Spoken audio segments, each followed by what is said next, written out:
defuse. Oh, but he gets stabbed in the opening round.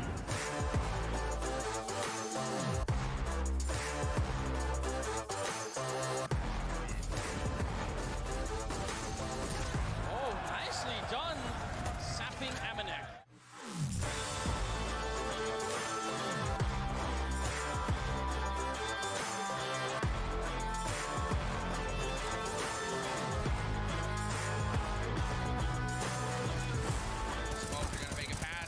Up in that choke point, triple kill for Texas.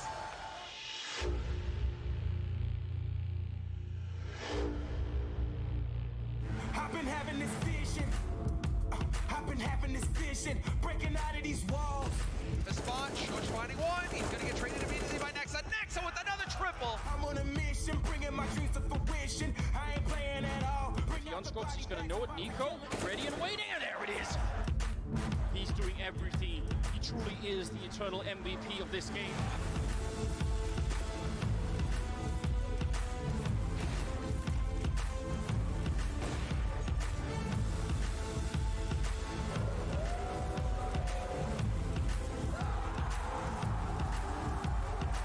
Light 'em up. Molotov music, let's all lose it. Burn 'em up. Set a fire to it for my amusement. He needs something here to get the rifle back.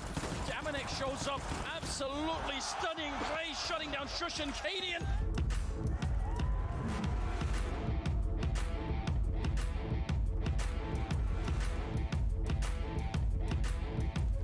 Over the top though, can they line up? Yep, Nico mowing them down. Triple, making a quad, going for the ace, gets shut down. It's madness right now. They might be in a lot of trouble. G2 have the bomb site on lockdown. Shush with a big double, but Hunter, he's back for more. And now he just has to stay alive. G2 make the grand finals of the major.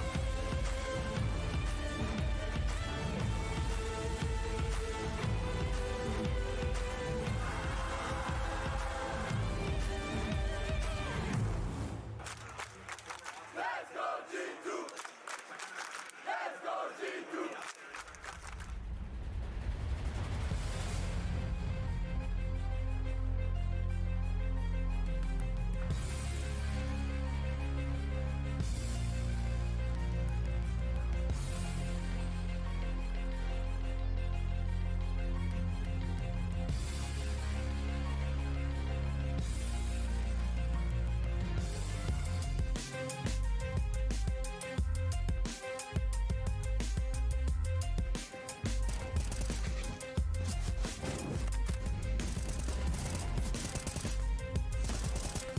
Boomich.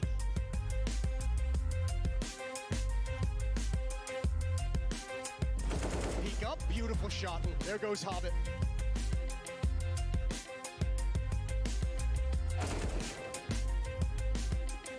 Simple in the meantime finds another headshot. Ooh, and another one.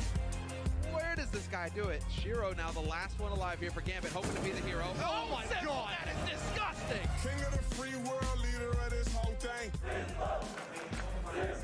That's how I feel when I'm running with my whole chain. That's the face of a man who's wondering who doubted he's the best player in the world.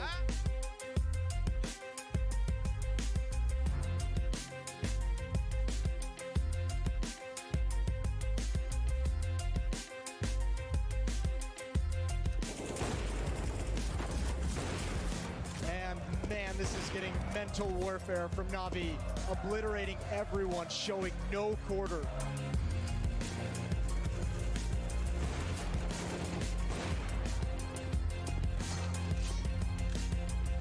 Perhaps a trade coming in, and indeed, Simple pulls out the up. Now you have Exile, who's just gotten here to find one, trying to keep Gambit alive into the series, and holding on at the moment to the bomb site.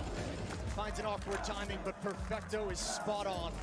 And Simple has yet to even be put into play, and it's all over. 16-3.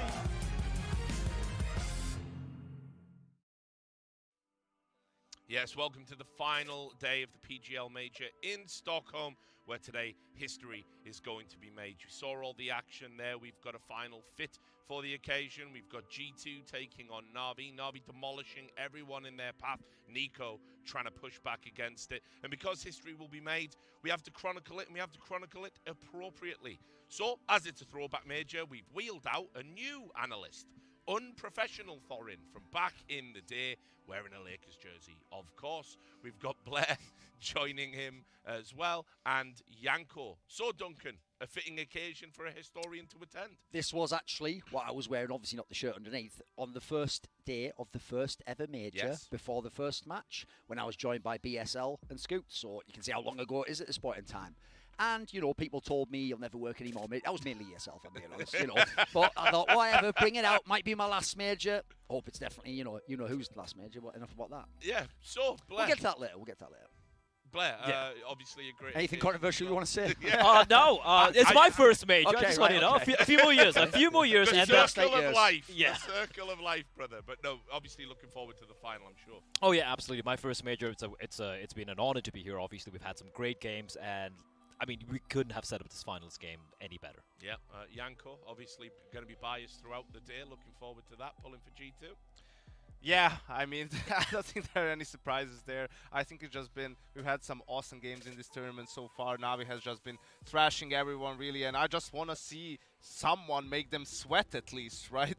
This is going to be perhaps the most dominant run anyone's ever had at a major. Yeah, potentially. Or, you know, they fall at the last hurdle and it's another one of those phase tragedies. Let's take a look at the schedule, because before we get to the final, obviously, there's going to be the small matter of Team Get Right versus Copenhagen Flames. We're going to have a little bit of fun along the way before the final starts at 8 Central European time. So we are going to talk about this. The show match, sort of Copenhagen Flames getting a chance to play on the stage is kind of cool, because I think they were one of the teams that really sort of stood out from the previous stages, you know, defied all the expectations, Duncan.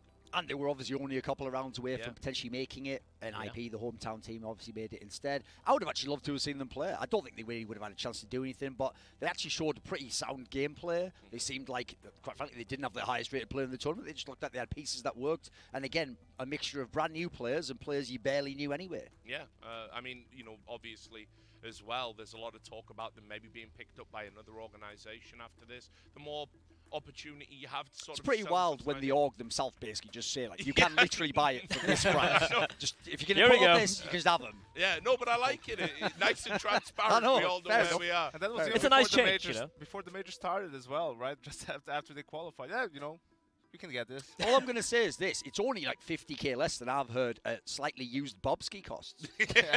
Slightly used. Slightly used. Or totally used. Not too much. How you look at it. Not too Depends much on who we're talking about. Yeah.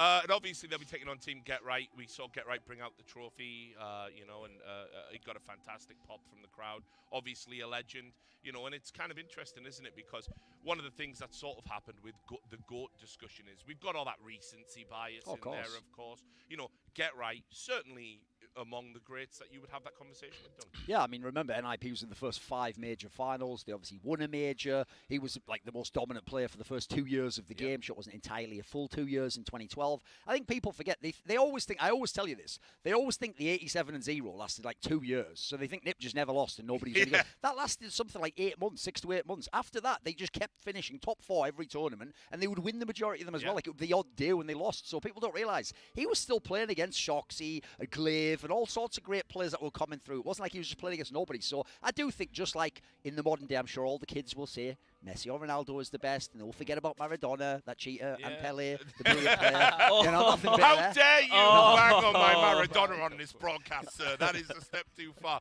Anyway, this is the veto. You can see that we're going to be going to Mirage. A nice open map, I think. We're not really analysing a veto for a team we still don't know the 5 players of. And with a map pool that doesn't exist. No, Duncan, surely. I must hold you to your predictions. Oh, well, Duncan. if it's enough for the money.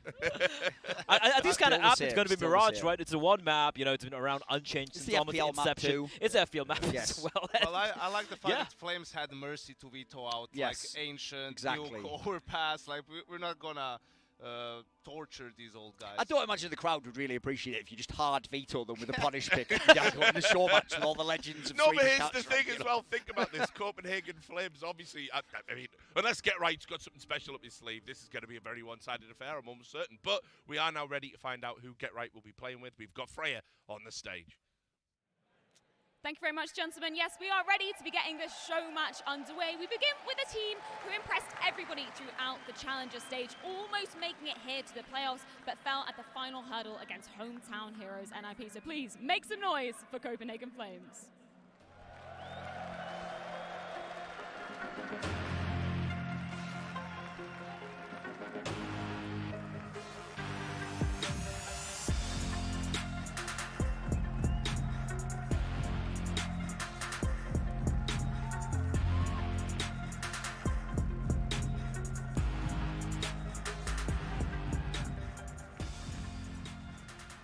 A 3-0 showing in the Challengers and tantalizingly close to making it here on the grand stage for the playoffs. That cemented Copenhagen Flames as the 10th best team in the world ranking, but they're going to have to go up against some legends in their own right. So please, make some noise, Stockholm, for Team Get Right.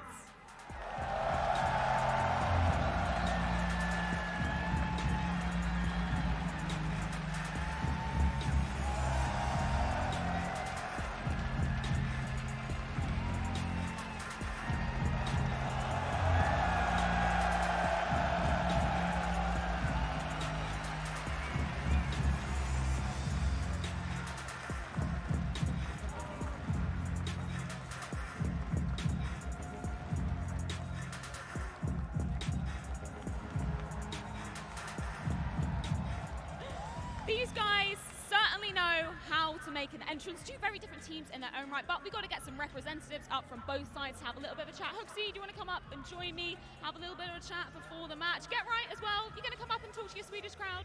Because we are very excited to be getting into this one. Hooksy, if you want to come join me up on here. I want to ask you about this experience. You know, you were really impressing people throughout the Challenger stage. Unfortunately, couldn't make it to the grand stage, but this has got to be a pretty exciting experience. Yeah, this is going to be so much fun playing against legends like this guy and yeah, the rest of the team as well. And in front of the crowd, that's such a nice experience for us, so I'm just looking so much forward to it. I've got to ask about the map veto as well. We saw the veto going up, but a little birdie told me that you actually asked the audience to select the map for you. Are you happy with Mirage, how that's turned out? Yeah, I asked the guys over here from Brazil, they have been so nice to us, and they decided they wanted to see some Mirage apparently, so maybe that's the thing, I don't know. Well, what the fans want, we deliver to them. Get Right, of course, you're up here in front of your hometown crowd as well, with some legends, some of your friends coming up here. How's it feeling to be back, man?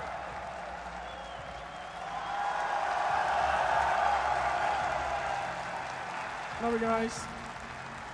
I've also heard some words from Fifth Laren coming onto here saying the last time he played Mirage competitively, 7 years ago, wasn't a great scoreline for him either. Have you guys got some practice in with him? I mean, I can't even speak anyway because everyone's cheering. The only thing I want is just we're having a good time and enjoying here. So I'm sorry to interrupt your question. We're just going to have a fun time. And at the end of the day, this is my hometown. We have a beautiful final coming up right after. We should just decide and have a good night. Yeah, it's going to be an absolutely incredible day of camp. So, gentlemen, want to shake hands before we delve on into the server. Of course, it's going to be Mirage coming your way, and I'm going to get the thoughts of the desk before we delve into this one. All right, well, our thoughts indeed. Yeah, what can we say about that? I mean, here's one thing I'll do. I'll tell you a little bit about how the sausage gets made here, revealing all the secrets. Obviously, a lot of players, historically in show matches, they don't like to do it 'cause it's like an extra day. They've had a stressful tournament. They want to go back home. I was talking to Yakindar. He was just hyped to be. He was like, no, put me in the show match no matter what. No matter what's going on. He got banged out by Copenhagen Flames. Wicked, love it. He was so excited to be there, and it showed in his entrance. And obviously for him, a cool experience, because legitimately, all differences aside, all petty grievances aside from down the years, all legends on that stage in their own right. And he's playing his first major. Yeah, so, you know, he still wants to get a little bit more crowd attention. He's still building his name. I'll also say maybe there's actually a level of mind games here. because maybe the crowd has inadvertently set up Fifth Laren for some bad traumatic experiences. Remember, it was Mirage that they began that Virtus Pro. And they thought, we're definitely going to win this major. And they were in great form before that. I'll tell you a funny story. Obviously, I know Robin. We were talking about this the other day, and he literally... You're just bringing it up? Yeah, yeah. Oh, that sounds... How are you doing? Remember that time you went... Not again, Richard. 9:44. I know. And he literally said if he gets 16-0, he's going to have like some PTSD experience. He's going to be like that dog with the cupcakes, isn't he? No. But listen, on a serious note, Yes, obviously it is going to be all serious. It's a show match. It is going to be good to see if any of the old guys can kind of roll back the years. I don't know if Zeus can do something. Yeah. Well, how old are we talking about with Zeus? 'Cause I saw him in his prime in CS:GO. I don't know if anyone remembers that famous stat where when he 30 bombed, by the way, to win against Astralis on map 3 at ESL Cologne in the semi-final, Lurpus looked it up because he's the sort of person who would look this up. And over something like 1,000 maps of CS:GO, that was the third time Zeus had ever 30 bombed, which almost seems statistically impossible. Like, you think you'd trip over and get 30 kills at some point, wouldn't you? Something straight out of Doctor Strange. Exactly. Like I've seen all the realities. All the realities. Yes. Yeah, but no, seriously, I don't know how active a lot of these guys have been. I was talking to Robin earlier today in the morning, grabbing a couple of coffees. Like, I haven't touched CS in 6 months, and I want to just get 1 kill. So it's gonna be a little rough. Reach for the stars, Robin. Reach for the stars. Yeah, no, but I mean, Get Right's sort of still been semi-active. Obviously, you know, he still turned up and played some FPS games. I expect he'll always give a good account of himself. The real story is Olaf. We haven't even touched on that. Obviously, Olaf Meister in the team, still an active player. Go on, you're smiling at me, Duncan. Obviously, I'm afraid. You all think this is fun and games. Get Right's probably going to be trying to knife people. Fiflar's just going to be trying to get any kills. Olaf Meister, the joke is, this is his audition to get another 3 months of face, because we all know if he drops 28 kills or more, miss you legend, the next thing you know, he's in the team for 3 more months. Listen, he could be making a good 60k if he wins this show. Yeah, I know. There's no prize money. A lot on the line for Olaf, but obviously Miss you, legend. Miss you, legend. Still an active player, and obviously, you know, there have been question marks. This could be almost a swan song in some ways for Olaf, depending on what happens with FaZe moving forward, right? Yeah, it could be, and at least, you know, getting a chance to play in front of that crowd, the home crowd on the stage. I'm sure it's going to be a great experience for him, but I guess we'll just have to wait and see. You know, you never know what might happen. Here's the thing as well. He gets to actually get cheered by the crowd, because if anyone remembers the last time he played in front of a Swedish crowd at a major, I don't think people were really feeling Fnatic at that point in time yet. It was DreamHack Winter 2014, if anyone can remember the scenes. You can look it up. It'll be on the thread somewhere. Oh, God, flashbacks. Yeah, it's in Sweden, it's in Stockholm, right? It's a home of Counter-Strike, as we know, historically speaking. And to have all these, at least these 3 legends here for, you know, just representing the Swedish scene, I think it's perfect. It's apt. Yeah, and listen. Oh, right, because they're Swedish. So I thought you were doing that thing where it's like Yekindar, great player, like Get Right, legendary player, Fiflaren, great player, obviously Olaf Meister, legend, Zeus, not you. Yeah, not you. Okay. Not you, Zeus. Listen, I'm not touching that. Was in 10 major finals. Yeah, of course. He is obviously a very tenured and experienced IGL. Also, actually didn't kill me, despite what he says. Yeah, on his social media, believe it or not. So Which don't believe everything he says. Not yet, maybe after this segment. Yeah. Thank you, legend. Be the first headshot he'd landed in a while. So, I mean, in all seriousness, Copenhagen Flames should win this at a canter. But it is going to be interesting to see. I'm hoping we can get a few good moments. And remember, we're talking about auditions. As we've established, Copenhagen Flames, proving that they can play in this kind of environment, showing what they're made of. You know, they're a team that obviously wants to make a mark for themselves, get to that bigger named organisation and snowball their experience. I just hope, though, that they also understand this isn't. I'm not saying like lay it up and put the guys over, but you're supposed to have some fun. You're not supposed to come in with all flash protocols and like baiting each other. Defaults. Yeah, come on, like let's make it fun. You know, it doesn't really matter who wins this one. Some Bison, some P90s in there, you know. Well, we're going to see. So we're looking forward to it. And of course, we've got some great casters for you to tell the story of this show match. It's Moses and DDK. Yes, welcome everybody to Stockholm, to the PGL Major, the show match. We didn't really coordinate this. You've overdressed, I feel. I had this cool bomber in the scene. I was like, you know, I can't do that in the major. But you know what? I mean, I respect it. Yeah, casual and business. It's going to be beautiful. Yeah, I don't even know what to make of it. I think they covered it all in the desk. They did a great job. This is going to be really interesting to see how some of the guys stack up. I'm happy to see Fiffy getting a little bit of crowd service as he came out. That was something special. Get Right as well. Olaf, the sons of Swedish Counter-Strike. Been really cool seeing multiple generations of Counter-Strike stars get some applause on the stage. Oh, it's so beautiful. It's so amazing just the amount of history we have in this game, the storylines, and just all the contributions that all of these players have made to the game, and how also, even if they are no longer in the game, some of them, they're still contributing to the scene in different ways. But it looks like we're about to get into this action here, Jason. Team Get Right versus Copenhagen Flames. You know what? I don't think I like Team Get Right's chances, but I'm willing to be convinced. Yeah, well, I don't think you're the only one. This is going to be weird, and yeah, we'll see how much fun they can actually have with it. I think we had to warn Fifth Laren to start using the M4A1. He's always been an M4A4 kind of guy. Looks like we're going to get a knife round to pick sides. Interesting. Taking this very seriously.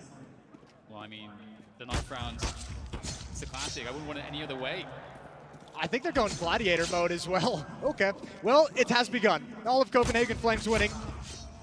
I'm not sure about this coordination right now. I think they did some pride challenges. I think they put some individuals in specific duels as well. Nice try, Fiffy. It's an interesting strategy. I'll give them that. But you know what? Maybe they just want to lure Copenhagen Flames into a false sense of security. I mean, you know, I don't think that's even necessary. No, it's not necessary, is it? When that's the conversation, you know it's a desperate situation. You know there's no getting out of that one in any way clean. But you know, we're on the pug map. We are on the pug map. Everyone knows this is the pug map. Everyone's comfortable with it, except for the guys who haven't played in 6 months. I was about to say, how many smokes do you think Fifth Laren actually knows? I bet he remembers 2 or 3. I wonder if he even I'll give him 3. 3? Well, I guess we'll find out. All right, we'll have Copenhagen plays up mid. Julie's coming out. Very reasonable stuff here. And you know what? Jabby's making an argument for the Julies. I've never seen that in a major, but here it is. Turned up with them. Might even get a third as well. Robin, please. Oh, this is his moment. This is his time. Fifth Laren circling the boxes. He's lost track. And, oh, he's actually gone right by. They've let him go. They're fine with it. And, ooh, this is going to be dangerous because now he's going to get knifed. And that's cruel. Cruel and unusual stuff. One shank is there, and there's the final one. But he's got his kill. It's all that matters for Fifth Laren. Oh, dear. Okay. Well, we can see that Copenhagen Flames, they're ready to party here on Mirage. Julie's coming out. The knives are coming out pretty early. I like the dually rush. It's very Wild West. I'm actually a fan of players over the years still trying to make it work in actual proper major matches. Yeah. Like Get Right was talking about the history of the Julies. I feel like Get Right had the Swedish Julies, the Swedish colors. Yeah, the blue and yellow. And I don't think he ever really got them working. No. I've been a proponent of the dualies for a long time. It just took years for them to actually be viable. So I'm happy to see it. The Bison coming out as well. A couple of Bisons, in fact, here from Copenhagen Flames. So, Revolver. Oh, he's done it! Oh, and he even puts his hands up off the keyboard. Beautiful stuff from Fiffy. That's the entire game right there. He doesn't even do anything else. Nikada's a little bit of a no-scope and taking more shots, but those revolvers are dangerous. Man, that's a mic drop moment for Fifth Laren there with the revolver. Here comes Jabby with the Bison. Oh dear, this would be pretty scary. In fact, the Bison looking pretty good there from Jabby, but Jabby's going to get taken down. Oh, they're having a good time back on the stage. What a shot from Fifth Laren. You know what? I think we are going to see more revolvers because with the Deagle nerf and everything, it's not what it once was. I feel like there was a place for the revolver, and Fifth Laren's making the argument. Yeah, Fifth Laren's going to be the trendsetter. That'd be fantastic. Okay, well, we've got another revolver out on 4 players from Copenhagen Flames, so we've gone real cowboy in this game early on.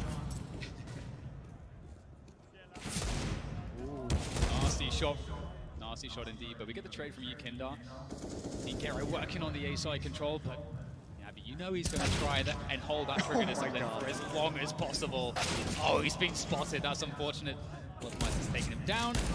Ooh, boy, doing some good damage as well. The revolver. We've seen a 1v2. It's possible. It's possible. We'll leave it at that. One shot comes out, trying to time it. And that's an intimidating sound. Get Right going to take an off angle inside the site. Nice flashbang coordination from the Swedish legends. Olaf and Get Right another one, and Hooksy still just chilling. Wants his chance with the revolver and almost had it lined up. I feel like in that moment, I mean, Hooksy had an M4, but he wanted to go for the revolver. I mean, the revolver 1v2 against Get Right and Olaf Meister. I feel like you're trying 100% right there to make that work. Absolutely, that would go down in Legend. That would be worth it, for sure. Well, no revolvers. Okay. There is still a revolver in play. We've got Yakindar on 1 revolver. And everybody else here for Team Get Right on the rifles. And revolvers for Copenhagen Flames. Here we go. Good tag. Dinked onto Yakindar. He's going to move forward. Oh, and the revolver show match. It's beautiful. Get Right flying through the smoke. A quick kill from him, and now they get to make their way onto the bomb site. Good transfer over. Vintage. And again, it's going to be another round. So Dan, we've hold the thought. Hold the thought in a big way. Timing it well, but not completing the frag on Olaf. Byron warming up. It's clean with the Galil there in mid. Leaving Nikodos again with this revolver. Winding it up. But Byron's having none of that. It's going to shut it down. And you know what? Eventually, they're going to have to stop buying these revolvers, I think, Jason. It's all good. For now, it's fun. Everyone's having a good laugh. It's cool, though. I mean, Get Right's team out to an early lead, 3-1. Everyone's having a laugh right now, but these are all serious competitors. That instinct. That's always the question. At what point does the show match no longer become a game? Yeah, exactly. Well, they're going to stick with the revolver strategy. Hooksy and Nikodas with those. It's not fun in games on the side of Team Get Right. Olaf going to lead the way through the smoke. He's got the revolver in hand as well. He spotted it. Chavi's got to be careful. Yekindar's already out of Palace. The Zeus. Denied by Zeus. That's great movement as well. I would have loved to have seen that. All right, the 1 versus 4 with the revolver. Here goes Nikodos. Highlight of the major coming up. And this is going to be interesting. How much do they give him here? Oh, well, he's getting swarmed. Oh, it's actually working out here, but Nikodos is going to get 3 with the revolver. There's 1 more to go. Gerro's coming in with a knife. And Nikodos, will he go for the knife bite? It's a battle of honor. Gerro's going to pull out the AWP. Okay, all bets are off. All bets are off. There's no trust. There's no trust in this, and Get Right's going to find it. No honor amongst thieves. Okay. So, Team Get Right. 4-1 up. 4-1 up. This is mental. I thought he was going to have it. Oh, he was so close. I think he even got it off. Did he actually hit Zeus with that? Oh, sure, actually. And you can see Nikodas just fanning the trigger, going crazy. 3 kills. That's actually really satisfying. There's a lot of team flashes from Fiblarin in that previous round onto Olafmeister. Have to see how that develops. Fast movement, splitting into the A site once again. They're holding on T-Ramp here, but we have a breach connector position into the A site. Roy dropping the bomb there on T-Ramp, so we'll have to see if they're able to collect that. 3 versus 2 here for Copenhagen Flames. And that bomb still needs to be collected. Can they get to it? Fifth Laren cam the whole time. Reloading. Getting tagged through the smoke as well. A lot of pressure. No one able to make it forward. Fifth Laren still not peeking just yet. A flashbang through. Oh, he's going to save his teammate's life. Fifth Laren almost gets shanked, but Get Right backs him up. The old teammate's doing it again. A 2-on-3, and they've won it out. 5-1 for Team Get Right. Damn. Those the 2014 vibes coming through. Yeah, the 87-0 synchronization. Yes, yes. But again, at what point do we stop getting those the pop flashes through the smokes with the knives? At what point do Copenhagen Flames feel like, we're gonna take a few rounds here? This is like the handicap building up. They're like, we're gonna give you a few rounds, we'll give you a head start, and come right back into it. Definitely. Man, Copenhagen Flames, this team is extremely promising as well. For those of you that didn't see their run, Cinderella story here at this major. Ooh. Oh, lovely. What? Yeah, even he doesn't know what's happened. That's got to be long range with the sawed-off. We'll take it. Kraken sawed-off as well. That's beautiful. It's the best skin of the game, easily. The best skin. Bison coming through as well. Roy hasn't been spotted. The trigger discipline. Is he going to go for it? Oh no, Fiflarin gets caught out. How much can Roy get here? Is he going to go just for the straight defuse? That would be... Oh, Gerro's having none of that. Gabby. I did not know that's a thing. Apparently that's the new thing. Gabby is just making the revolver debut here and making it look damn good. Making it look great. Getting style points. Smiles all around. I want to see the shotgun kill. I want to see what Yakindar did to even shock himself. You know, thinking of the revolver, wasn't it Alu that brought out the revolver on NIP back in the, they tried to make it work when it came out? Yep. He was the guy that tried There was, to make it yeah, work. there was like 2, but I think he was the first. He led the way. He was the trendsetter. Okay, well, some more guns are out for Copenhagen Flames. Double op setup. Hooksy's got the opening kill. Fun and Games might be slowing down here. And Zyphon's going to continue to challenge against the revolver, and it's got another kill. It's taken another life, and so is Hooksy. He looks to lock down the mid position. We've got Keflar and laying down suppressing fire there. Over the bomb will be planted on B. And there's nobody home. 4 players for the retake for Copenhagen Flames. They've got plenty to do it with. Kindar, Keflar and Zeus. An unlikely trio of names looking to hold this one down. Keflar will take down Yavi. 3 players left to go here on this retake. And the shotgun comes back in. The sword off. Man, get sword off plays since Cobblestone left the map, Paul, do we? No, since JW. That's it. Well, yeah, maybe that's it, isn't it? He was the last champion of the sawed-off shotgun. Roy is going to go down. Where's Fifth Laren? 11 kills for Fiffy. He's leading the way for Team Get Right. Good stuff. I feel like Roy is really looking for a ninja. That's the, you know, if you've got the bingo card of all the kind of crazy things you can do in the match. The ninja, that's like the most coveted, I feel. It's the centerpiece. Exactly. Centerpiece of the bingo square. I don't know that they're going to get it here.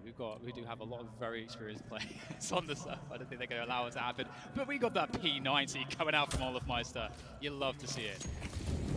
Yeah, he's been having fun with weapons. Here we go, run and gun. He's got it. Oh, Get Right actually steals it. It's all good. He'll take the kill no matter what. And ooh, into the window we go. Zyphon couldn't find the timing, but he's got the information for his team. Okay, 3 for 3 rounds. Yekendar's found a kill with this sawed-off. We need to get one of them in replay. Good frag from Fifth Laren.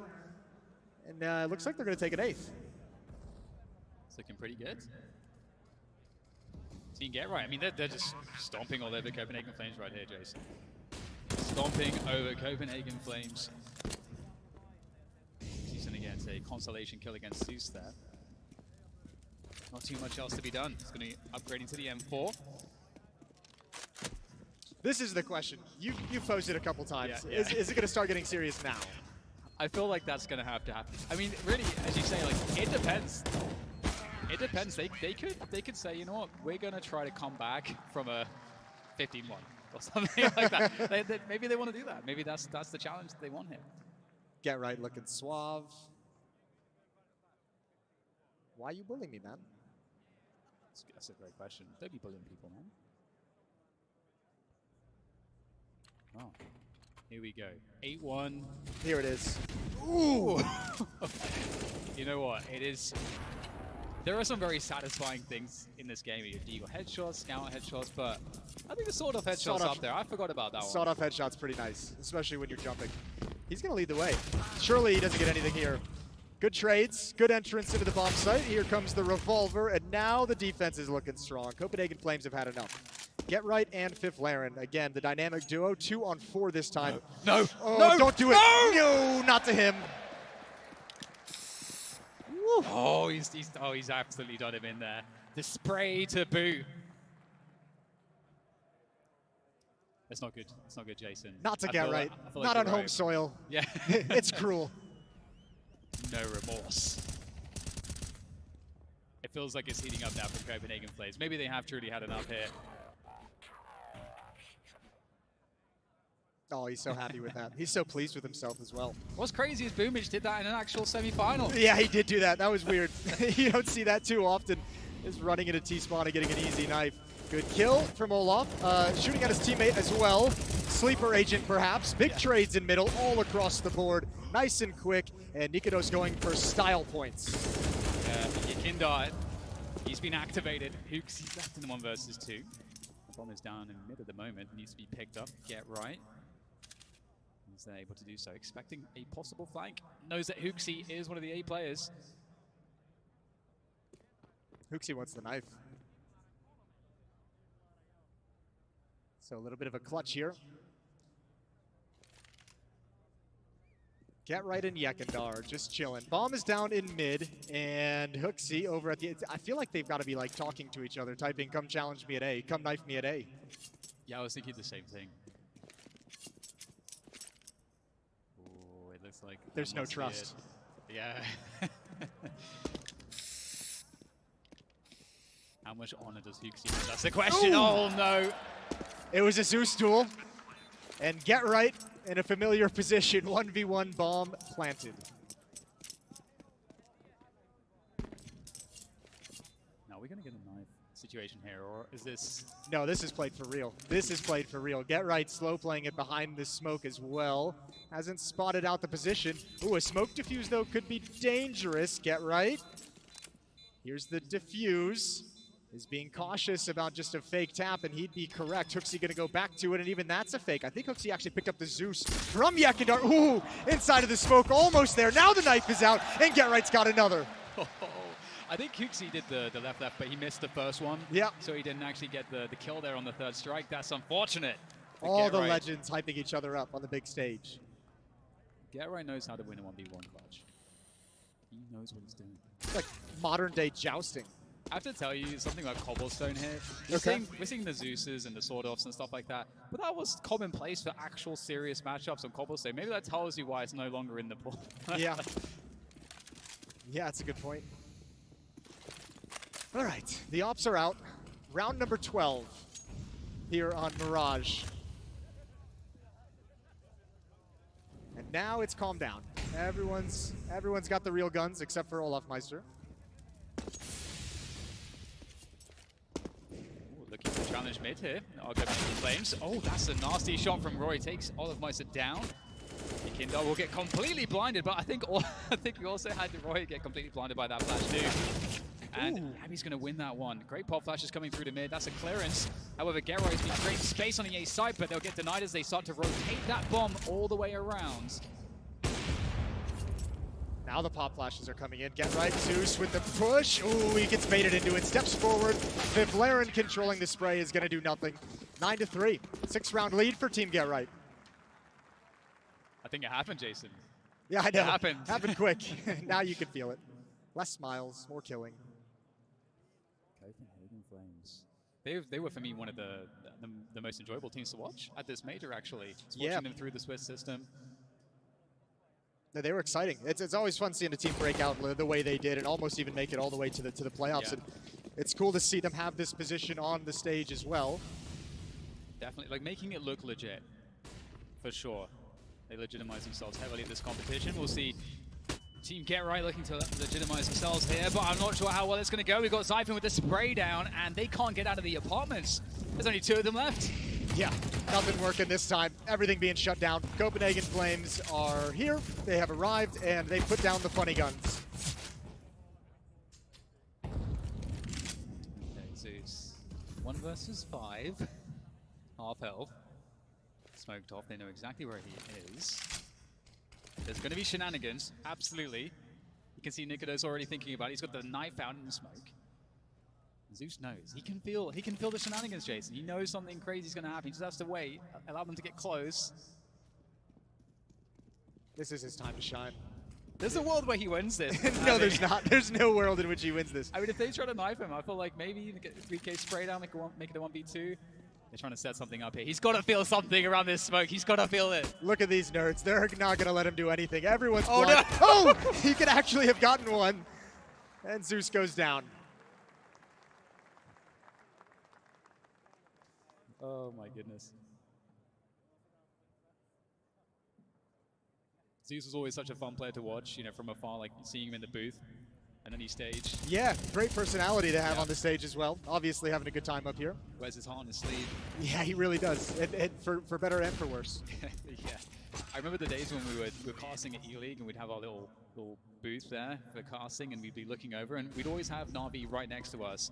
And man, every single round they're like fighting with each other, then they love each other, then there's just like, there's just so much drama constantly. Oh, he's done it again. They're tied. It's 1-1. Surely that'll be a best of 3. We'll see that duel again. Yabi goes down. And Get Right's team is challenging into the A bomb site and they're going to get a plant. 3v4 retake, all coming through from connector side, so they're playing together at the very least. But we have the flank getting set up by Olaf Meister and Zeus. Zeus will go back through the ticket, but Olaf with the Tech 9.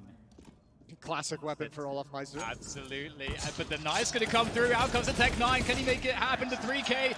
Not even necessary. The Tech 9's going to do the job. Gets the assist. And Team Gerai lock it in. There's a world where they close this game, Jason.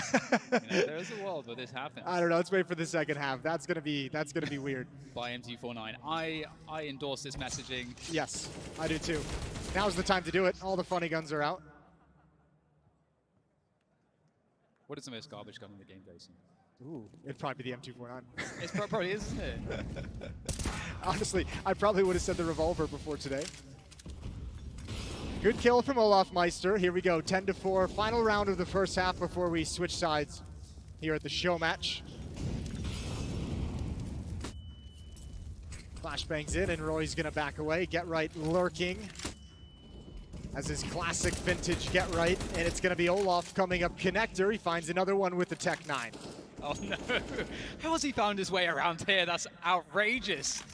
Nikodos waiting for the perfect moment. Just allows his teammates to die. Just let them all die so you can get all the kills. Nikodos, out comes the knife once again. And Gerai's not having any of that. Oh no, Nikodos, how dare you? That's not cool, that's not right. Zeus and Fifth Laren in a 1 versus 2. That is quite a pairing to have in a 1 versus 2. Here we go, Zeus, ooh. That's a thing of beauty. I'll eat my words. Shut him down. Yeah. 11-4 for Team Get Right at halftime. Nobody saw it coming.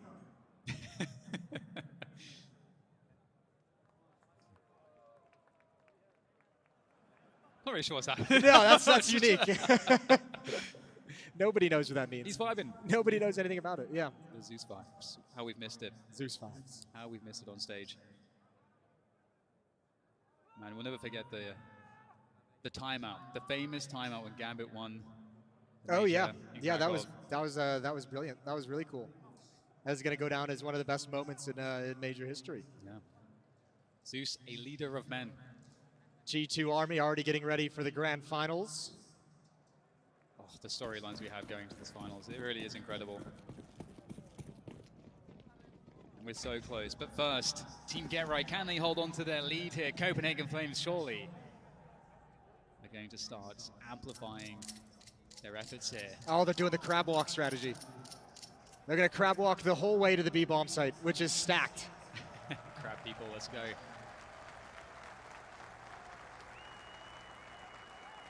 Dualies stacked in the B bomb site for Team Get Right. There's 9 guns that Copenhagen Flames is gonna have to get by, and there's the first kill from Olaf. Wants to lure them in, and yeah, they're standing up now. They're gonna run, and they're gonna be in a world of hurt. Now they know the stack is here. Now the Dualies are shooting off bullets, and they have no idea what they're getting into. All right, okay, they might be able to get out of the apartments. It's just gonna be Hooksy left again. Olaf might say he's so close, he's ready with the knife. He's ready. No. He's waiting patiently. He's gonna go for it. Oh no! He's been denied by Hooksy. My heart.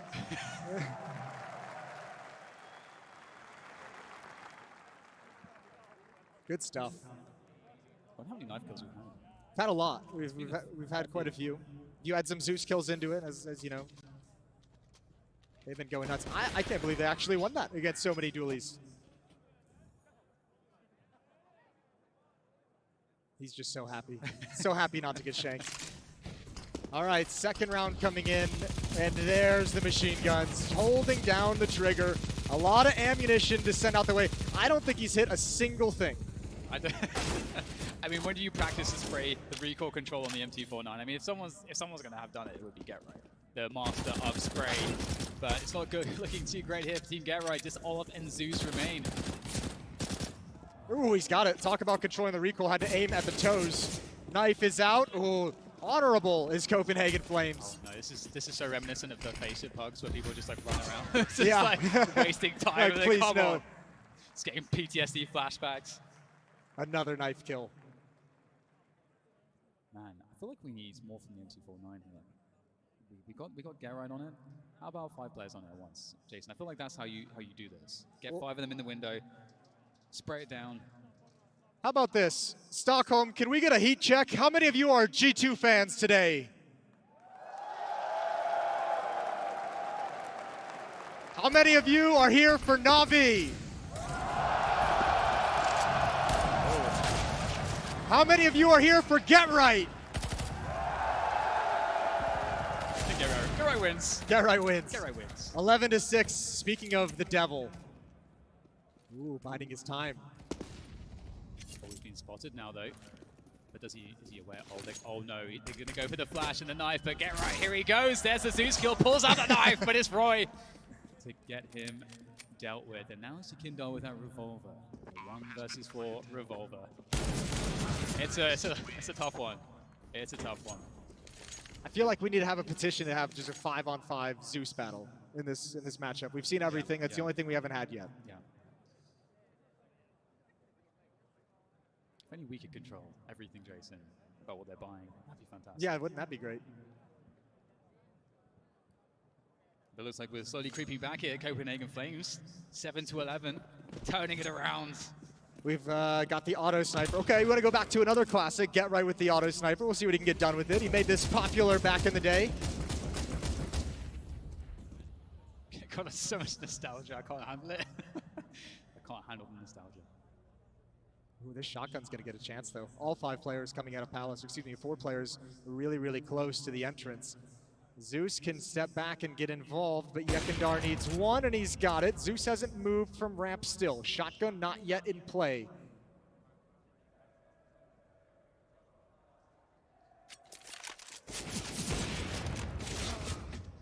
That's awkward. Zeus still not moving. Still expects somebody to be coming from ramp, and unfortunately, Shotgun now is going to be in a... Ooh, nice shot from the auto sniper. Roy gets clotheslined. Absolutely. Garro's not messing about, but Zeus talked about it here. Oh no, he's been absolutely denied. This is so unfortunate for Zeus. Copenhagen Flames is playing all the old school games. They did the crab walk on the pistol. Now they're playing Gladiator out Palace, and one at a time. See how much you can get done. And someone's here to ruin the party. Oh no, he's gonna get another one. It's happening. He's gonna get another one. Oh, it's no fun. Olaf shuts down the games. No fun when Olaf is here, and Hooksy manages to win it out in the end. He is the champion. He's the lead gladiator now. Absolutely. He's been left last in a lot of these rounds, in fact. Well, Copenhagen Flames, on the back of some of these clutches from Hooksy, they might just be bringing this one back.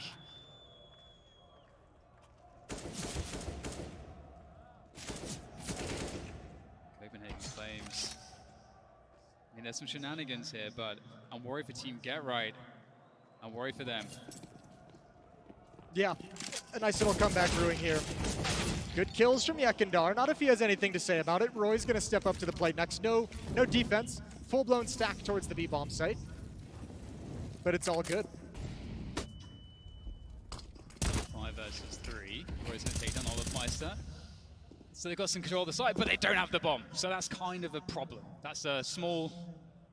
It's not a problem. It just means they're going to have to be heavily aggressive, and they're just have to go take fights. Get Right is in a little bit of danger. There's a revolver on the other side of that as Yabby tries to spam through. That's not connecting. I think he spots, yeah, he sees the kneecap. There goes your shin. Oh no. Oh, this is the worst. Oh, I like it. Oh, didn't nail it. Didn't stick the landing. Try again. Judges say 3 out of 10. This time, Get Right doesn't want to have the game being played. Enough is enough. All right, Nikodeus now, it's his turn to clutch, 1 versus 4. Again, no bomb in his hands, so that's kind of a problem. Get Right's looking to shut this one down. Oh, nice shot coming in from Nikodeus. Can he finish it off, though? Got players on the back as well. Down, Get Right. Oh, I can't believe it. He goes and takes it. Yekindar having fun with the camera. He's a natural. Yes. Where are they going, Jason? That's the question. Oh, who knows? It's not about where you're going, Dan. It's about the journey. It's about how you get there. Feel the rhythm. Feel the rhyme. It's Counter-Strike time. There we go. Get the Cool Runnings reference in there. Got the Viking longboat there out in the crowd. Love to see it. Copenhagen Flames looking for the rush down on the B apartments here.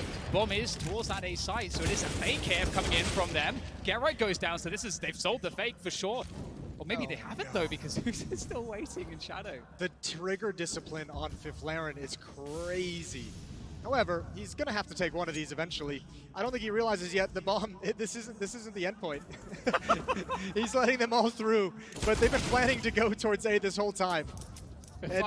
He's just an observer at this point. He's like a steady cam, just Yeah, he's let everyone go past, and now he has no chances to get any kills. Oh, he regrets all of his life's decisions. Yeah, now he's in the 1v4 retake on A on Mirage. That's cool. He's got it. Old school Fiflaren would win that. No.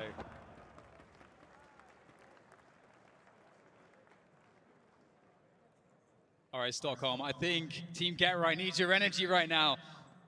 Can you make some noise for Team Get Right?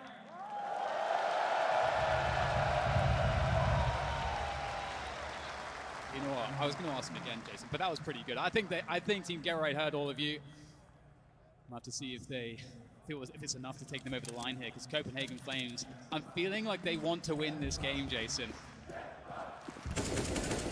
Ooh, good shot from Roy. Opens it up onto Fiffy. Zeus is going to come around. Yekindar on catwalk holds him at bay. We've got that revolver lying in wait. When is that going to be put into action?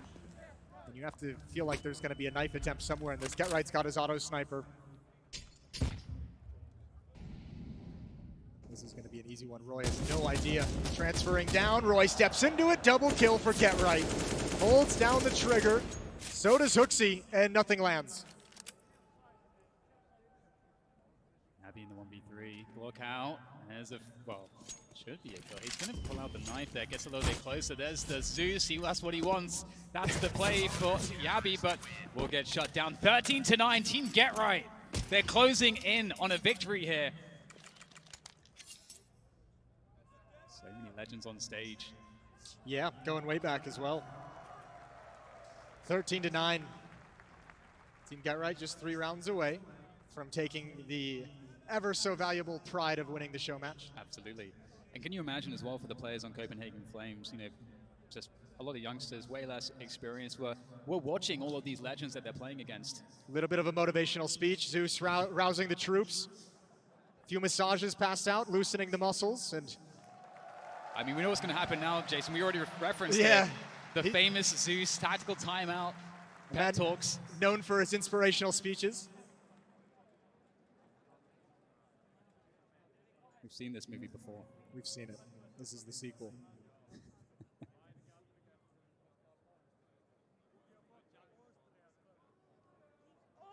Well, all right, so speech is over. Now we're just chilling. Back into the game.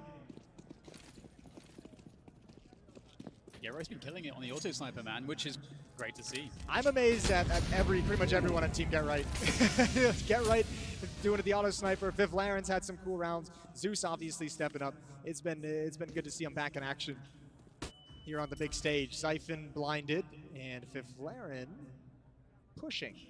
Okay, he's really doing a throwback major, trying to imitate Bialy. He waited. All right. Very nice. Yeah, Hooksy has no idea how he got there. Fiffy's thrown this one all to hell, but Roy equally has pushed up and opened up the B-bomb set. Again, no bomb. So just brawls across the map for the moment. Yeah, this is quite interesting because here comes the flank onto Get Right. Will he turn around in time? He spots it in time. Well done by Get Right. Now we have the 2 versus 3. Bomb will be collected. A minute to get that planted. They won the 2 versus 3 Fiflaren and Get Right in the first half. It'd be awesome to see them do it again. And at the right bomb site for it, Fiflaren finds Nikodas without a gun in his hand. That's pretty good damage to him as well. Up catwalk we go. Copenhagen Flames going to bypass this defense. 30 seconds here. Fiflaren could play spoiler to this one, and he has. He's dropped the bomb. Get Right next. Get Right next. Oh, he sees the. Here's the bullet. Excuse me. Oh, what a one tap!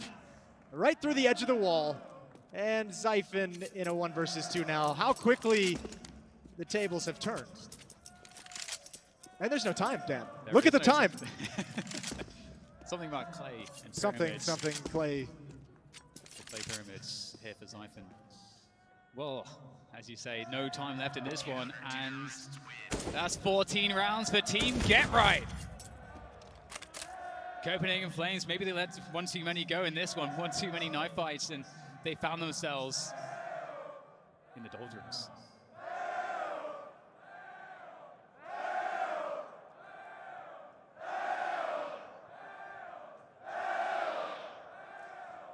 That's right, Stockholm, get ready. The grand final of the PGL Major comes next.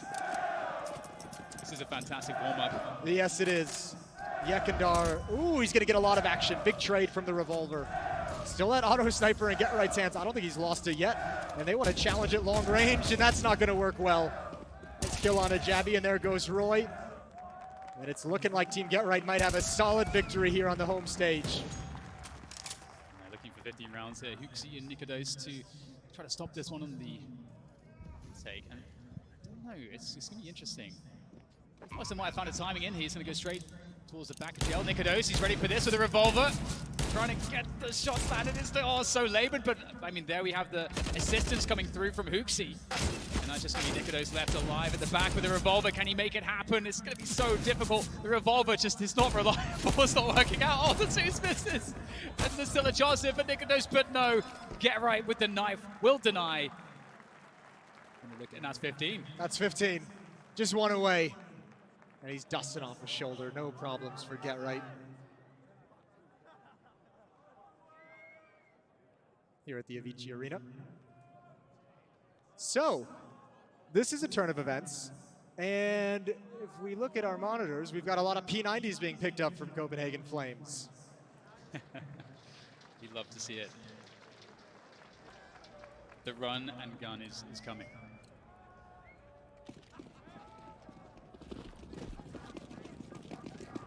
Here we go. I mean, it's the B-Abs rush straight into the B site with the P90s. I feel good about this. you have to trust the P90s. Yekindar, he's going to be able to take down one. Oh, he's going to get traded out, though. It's going to be a big flank from Olafmeister. Fifth Laren just has to live. Just needs to stay alive. While Olaf comes in slowly but surely, he's going to do one better. He's going to add a kill onto it. Team Get Right, they can feel it now. They're building up into this victory. Roy can't control the P90, can't control the noob cannon, and Zyphon is the last one left. A P90 of his own, and he goes down. It's Olaf to get the final kill, and Team Get Right have done it. They've won the show match here at the PGL Major, and a standing ovation for all the legends.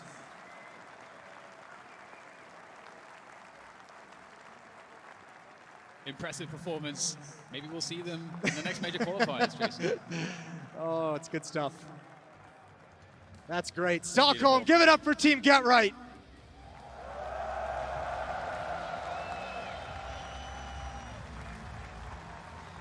Let's hear it as well for Copenhagen Flames for giving us such an awesome show match.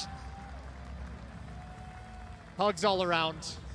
Ooh, even a Brazilian flag up there. Where'd that come from? Hey, man. It's Yekindar. It's Yekindar, yeah. It's going to be so interesting to see just the development from Copenhagen Flames as well. I know this is fun and games for them, but keep an eye on these lads because they've got to play against some of these legends that they grew up watching, and they got to play them on the stage here, which is such a special moment. And I'm sure we'll be seeing them in a major final soon enough. Oh, and the rookie's having some fun with the crowd. Gonna toss his jersey in there. Don't wash it. It's gonna be something special. Yekindar loves it. Yeah, he's living the dream. The reverse discus. A juke. That's great. Good for him. What a cool little show match for the guys. Zeus even getting out there as well. Well, that's a good way to warm things up for the grand final that's coming up oh so shortly. We've got a little bit of fun and festivities planned in between now and then, which we'll be getting to in just a minute. But that's a good way to start. And there you have it at the front of the stage by the trophy. Former major winners, former champions, and always legends of Swedish Counter-Strike, Fifth Laren and Get Right, hyping up the crowd. What can you say about that, Dan? I mean, it's just, it's hard not to be emotional. If you've been here for the journey of Counter-Strike Global Offensive over the last few years, just the amount of passion and how much this game has made a difference to all these people's lives and just what they've given, it's just so awesome to get a chance to celebrate them before we get to make history anew with the grand finals that's coming up shortly. Yeah, that's going to be coming up shortly, but first we get to send it back to the panel with Richard Lewis. Yep, we are back, just enjoying the scenes and the sights and the sounds. But DDK, it's a good point. A lot of nostalgia there. Yes. From obviously Team Get Right and Fifth Lauren winning and sort of carrying a little bit as well. New experience for him. It was cool to hear DDK actually, talking about passion for the game, getting away. Obviously, he was just thinking about Valorant and, kind of how he's gotten into that. Yeah. New sheriff in town. New shiny toy. Yeah. But, obviously giving the crowd what they want there and seeing all the old legends roll it back. I think Copenhagen Flares might not have been trying to. Yeah, I don't know. I have an It's just a suspicion I have, I just want to echo what Dan did say, though. Like, end of the day, like, we have the major finals coming up over here. Obviously, Simple and Nico. It's going to be a great storyline. But end of the day, man, today's all about Counter-Strike as well, right? The game. You just got to remember the game wins. Well, I think also a little bit about transactions. Really, I think the Copenhagen Flames owner was like, oh, I have to lower. I have to make another tweet now. Okay, guys, you're getting 10% off after this. I think he wished the players would help him out a little bit. Raise their stock. Yeah, so anyway, we are going to go back to the stage now. Banks is going to be interviewing representatives of those teams we just saw.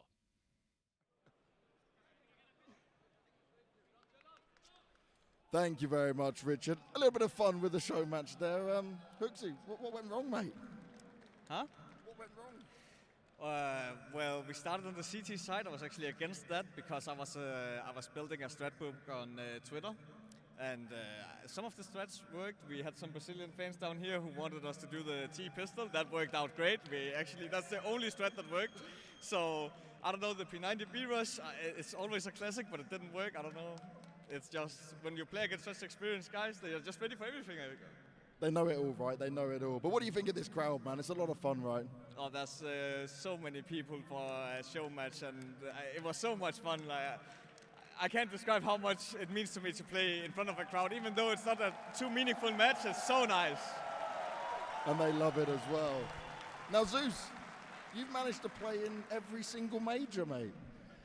Oh, hello, guys. Yes, I play all major, and thank you very much. Get right. It's like respect for take me, and you guys. It's very, very cool major. Very many people from all in the world.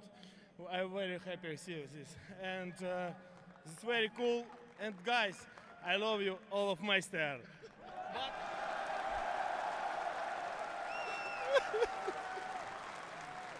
Guys, go see final. That's it. Let's get ourselves ready for the final. A good bit of fun. It's a show match, and that's what we love to see. But now, let's see who's going to take this trophy home. Yeah, thanks a lot, James. Indeed, really the occasion today is, of course, the final, but we'll spare a few thoughts to the show match.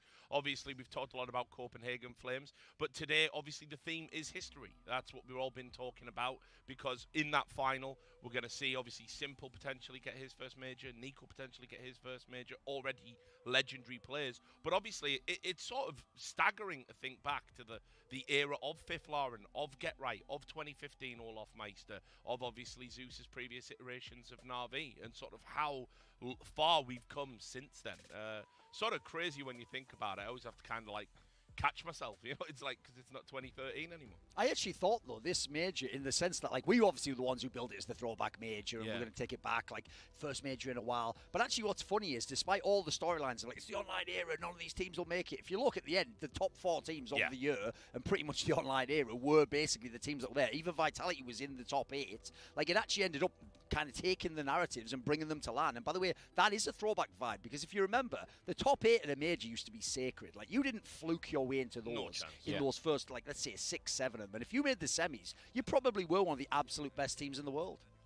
Yeah, for sure. And I feel like if you look at the storyline we've had the past couple of years, right, it's been a rough time for all of us. Everyone playing online, a lot of questions being raised. And I'm kind of happy to end here in the final day that we have a lot of these questions being answered. Are these teams legit? Are these teams not legit? And finally, at the end of the day, one of these two players, Simple or Nico, are going to be getting a major. That's great for me. Yep. I think it's just great to have Counter-Strike back on LAN, real LAN, in front of a crowd in an arena. I think, meeting all the people throughout the event, players, fans, owners, whoever, right? Everyone's just super excited to be back. We really missed this. I think it's been a rough period for everyone in a lot of things in the last year and a half, and just having that sense of are we slowly going back to normal? Really, I think it's just been awesome, and I can't wait for this grand final to start. Yeah, the grand final is going to really blow the roof off, I think. So thanks for all of your thoughts. Now, we're talking about legends. We saw some legends on stage there. James Banks got to sit down with one of the all-time greats. He talks to Potty now. Now we get to enjoy this place, mate, and this is wild. Like, if you go all the way back when we were maybe hoping a few thousand people, you know, never anything like this. No, I mean, who would imagine? And this is so great. I mean, the history of Swedish Counter-Strike, where it all began, until this fantastic arena. I mean, it's amazing. Yeah, it's something special. When we're sat in here, right, and it's like completely empty, you stand in the middle, you really see how big it is. Yeah, I mean, you really have to be here in the center to realize how big this arena is. Yeah. And, like, can you imagine that it's sold out in just like 1 week or something like that? It's amazing. All the cheers that are going to be coming out through the hallway and stuff is going to be wild. But like, I don't know, for me, right, I always hoped it would get so big, but I never expected us to get to where we are now, let alone to a point where, like, not just the prize money, but also the fans, the interactions, you know, like, I was just happy with it being competition, you know, and having something to go for. Yeah, I mean, definitely. I mean, look at us now, filling an arena in the center of Stockholm, from pretty much being in small internet cafes all over the world. I mean, it's amazing how far we came. What do you reckon, though? You could have another go at this? Would you like being in this kind of environment to compete? Or do you think it'd be a bit too much for you? Well, when I stand here, I get flashbacks from the early days of my career, and definitely this is something I really wanted to be able to, like, play in. Yeah. I mean, I played in some arenas, but nothing ever like this. This is amazing.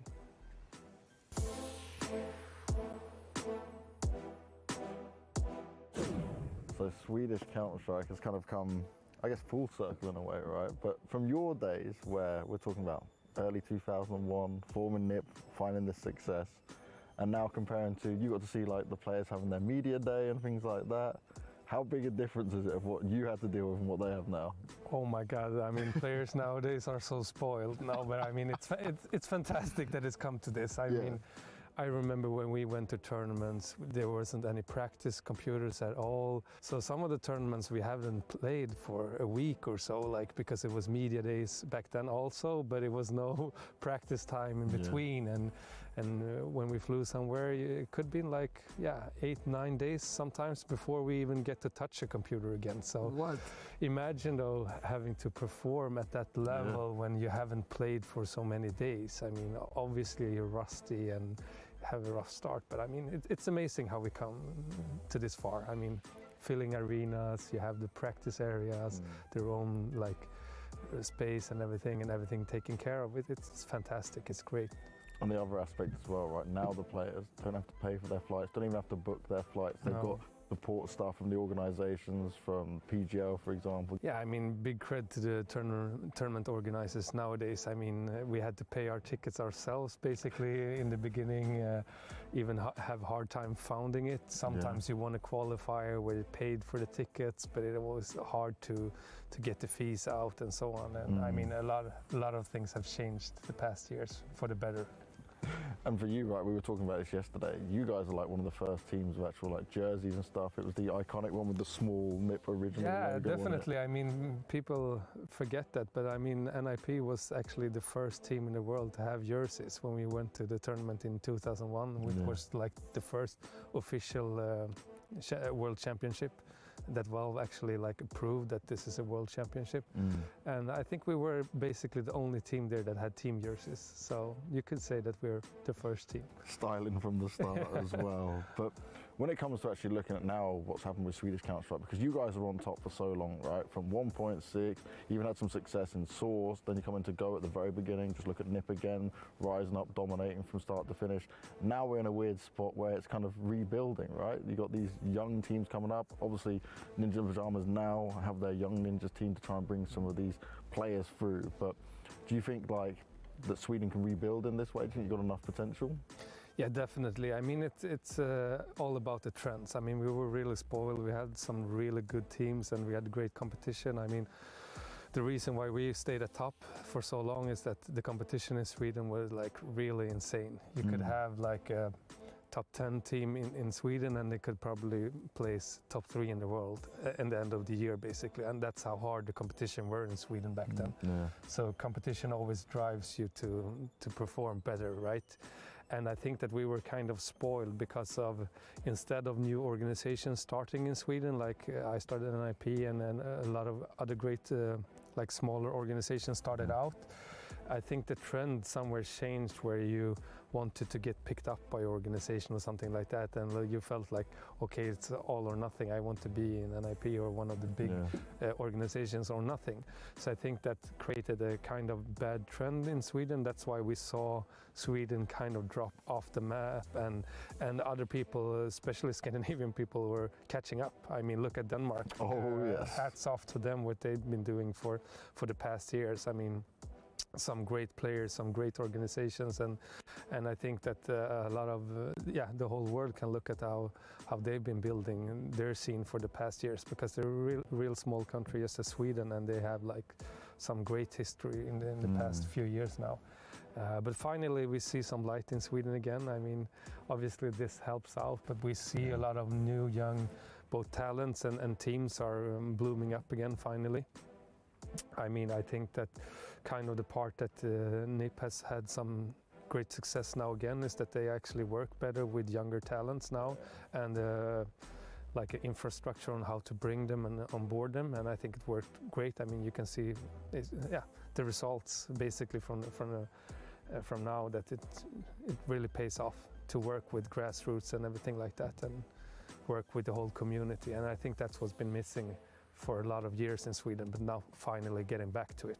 And what are you working on now, right? Because you're still involved in kind of helping the grassroots side, right? Which is really important for what we want to see here in Sweden. Yeah, I mean, my goal about 5 years ago was to really help finding a new great ecosystem within esports, because, I mean, a lot of great things are doing at the top, like the top organizations. We have these fantastic majors and everything like that, but there's so little work that's been doing with the grassroots. And I think the grassroots is the key of even making esports even greater than it is today. It needs to find a better structure and everything like that, an ecosystem, and I think it's so important. So that's why I've been working the past 5 years in helping like youth education. We started our local esports league, and I think, not to be cocky, but the reason why we see Swedish esports blooming again is thanks to our local league that we're running here in Sweden. Nice. Well, the future's certainly bright for Swedish Counter-Strike. It all started in Sweden for Counter-Strike. I'm having the most successful team to be in the best team in the world at multiple times, but now it's time for the real fun to begin at the major. Swedish champions, do you think the actual NIP's got a chance? I mean, it would be a Cinderella story, of course, but not even I dare to hope so. But let's see how it plans out. Let's see.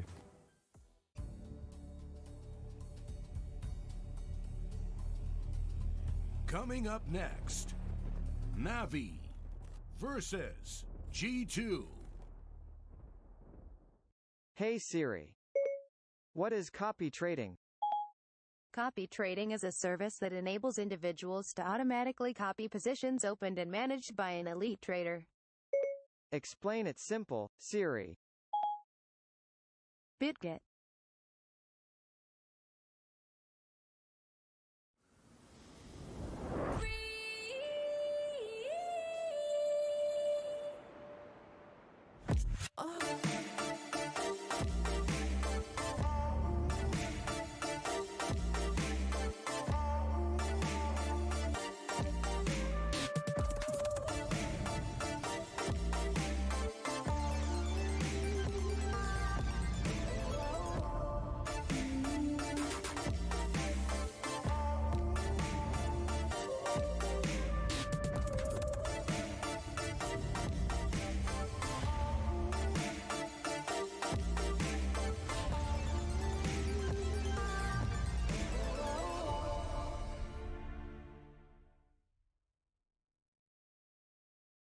Your favorites will play soon. You hope for the win. Excited about the game. But something has changed. You start to doubt. Will they pull it off?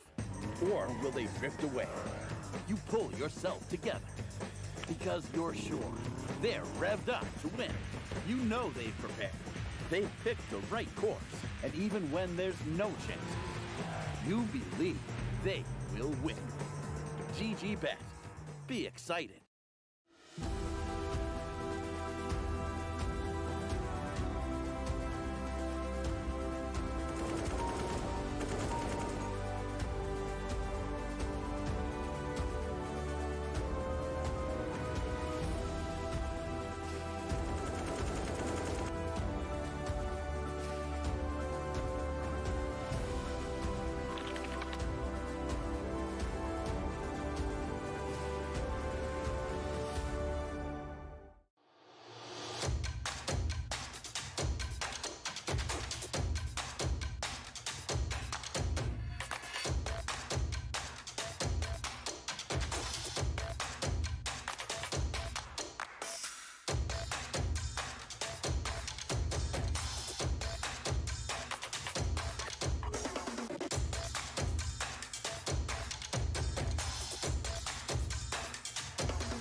I've got Jan here who's going to be supporting G2 today. Now, Jan, why are you supporting G2? I know this guy.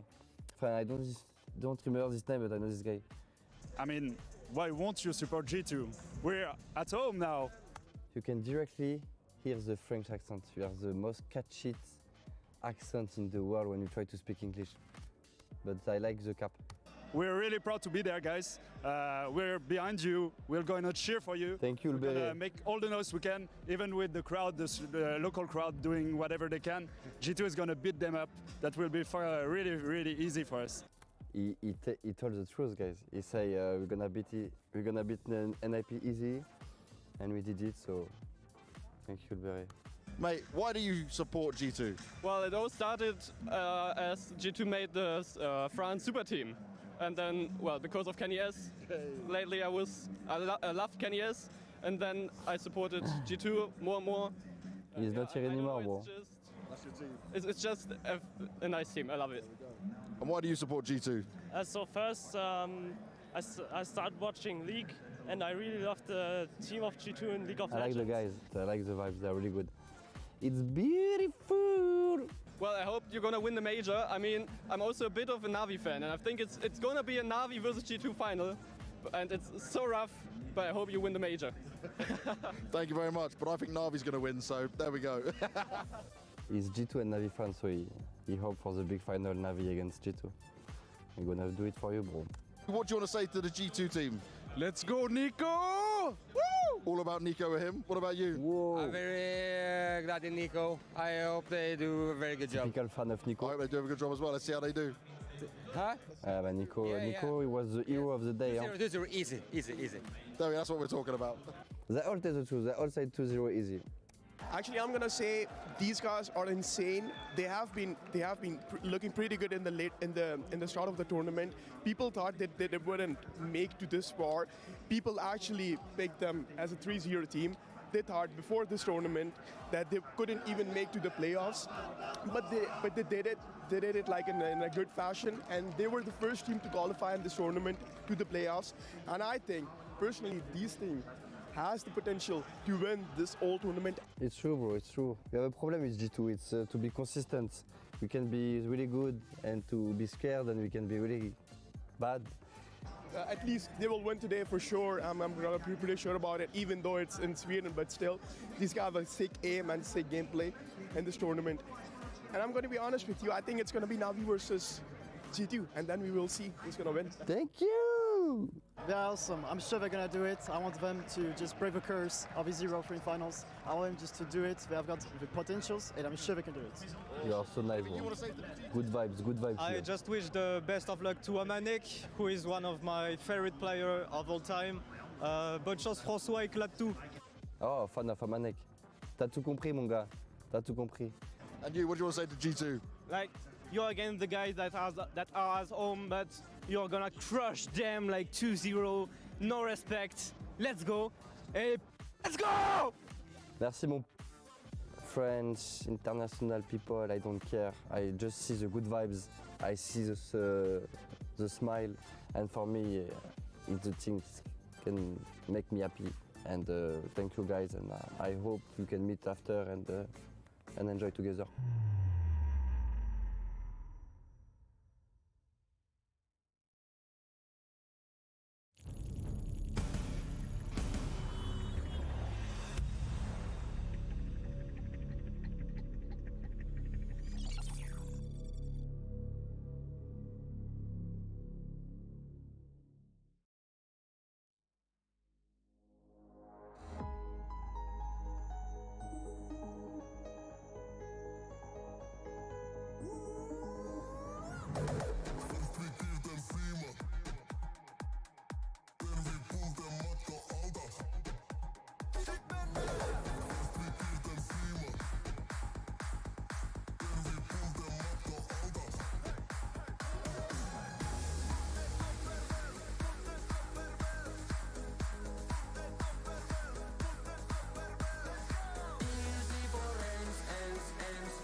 Let's go, what's up, Stockholm?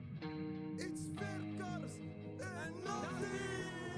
Till the flashbang dance, till the last man stands. It's all on the hips and the hands. Put your game face on and prepare your stance. Till the last man stands. Now do the flashbang dance.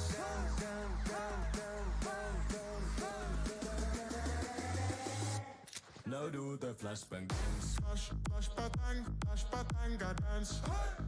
Flash batanga dance. How to do it. Flash batanga dance. Flash batang. 3, 2, 1, you're Running up long A with an AK. Doesn't really matter what way you wanna play. Dashing through smoke with the flash like snacks. Coming with speed and ready to attack. Pop flash, make the crowd dance. 300 IQ with the counterattacks. Now, whole team sitting on my back. Next round on me, I got 0 cash. Ballin' like Gaben. Feeling bit faded. And even if I go blind, I can still see all my haters. Do the flashbang dance till the last man stands. It's all on the hips and the hands. Put your game face on and prepare your stance till the last man stands. Now do the flashbang dance. Till the Friday till the Sunday. All we do is party flashbang dance. Monday till the Friday till the Sunday. All we do is. Now do the flashbang dance. Flash batanga dance. Flash batanga dance. Flash batanga dance. Flash batang. 3, 2, 1, you're feeling maxed out, full ammo. Spray and pray, that's our only motto. King of the jungle, nigga rumble. 200 ammo, ready to rumble. Mr. Flashbang's here, cook it, whip it, medium rare. Any place an hour, hips don't lie, y'all know it's powers. Ballin' like Gaben, feeling bit faded. And even if I go blind, I can still see all my haters. Do the flashbang dance till the last man stands. It's all on the hips and the hands. Put your game face on and prepare your stance till the last man stands. Now do the flashbang dance till the last man stands. It's all on the hips and the hands. Put your game face on and prepare your stance till the last man stands. Now do the flashbang dance.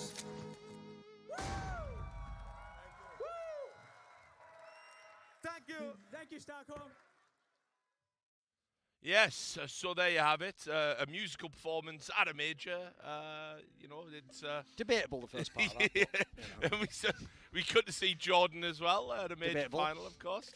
But anyway, as you can see, we've switched things up on the desk. We're joined by Maniac, a competitor that attended 5 majors when he was a player, knows a lot about what those players are going to be going through on stage. And of course, we are getting ready for the final. G2 versus Na'Vi. I described it as the thinking man's final because I think a lot of people might have got carried away with some of the hype from earlier in the tournament. And I don't think many people had, they certainly had Na'Vi in the final. I don't think many people had G2. Oh, right. I thought you meant because you were thinking, man, is this the final? I've already seen this twice. Oh, right. Sorry, you meant like the cerebral aspect. Yeah. No, the thing is, I think you just start at the top, like we said earlier. Like, Simple or Nico gets a major. Yeah. That is already the headline right there. It's a brilliant moment in history. It's not the end of their career, but it encapsulates a saga that these guys have been on. And remember, I would go back to this. When you consider these are the two highest fragging, highest rated teams in the tournament, not just because they made it to the final, they just actually are fragging out as teams. These are guys who were the hard carry. They were the 1v9 player. They were the guy where everyone has to get on my back and we don't even have a chance to win this game. So it's kind of cool that they've actually both got real teams. Yeah, Mania. Yeah, it absolutely is awesome. And also the fact that these two players are peaking right now. Both Simple and Nico are playing their best major in their career. What else could we ask for the show? It's going to be absolutely insane. Yeah, and the good news as well is, so the G2 players have also been obviously showing up.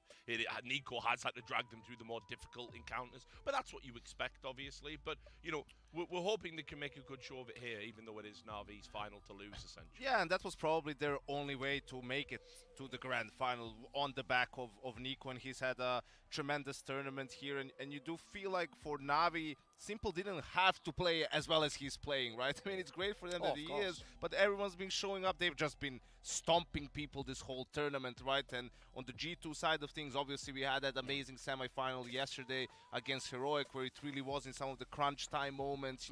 Everyone was thinking it's a E-League Boston major happening all again for Nico. Can't close out Inferno on T side, but he puts his team on his back. All those round wins, he had amazing amounts of impact, and just he wasn't going to be denied yesterday. I'll take it back to the old days when it was Simple in the bad teams, some of those Na'Vi lineups that were a bit ropey before Zeus, for example. Obviously Nico and Mouse Spots. People used to famously say, we won't mention who, but they know who I'm talking about. They used to say what I think is exactly the opposite. They used to say, oh, it's a lot easier when you're a bad team, though, because, you're the only one that gets all the kills. It's like, it's the opposite, you idiot. You're in like a 1v3 half the game. You're in situations where you have less economy. You're in a scenario where this guy doesn't get any damage on the guy, gives you no information. Like, that's why I agree with you. The fact that, like, basically, on the Nico side, he has had to hard carry a bit. But the idea Simple's putting up, like, world-beating numbers on a team that's also fragging out completely. But he hasn't actually had to look as impressive with the eye test, has he? Aside from that last series in the semis, basically, he's been on cruise control. He basically even admitted he was just drinking before one of the nights because it was his birthday before. So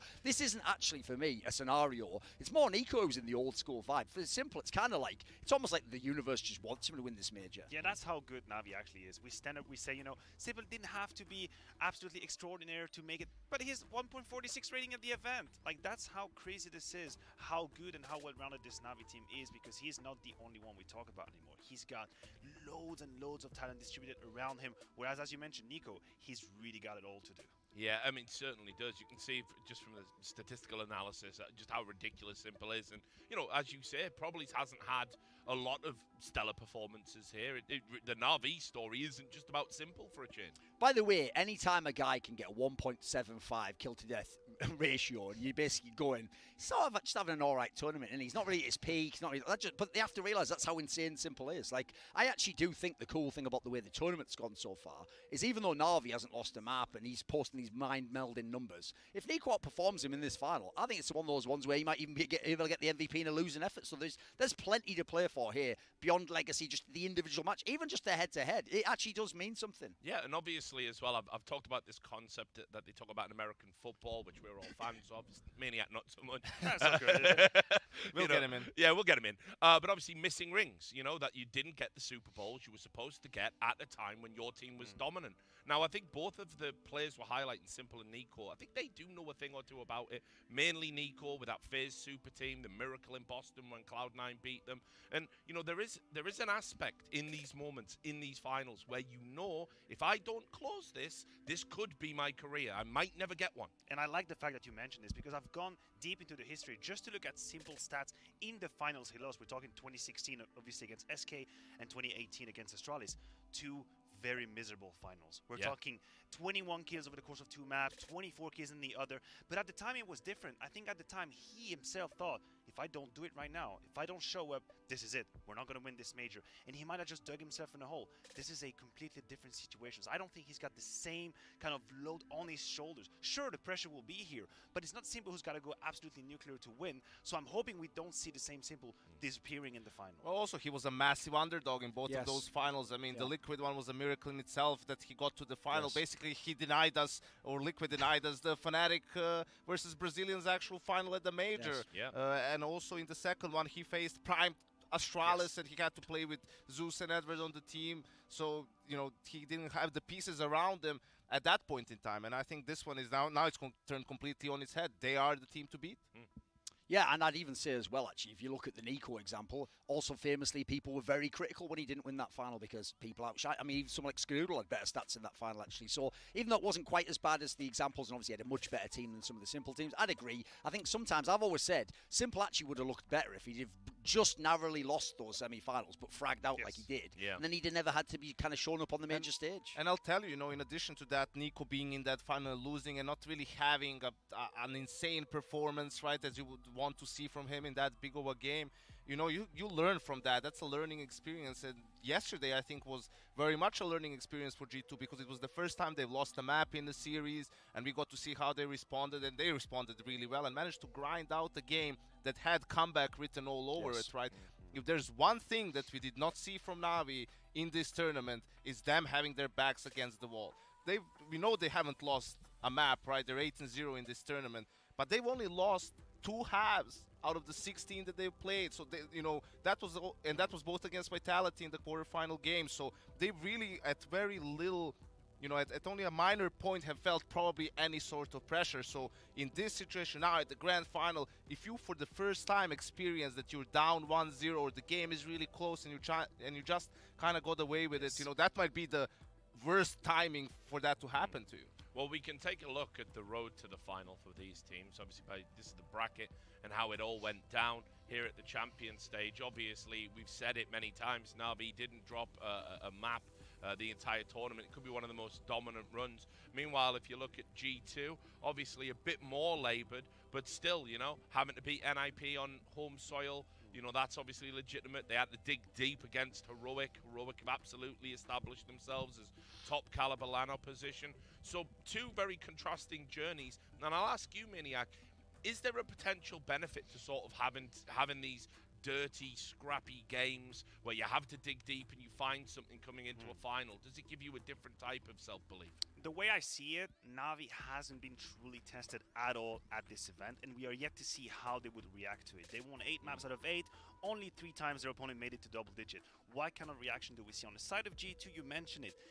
That victory against Heroic, I think, was very important because it gave them the feeling that even when everything is going to hell, which basically was the last 6 or 7 rounds of that map on Inferno, somehow they'll do it. Nico is going to shine, Next is going to have that 1v2, Hunter's going to have a clutch here and there. So even if the fashion isn't great, it gives you the sense that you can actually do it. You can fight back. Nothing is lost. Do we know, can we tell now that Na'Vi has the same reaction if they are down against the wall? Because we haven't seen it at the major. They was just strolling on their way to victory. And you know, Duncan, you were making the point the other day. I mean, you can't expect from Perfecto to have 30 kills like he did from Vitality every time. From Boomage to have, you know, his rating to be over 1. That's just because they're stomping everyone. So you felt like they would need to regress, and they haven't yet. And Byte is the one I want to talk about because the most insane thing I've seen is coming into this final, he's sitting at like 72% headshot percentage, which usually tells you he's just very good at killing people, right, and aiming. The average across all majors, really, the leader is Rain, you know, considered a headshot machine of his own, one of the best raw aimers out there. He's sitting at 55, and I think the highest I've seen at any major has been around 60. So he's like 10 percentage points above average. That's just mental to have that sort of a performance across 8 maps. Here's the saddest thing, is if I only did the G2 side, and I said they've only lost 1 map in the tournament, they've been dominant, you know what, 3 of their players ranked in the top 15, you'd be like, wow, game on. Sad thing is, Na'Vi have got all 5 players ranked in the top 14, and they haven't lost a single map. It's like, this is just unfair. If you meet any other time, you'd be the favourite. All right, well, listen, guys, we're just going to take a quick break, go to Banks on the stage. He's with the G2 manager, Carlos, I believe. Thank you, Richard. Yes, I've got Carlos from G2 and Eugene from Na'Vi. And Carlos, I'm going to start with you because you weren't even here until today. You didn't even want to support your team. Yeah, so yesterday I was watching the semifinals, and I was at my home. I'm traveling to the US, in fact, tomorrow for a job, and I was like, yeah, fuck it, I'm coming. But you're coming to see your team lose again. Your track record's not looking too good, mate. You know, you never lose your habits, you know. Another final against Navi, another final to lose. No, that's not true. It's not a BO5, so it's not a 0-3, you know. We can't lose 0-3 if it's a best of 3. Think about it. So it's positive for you? It's possible. Now, Eugene, it's been a pretty good year so far for Navi, but are you feeling a bit nervous about this one, even though it looks like it's in your favor? I think G2, they have no chances. I think that the only reason that Carlos is here is that he wants to poach Simple after the loss. But anyway, we respect our opponents, and G2 is a great team. Now, G2, I like that. There you go, I like that. How much would Simple's buyout be? What would you charge him? Simple is priceless. Priceless. Carlos, how much money are you willing to throw down for Simple? You want him, surely. Listen, Simple is good. It's not priceless. It has a price. Everything has a price. Everything has a price. So, but we come here to watch the final. We come here to watch G2 upset, because it will be an upset. Everybody thinks it's going to be a 2-0. But I took my flight, and my players won't disappoint me. It won't be one-sided, and we have the people on our side. And I want to hear it. Who's a G2 fan in here? That's what I'm talking about. That's not bad. That's not bad. But Eugene, we can do better than that, right? It's the Navi Nation. No. I have a chant for G2 fans, like G2, top 2. But we got the Navi fans on our side, right? Should we make them roar? Navi Nation, can you show yourself? Oh, it's a little bit louder on the Navi side. Shake hands, guys, because it's all love in this war. But we know who he's going to win. Let's see if it actually happens. Overconfidence is a slow and insidious killer, James. James's style of interviewing about Navi. Yeah, no, that's what I'm saying. What happened to being unbiased? I know. None of that here, of course. No, so obviously, you saw both of those owners there.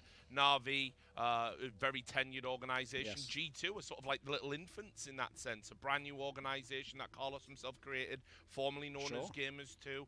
And so it's great to see them, you know, at this level. They've really leveled up their game in such a short space of time. By the way, as much as, yes, we all favour Navi probably and think the metrics say they should win, they haven't lost yet. So Navi's never won a major in CSGO. And by the way, they've been in loads of finals as well. Like, I looked it up, they've been in 5 finals, right, coming on to now. 0 titles. If you remember Navi in 1.6, they were in 5 finals basically in a row. And they won 4 in a row. So, actually, it's as much as they're, like, taking, it's for granted, yeah, we've won this one already. Listen, history doesn't say as much. And a point that, Yanko, you made yesterday was that for G2, this is almost the perfect scenario to walk into the final. You're facing an opponent that destroyed you. By the way, G2 hasn't beaten Navi since June 2020. That's how far you have to go back. That was obviously pre-Nico. Exactly, and that was online as well. Kenyas was in the team. So you G2, you're walking into the grand final of a major who's supposed to be the most pressurized event ever, but you're facing an opponent that everyone thinks, by any metric, any narrative, any logic, you're supposed to lose. Yeah. How better can it get? As a player, just walk in, just shoot your shot, go ahead. There's no pressure. That's something they have to use. They have to be ballsy in this game. Carlos is a genius for that as well, by the way. I mean, one of the big parts of the G2 culture is when things go wrong, you lean into it and you sort of take away the weapons of the haters online, and you remove that pressure element by sort of becoming, you know, au fait with what it is to lose in a high-pressure situation. All of his players are always tweeting, you know, when things don't go right. So he's done everything he can to really lift the pressure from their shoulders, and who knows if that's going to be a factor today. One thing will be a factor, the veto. It's in. We're going to take a look at that now. It's coming up on screen, and there you go. They've done it. Oh, they've picked Ancient. Now, here's the thing. That actually does imply, no matter what they might have said as players, that G2 themselves, they know they're underdogs here. I know. There's a reason they didn't just pick Mirage straight away as their map, because even though they picked it against everyone else the whole tournament, they know they would probably get smacked by Navi on it. So, Ancient, listen, it's ballsy. Navi's been good on it, but listen, it's not a map they've had to make a home because they're so exceptional on all the other maps. Yeah. I agree. I have an issue with Mirage being as a third. You mentioned it. G2 picked Mirage the entire tournament. They won it all the time. That was to be their weapon. It almost sounds to be like, you know, we don't really fancy our chances into Mirage. Let's try something else. This is from a position of been under Navi. I'm not too happy about it, Ancient, being honestly. Yeah, it's difficult. Like when you look at it, there's two sides to it. If you pick Mirage, you're just showing confidence. It's a map that you've been winning throughout the tournament, that you've managed to also have really good T sides, right? So I was hoping for that as well. Yes, of course, Navi used to pick it at different times, obviously, but I think Navi is good on every map. I think if you play Navi on Vertigo now, they're probably gonna beat you as well. That's how good they are, right, individually. So you kind of had to stick to your guns. But talking to some of the G2 players, they actually feel super good on Ancient too, right? It just made more sense in some of the series that they played to just go with Mirage. They think they can play a similar style, that the individuals can have the room that they need to have on a map like Ancient on the T side. So we'll have to see. There was no surprises, obviously, with the Navi nuke pick here. So one of the problems that I have with Ancient, a spin we could put on it, is that I feel like G2 in this tournament at times have been saved by individuals. Of course, Nico is a huge example on Inferno. Do we think that there is an individual in G2 that feels good enough on Ancient to make that kind of plays, to bail them out of misery? That is my one issue. You were making that point where if you're G2, you lean into your superstars, you give them the tools to save you, dig you out of situations. Can anyone do that on Ancient? Doesn't really feel like the hard carry map, does it? I always think of all the retakes. You've got to have great timing, communication, get all the utility. So I have to say, this to me is just a complete crapshoot. They're really just rolling the dice on this one. They had to, though, right? Surely there had to be a curveball here. You know, one of the things we've said, first of all, we haven't seen Ancient throughout the playoffs. You know, people obviously haven't decided to try and utilize that. We didn't get there with NIP, who've obviously been playing it a lot. I think this is a good strategy. It's one of the more sort of strategical vetoes we've seen, because you are throwing that curveball. You also have to take into account, we can't forget about Nuke here, right? And Mirage is still in the pool. It's the third map. And if you're G2, I think there's no way in hell you're winning this 2-0, right? That you're taking Nuke away from Navi. So, you know, perhaps they're thinking curveball, a little bit of a surprise pick on Ancient. If you can pull it off, it's the first map as well being played. Maybe we get into it hot, cause an upset. Nuke was gonna be hard regardless. And then we get Mirage as the third, you know, as the decider. I think that's better for them than either Inferno or Dust. I feel like for G2, winning one map is the name of the game. Win one map. Unlock that score for Navi. Push them back, you know, win Ancient. Throw that curveball, win it. And, you know, infamously, Duncan, you remember MLG Columbus 2016, the first major that the Brazilians won. They were in the final against Navi, and the first map, I think, was even the Brazilians' pick. It went into overtime, right? They lost, and Navi just completely crumbled after that. Flamey sitting in his chair at the stage while the rest of the team is going backstage to talk about the second map, and then they just got blown out on their own map pick. So, if you know, that's the only way. Navi is the better team. They have the better individuals. They're playing a better brand of Counter-Strike as well. So the only way for you to beat them is to kind of instigate that pressure, like to make them feel, to make them panic, to make them nervous, and so that they're not able to play in the same way. And by the way, it's not like G2 isn't good on Ancient. They've won 4 of their last 5 on it. Actually, the loss, by the way, was a 14-16 loss. So it's certainly something they had sort of in their pocket. It's just that, as we said here, there's a reason even the top teams on Ancient haven't particularly got into it. And often they've left it as a third map in case they have to play it. I don't think it's a map anyone thinks they've mastered right now. So that's why I take the Maniac side. I think basically my issue is I like the curveball angle, like the veto kind of gamble. Like, let's put Navi somewhere they're not maybe that comfortable right now. The only problem is I don't know if G2's the right squad to do it. Like, I actually maybe would have preferred it. Like, I feel like you do, Janko. I'd have said, just ride with the Mirage. He's got you this far. You've won it every time. Just take it that, look, Nico, it's an FPL map. He can go crazy on that. And just pray he does it one time and maybe someone from Navi just starts a slow start or something. Sorry. No, absolutely. Absolutely. I liked that G2 the whole tournament was just sticking to their strengths. They didn't really care at all about these potential punish picks against other teams, or even stylistically. Their Mirages looked more or less the same in each game, right? The T side is just like small details being changed here and there depending on the opponent, and that's brought them success, right? So for you to change at the final stage, at the final boss, right, to step away from what's worked for you the whole tournament, that's not something I personally like, but you know, they've obviously had the discussion beforehand. If all the players are saying, yeah, we feel good with this, who knows, maybe they can pull it off. And not a lot of talk about Nuke, so I'm guessing you guys just believe. Listen, there's a lot we can wax lyrical on that. We'll save that one for later. Yeah, that's the historical segment. Okay, all right, good. I'm looking forward to it. Well, look, we are going to obviously break down the game directly ahead of the final, but first we're going to check in with Banks, who's with the fans, talking about what it would mean for their team to win this major final.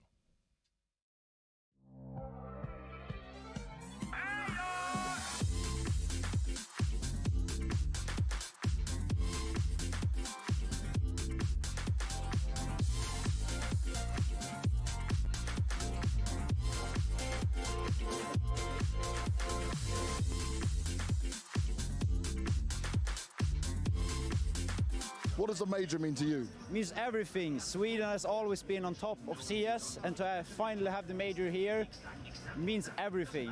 I'm very sad Nip isn't here to support us in the final, but it's amazing. It's very much amazing. And what does Counter-Strike mean to you? Everything. It's the game I started playing when I grew up. It's the only game I'm stuck with, because CSGO can never die. It can never die. So, what does the major mean to you?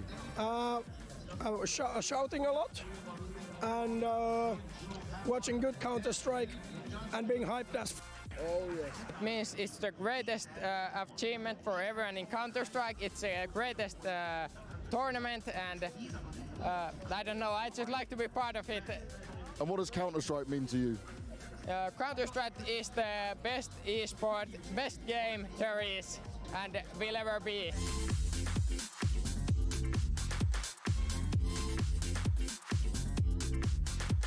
What does the major mean to you? Well, it's like the heart of Counter-Strike. Everybody comes together.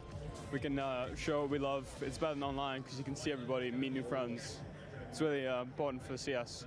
And what does Counter-Strike mean to you? It's my favorite game. So it's like, it's what I do every day, almost. It's where I met friends, so it's a lot where I meet new people. So it's very important for me. What does the major mean to you? It means a lot. It's like the first time I get to see one in person. So it's the biggest one. It's huge. Unfortunately, NIP didn't qualify. Of course, the home team, and that's sad, you know. But otherwise, great games. And now I'm rooting for Navi, since root for the best, I guess. And what does Counter-Strike mean to you? It means a great deal, actually. It's I met a lot of friends there from different parts of the world and my country as well. And it's just a great sport and a lot of great time.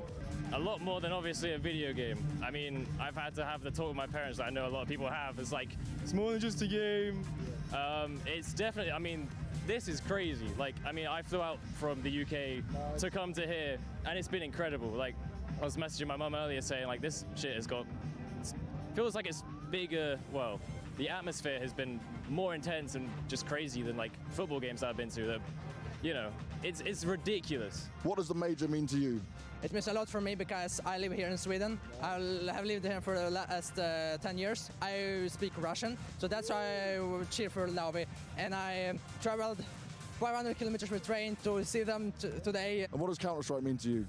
I play itself. It's best game for me, the best computer game, like shooter game. And my peak game was Norway and Gambit for the first semi-final and the Norway for the win. So I really hope that they will take home the trophy.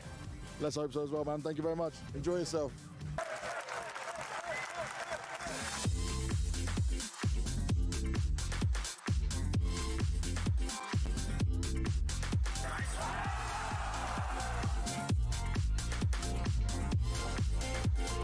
So let me start by asking you, what does the major mean to you? Well, it's an amazing event where players from all over the world come together and actually have to play a great game of Counter-Strike. All the games so far have been magnificent.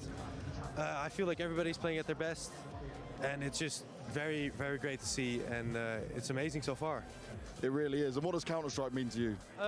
It's been a great hobby for years. I started playing when I was 15, and I never really got off of it. It's quite amazing. So what does the major mean to you? It's the biggest Counter-Strike tournament ever. It's amazing. The atmosphere is amazing here. It's so fun to be here, and it's just amazing Counter-Strike. Just watch these games. They're great. It means the world to me. It's my first tournament ever, and it's so amazing to go to a major for the first time in 2 years. Sadly, NIP lost, but we're here, and we're hoping for Navi this time. Yeah, so to watch the game that we play every day in real life, it's amazing. It's super fun.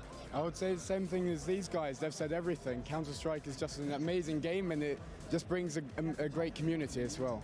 It's been 2 years since the last major. It's so beautiful to be here. I love CS. I love all these events. I work in the event industry, and it means so much to me to be here.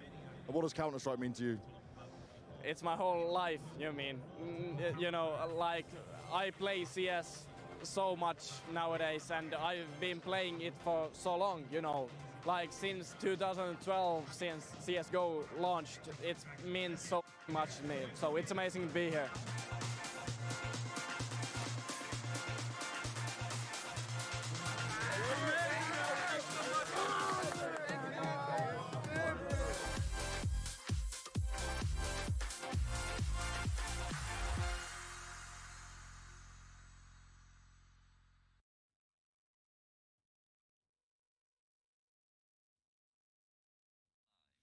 So yes, obviously winning a major final means a lot to the fans. It definitely means a lot more to the players that are up there on that stage, gentlemen. And obviously, you know, we've talked a lot about the history of this event and, you know, the history of these teams. Yeah, you know, it's a good point you brought up, Janko, when you were talking about that time when Na'Vi, they've been in this position before, destined to win a final. Columbus was meant to be a cakewalk for them, and then it was just cursed, you know. Guardian fell over and you know, broke his elbow. He was recovering from that.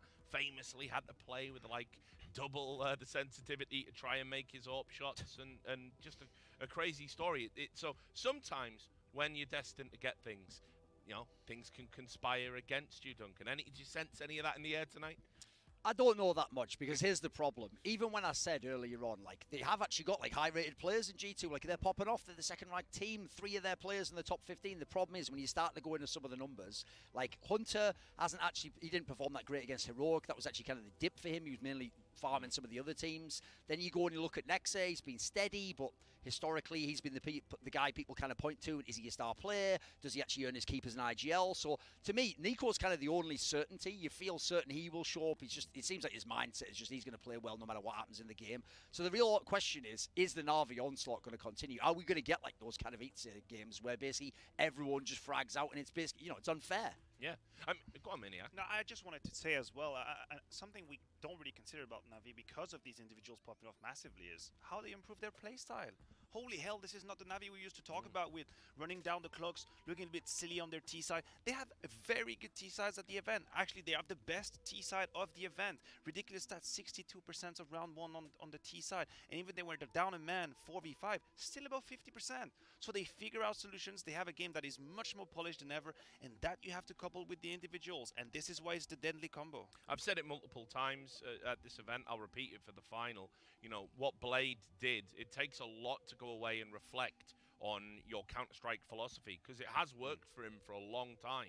He's been a top coach. He's played at some really, coached at some really poor orgs with like not so great players there, and he's always made his teams competitive. But unfortunately, the game changed so much in this modern era that was a philosophy that wasn't going to get you trophies. So he looked at it, he listened to the criticism, he listened to the fans' criticism, and he actually has now come up with a strategy that just works. They're an exciting team. Yeah, not only that, but also on an individual basis, right, with Byte. And how is Byte so good compared to some of these other rookies, where you have to remember Blade was one of the in-game leaders at raising these stars. Famous, I mean, Simple was one of them early on, but the most famous one was Electronic. He, applied his craft in Flipside before he went on to Na'Vi. Flamey was, again, another name even earlier on. And you can see how much Electronic's performance has gone up now that we're at the biggest stage, that we're online. He's one of those players that's just so cerebral, so talented, and really here, when everyone's shaking in their boots, he's just so confident as well. And when everyone obviously points out the whole Byte angle, like the rookie of the year, like how's he come out of nowhere, he's dominant on the first 2 big lands he's playing, I think people forget it was just before we went online they brought Perfecto into the team. And again, if you're going to talk about picking rookies out of nowhere, he wasn't in a top team. Simon Gaming were nowhere near like challenging. He wasn't even the player that stood out. How is he so polished? Like, people give the comparisons to Zipnix. It's sort of earned, but the difference is Zipnix is a mega veteran. He's been in a billion of those scenarios. He was always in a top team, and he grew into that role. This guy basically just hit the ground running, and especially this year, he's almost like being one of the players who, to match his names, kind of perfected that role. Absolutely, and I want to talk about that role because, again, it ties back up to the reflection of Blade and Boomich to create a playstyle. Perfecto shines late round. This is where he makes the impact. How many clutches have we seen from Perfecto? And this is where you have an actual virtuous cycle where he starts clutching, he feels more comfortable, there's more confidence, so he plays better. But that also speaks to volume as to the Na'Vi structure and philosophy into the game. They understood this guy that we have on our screen. We don't need to send him first. Maybe he doesn't have the skill set needed. No, what he needs to do is close out rounds. He's cerebral. He figures out solutions. And that works again. They use him the right way. And if you look there, if you have a 1.33 rating, but you only get 0.63 KPR, that means you barely ever die, mate. Like, basically, I always say this. at the top end, if you're the simples and equals, yes, it's actually just about putting up kills. Sometimes you even take a load of deaths. It means it has an impact. If you can be the supportive element and you just don't die in the game, you keep the game alive, you don't give away easy kills, easy guns, that basically shores up the whole team. And the difference is, again, if this was a different squad, if this was Gambit, I might say something like, well, you know what, HyperX actually pretty underrated in the clutch. Jax obviously is an entry player, can have impact even if his stats aren't there. The problem is Navi's just got it across the board. Everyone's got crazy stats, crazy like metrics that say they're the best. It's hard to kind of find the hole. Like even the equal simple things it feels like a push. Yeah, no, and they don't have a weakness right now, and we saw that exemplified yesterday. Boomich just put up an incredible individual level of performance against Gambit. You know, we've talked a lot about him. You know, what is Boomich in the sense? Is he an IGL, right? Is he a player that just frags and takes his notes and cues from Blade? But let's talk about this guy. Clearly, at this major, he has shown himself to be actually deserving to be on the server, not just because he's conferred the protection of IGL status. Yes, but it's also like all the stats are a little bit inflated because how much they were destroying everyone. If you ask me, the way in for G2 is going to be through Boomich and not on the server per se, but because of his role. Like, yes, and the calling has been good and all that. As I said, they were never pressured. And you saw Boomich, he was celebrating a lot. He was really emotional in round bids and so on. He was feeling it. He was feeling the hype, right? So what happens when they start losing? Is he going to get super nervous? Is he going to start like making some different calls, like rush things and so on? Blade has 4 timeouts. He doesn't have 15 timeouts, right, to tell him all the time what to do. Sure, before the game, you prepare, but you don't want to change it now that it's the final and, like, over-prepare him, like, have the first 5 rounds set that you're going to do. You need to let him feel the flow. So I think that could be the potential danger for Na'Vi if the nerves start coming in, especially to him, because if the in-game leader is nervous, that translates to all the other players as well. Here's the stat for you, to show how inflated the Gambit win particularly made these stats. Over the whole tournament, Boomich is plus 26, and I think it said here, he was like plus 22 just in that one series alone. So basically, in that scenario, no one's dying, are they? Like, Navi's just farming completely. So I actually think, yes, realistically, you would expect in this game, he won't be the same kind of monster. Similar with Perfecto, you expect him to win his clutches, not to frag out. So I think, look, once we get down to it, it is going to be about the big 3 from G2. Hunter's got to have a big game. Next has got to be consistent. And listen, at that point in time, the map pool certainly throws a little bit of a wrench in there. You can maybe get Ancient. But I think actually, like, listen, if Na'Vi can really do it and everyone can frag out, then yeah, they're the greatest team ever, and apparently we should have to rewrite all the record books. I would expect a few of these guys to come back down to earth in the final with the pressure of it all. Well, let's talk about the G2 lineup as well. I mean, you know, there's a couple of players on there that I think have certainly exceeded my expectations, especially where they were, you know, coming into this major. Remember, I think a lot of people weren't even sure which G2 was going to turn up. I think some people thought they wouldn't even, you know, make it to the arena stage. But so I want to talk about Amanek and Jax. Obviously, lots of question marks against them. Their future potentially in this team. I think they're playing for their sort of, you know, contracts essentially, because, you know, Carlos is here. He's watching. He said he wants to win championships. He's not like most owners. He wants excellence. He wants trophies. He demands it. You've got to deliver that. So what have you made of them, Maniac? Obviously, I know you know these players very well. What have you made of them at this tournament? Honestly, individually, I haven't been impressed. I don't think I've seen enough from neither Jax or Amanek. If anything, at times, they were the reasons why G2 found themselves in such hard situations. You're right to mention that, you know, prior to this event, they were probably on the way out, and this grand final could be potentially a saving grace, but I think it would just be avoiding a problem that is obvious. When you have Amanek, who is going to go missing, never, ever can he go toe-to-toe with Simple on an AWP duel. Jax as well in some positions, lackluster finding. We talk about weaknesses and we are struggling, Na'Vi. We don't struggle with G2. And that's the problem. That if you go from the bottom up, it's way too limited. And unless they show up today massively for some sort of crazy magical reason, no, they haven't been enough. I like Richard's angle though. If you think about where they came from though, like I actually genuinely first saw Jax play at a Gfinity years and years ago, and he wasn't in Envious, he was in Envious Academy. And this was a guy where no one was even saying in that team, it was actually the Hachi And he was guy. in his early 20s then. Yeah, exactly. He was already a guy that was considered past his age. He was just there to be a veteran player. So what I'll say about this guy is he's a guy where his strengths will never show up on a scoreboard because he's just a guy who tries like crazy entry impact. By the way, he has bonkers aim in his highlights. If you just isolate the highlights, you think he's a star player. Bizarrely, he doesn't tend to get very good stats. But again, he seems like the guy in the team who you just tell him run through the brick wall. He run through the brick wall whether you're coming or not. I'll give you a bit of info about Jax because I know him on a personal level. When he was in that Envious Academy team you're talking about, he was in B Genius as well. He's had a couple of offers back then, but he was very loyal to the people he was with.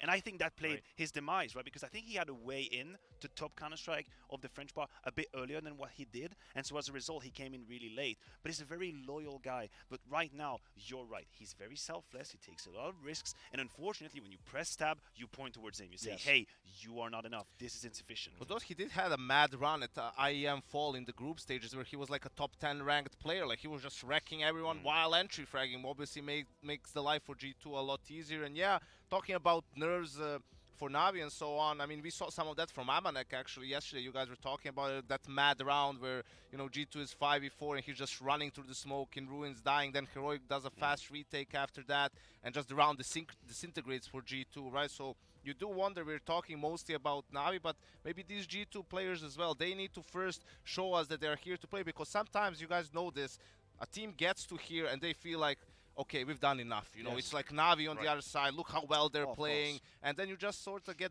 and as you're losing, like, yeah, you're cheering yourself up and everything, but that thought starts creeping into your head, right? Oh yeah, well, this was to be expected.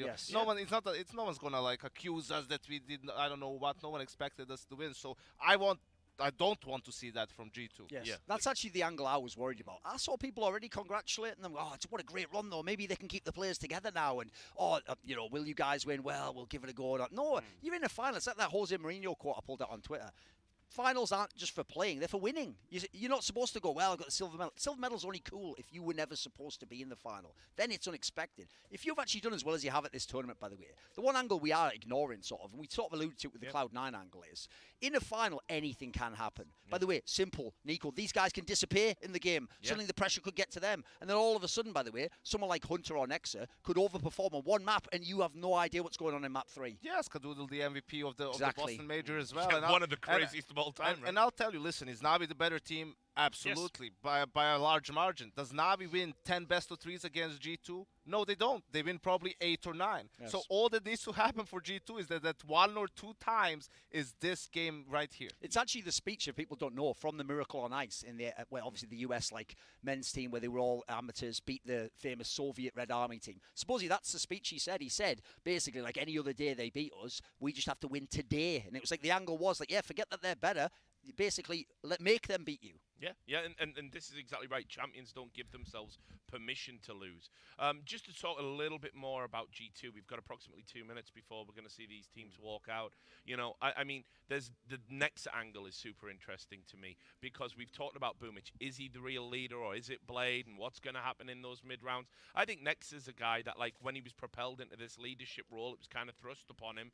You know, he's somebody that's had to basically swim with the sharks, right? He's got these great players on his team, and he needs to be saying the right things to get their buy-in. And there's a story that these numbers tell right here. A story that is very important for Nexa is the fact that he's actually overperforming, and he had some very key rounds. Yes. Clutches against Heroic, for example. And for a man that has been, I guess, used to suffocate a little bit when compared to the highest level, felt a little bit one step behind. That's not the case right here. He had a few moments with G2 where he find that impact, you know. And I guess as an IGL, the better you feel on an individual level, the more focused you are on what you're calling, the more confident you feel in yourself, the more you're going to trust your instinct. And when I see Nexa overperforming, I'm thinking, okay, we have a way in for G2. If this guy is on, he's on one. If he's online, if he's activated, that could be a thing. That could be a saving grace. Obviously, Yanko knows the guy better than me, so I'm going to take a different angle here. The one thing I actually really do like about Nexa is he actually embodies what Carlos wants from this banter vibe, where you insulate the players by basically taking it on the chin. Like, he's the guy where, no joke, you can go back and look. If I ever do some outrageous tweet where it's like, look, Nico should stay, maybe Hunter, but like, cut Nexa, he's even real. He'll just like the tweet. Or he'll reply and be like, yeah, all I say is Nico, go kill. Like, he actually sort of, I get the feeling, if he plays bad, he plays bad. I don't think it's actually because of pressure and nerves, though. And he's also solved the pick'ems, right? He had Navi winning the grand final, them being the final, right? So he wins either way. I stole that, by the way, too. But, you know, on the server, he is crucial because he's in the anchor position. And I like him because he's a more cerebral player, passive player, right? Knows how to buy time, play it smart, and you know he's gonna get the brunt of Navi's attack in some of those rounds, and they definitely need him to be on point. Yeah, well, I mean, to that point, just before the players walk out, I mean, you know Nexa. What is he like when things start to break down? You know, in those mid rounds when things are crazy and chaos. Has he got the chops to call a final?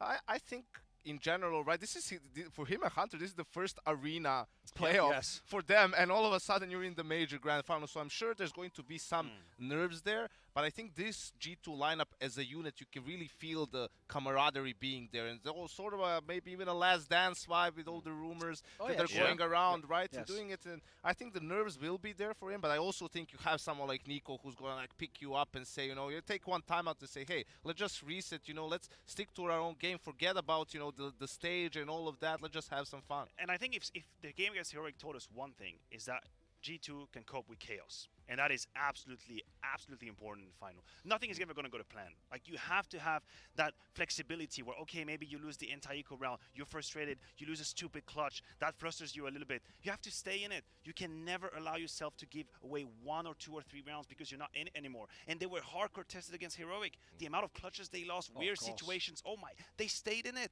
They stayed in the game, they refocused, they moved on to round number 2. That is something they need in the grand final. I'll take Janko's point and just finish on this, which is that's a very scary prospect that if you don't follow pro Counter-Strike, you might expect the opposite. It's counterintuitive. Dead teams, or teams where people know they are cut, they actually do play with abandon. They just think, like, in this scenario, what have I got to lose? I'm probably cut anyway. That is actually when you get some miracle runs in games that should never happen. Yeah, and listen, the word there is chaos. And you can see that's what G2 need to win. They've tried to create it with the veto. You know, and so I'm thinking that we're going to see some very unexpected maneuvers from them. I think they must have prepared for this, and they must have some tricks up their sleeve. Because they know Na'Vi doesn't know what's behind that door. Na'Vi doesn't know what's behind the door of losing a map. They haven't known it ever in this tournament. What if they do it first in the grand final, and suddenly Simple start thinking about, oh my god, it's happening again. I cannot possibly lose this final. Everything is right there for me. G2 know. They just have to get Na'Vi through that door. Well, we're going to see now, because they're about to walk out on stage with James Banks.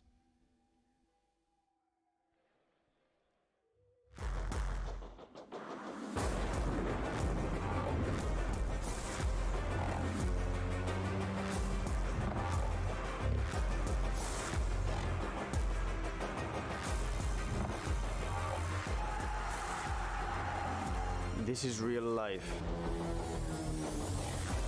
It's time to earn our stories.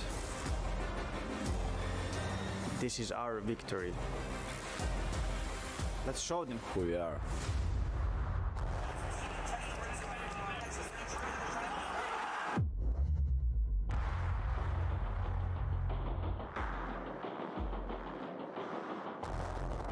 G2 make the grand finals of the major! Na'Vi in the grand finals of the PGL major in Stockholm. Gear up, we are going in.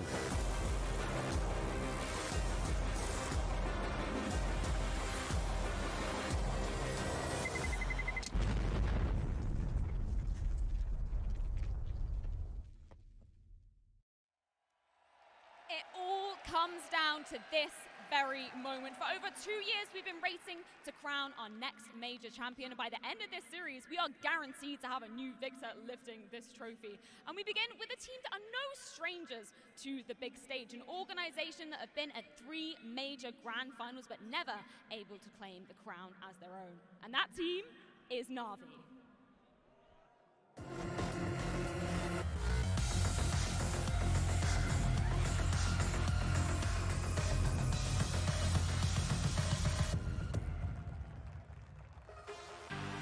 Perfecto!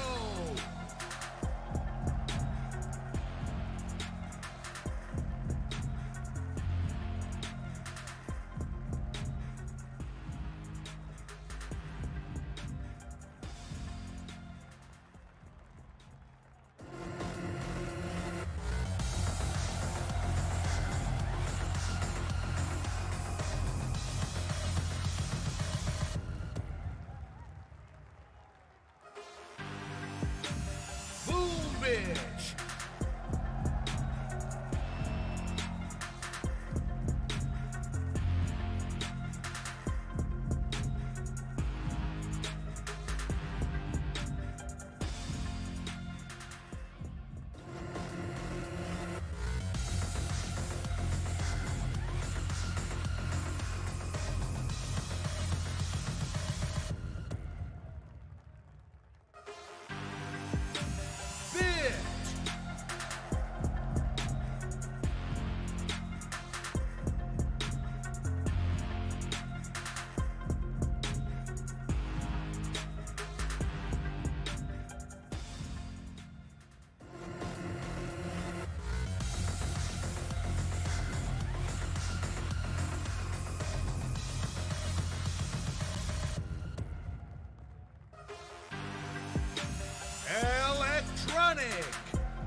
time simple rounds off this star-studded roster in hopes of making history. But on the other side of the server, we have another CSGO Titan hoping to write a legacy of his own. Nico never having also lifted a major trophy despite coming tantalizingly close back in Boston. It is time to welcome G2 to the stage.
Where legends are truly forged. One more best of 3 series separates one of these two teams from cementing themselves in the Counter-Strike Hall of Fame.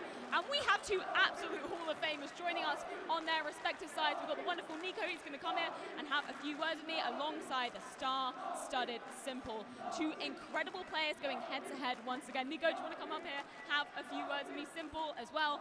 Simple, you seem so cool, so calm, so collected every single time you get up on this damn stage. How are you feeling right now? How do you keep so cool? I'm feeling great. Hello, Stockholm! I'm so happy that I'm staying on stage right now in the biggest tournament right now for CS, you know. And Nico, you're familiar with these big stages as well, being in a grand final of the major in Boston yourself. What is going through your head right now when you're entering this arena? I'm just happy to be here, really. I just want to enjoy every moment that I spend on this stage, and that's all that matters for me. I want to give it my all. I'm not thinking about anything that happened in the past or past in this tournament. I just want to give everything that I did during this event, and I'm just happy to be here. I really want to. We didn't have this for almost 2 years, so just being here is something very special. So I just want to enjoy until the end. It is absolutely incredible. I do want to look forward to this matchup at hand because we saw a little bit of a spicy pick coming out from the G2 side, bringing Ancient into the pool. Do you want to give me a few words, some thoughts on that? Well, we think our range is really strong, and that's the reason why we picked it. B, I think, if I'm correct, we lost last 2 or 3 times Mirage when we picked against Navi, so we want to change a bit our map pool. And I don't think they were expecting us to pick Ancient, so we feel overall very confident in the map, and we will see how it goes. I'm very excited to get this one underway. Simple, I do want a few more words from you before we kick this game off. You've been on the grand final stage at the major yourself twice. What is going to be different today? What is going to be making you lift the trophy? I think like before, on last 2 majors, we had no chance against Prime Astralis and SK. And yeah, right now we are favorites, and we just want to stay calm and show our best game. Well, the players are most certainly ready down here. The crowd is too, and of course, I know 4 more gentlemen back over on the desk who are excited to be kicking this one off. Let's get this one, Stockholm!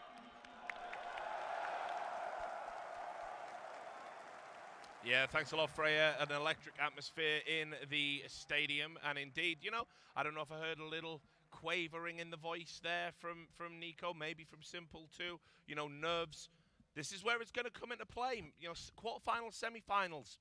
They're just not the same as this. Yes, I think, listen, you can certainly go with those big stars. We said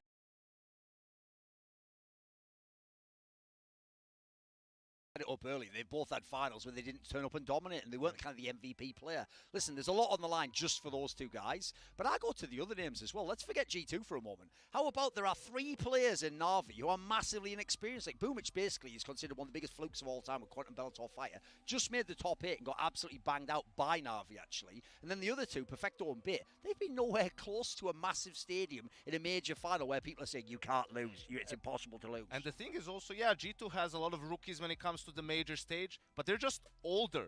Yes. As human beings, right? And they're more mature. So, you know, of course, when you're older, you deal with pressure better and all of that stuff. So I think that's what we've been saying, that's a disadvantage at this point. It's an advantage that G2 is the oldest team at the major. And I'll just say, I said it in the last series, listen, he was still good because everyone in Na'Vi dominated, but he wasn't as exceptional. I think you have to watch out for the Byte factor, which is he's been so exceptional, but like I'd give the analogy, right? I just don't think he knows yet what actual situation he is in. He doesn't know what the stakes are. He's so green. So I imagine he's in some like Wile E. Coyote scenario where he runs off the edge of the cliff. He hasn't looked down yet, but tell you what, you lose a few bad rounds, you whiff a few shots, you lose a clutch, you're going to look down, you're going to realize you can drop fast. That's actually where his headshot percentage is actually crazy to me, because if you talk about nerves, I'd say aiming is the first thing I get impacted by. You see players whiffing, spraying, that's when you have the nerves taking you, right?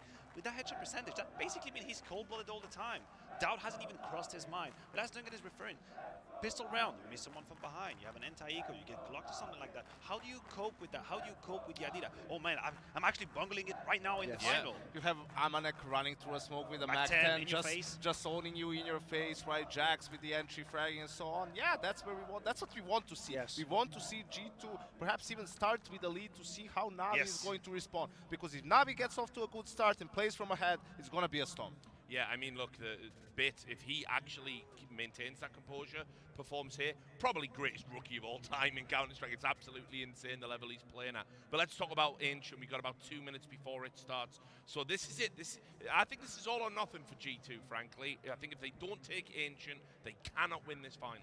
Yeah, and I actually think, look, I can see pressure on both sides, because again, it's just not a map that Na'Vi's had to play. Like, people don't force this against them. People actually tried everywhere else in the map. You try Overpass, you try a bit of Dust 2, you say maybe Inferno's not that great. The problem is, as Janko said earlier, like, the win rates are just bonkers on everything. Like, everything's like you lost 1 out of the last 5, last 7, last 8. So at this point in time, it is actually the biggest curveball you could throw to them. The question is, can the guys from G2 actually nail this one home? Yeah, and something that was good about G2's Ancient as well in general is I think they're active on the CT side in the mid-round. They like to go for these information plays, know what's going on, try to go for backstabs. Also, you have to sometimes fight for mid-control, right? Where the round could be decided in the first 10 seconds. So you have to stay true to yourself in this game. Yeah, I'd say that's how they do it. That's how they do it, G2. If you stay passive, if you allow Na'Vi to dictate the pace, and then you just hope you're going to find your shots, there's no way in. You have to take the bull by the horn and run into this grand final. By the way, I will bet money as well, Blade was not studying last night any Ancient demos. Of all the ones you could say, I don't think you do this. Maybe for the third map, maybe a little bit, but I don't think this is the map you were going to. You were probably expecting it to just be a Mirage or maybe even an Inferno. And we have to hope it works for G2. Who's winning it then, guys? Last predictions. I still think it'll be Na'Vi, I have to say. But I like Janko. I hope for a good game. This would be the one for G2 to get on the board with. Yes, make Na'Vi doubt, please. I'll go Na'Vi, but I want G2 to make them doubt, please. G2 with the upset of the century, Richard, is happening. All right, well, we're going to find out one way or the other. It's time to make history, guys. Take it away. Oh, boy. Championship Sunday. This is what it's all about. That behind me. This is what separates and puts Counter-Strike in a league of its own. And Stockholm, are you with us? An absolute honor. Chad Birchall hanging out with me. What a game this is going to be. Simple, amazing form. Nico the same. Both these teams getting to this point. The same grand final we've had, Groundhog Day, repeating itself one more time. The esports world is watching, the world is watching as these 10 players step into the arena in pursuit of eternal glory. Stockholm, one more time!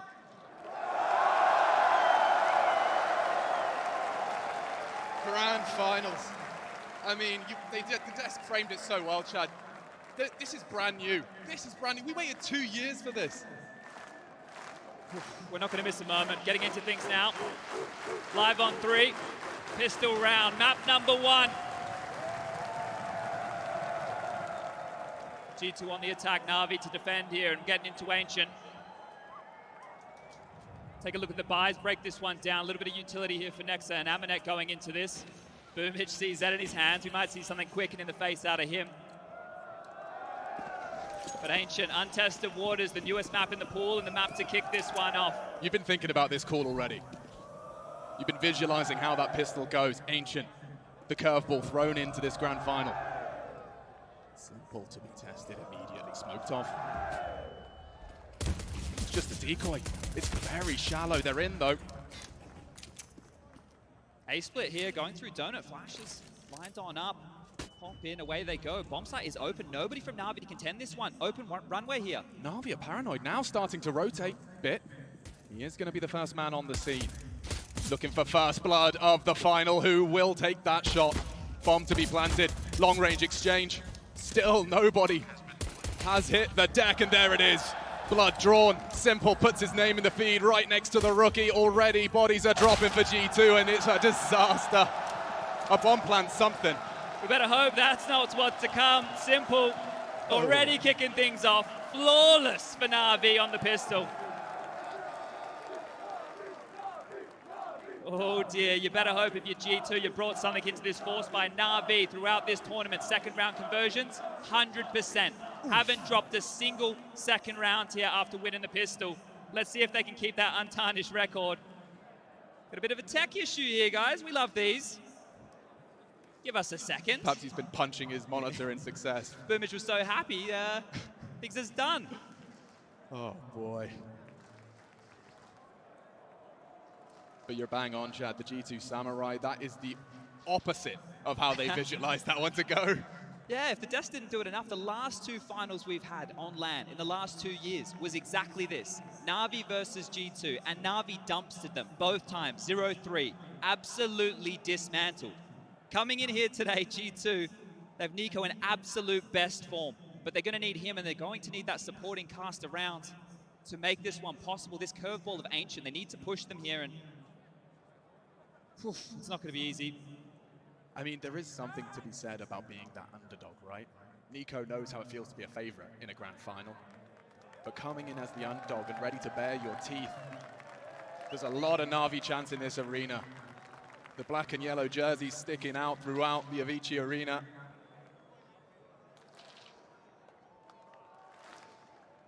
It looks like Boomich is almost ready to rock and roll.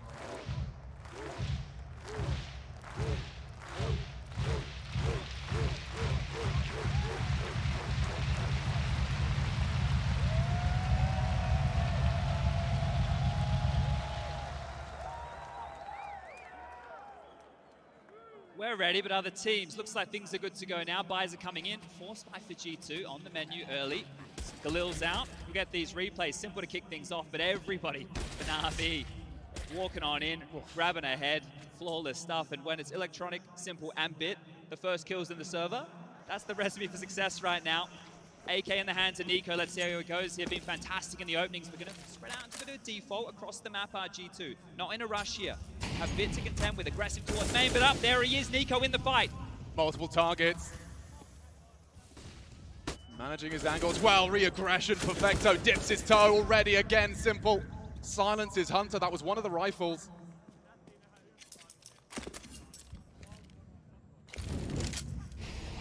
Now this is going to slow down a bit here. Nico's low already. The Simple the same, both on 34 points of health respectively. Patrolling mid. Jack's now the aim. The shot not quite there. Another opportunity here. The bullet's not landing. Smoked off. Simple's going to have to concede this position.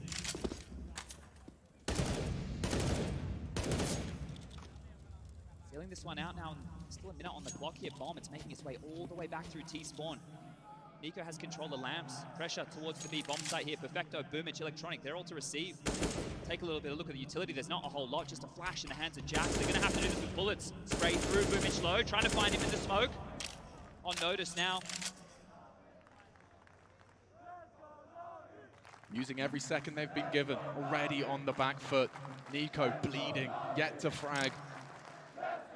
Coming in long now, walking up, contact play. Jax, the spearhead of the G2 assault. The G2 Samurai start to slice and intersect into B. It's Electronic in the off angle. Jax already found by Simple. Surely not another spotless round, just one from G2, and that's where it's left. Another for that 100% conversion. Yeah, keeping it intact here, and you're right, just one kill coming on through. That's all they have to boast after 2 rounds of play, and they're taking their time. G2 went default heavy, took their time, took the fights, and Na'Vi stand up tall again and deliver. Want to make sure these guys aren't on a heater early. Simple with aggression as well, just thrust forward, low HP, finds another angle, and just picking them apart one at a time. Na'Vi early, reading them like a book. And now we're going to have a light pistol upgrade here. This is a chance for Na'Vi to really dig in their heels. Keep this one spotless. Avoid any of this damage. Don't let G2 plant, but that's what they're after here. A little bit of traction in Perfecto now. Flash forward, one for him. Nico hits the deck again a bit. He's here to deal with this, just cleaning house. Smoked off, denied. They're going to have to wait this one out in time. It's just going to simmer down again, but here's aggression. The Undertaker up close and personal towards the smoke. Wants to get this one done already. Confidence boosting frags, these ones, especially when you're in an aggressive position like this. Jax. That's his first, and it's a spicy one. That's what we want to see from Jax here. Old boy, but he's got the aim of a youngster. Oh my God, part of me thought he might have had that.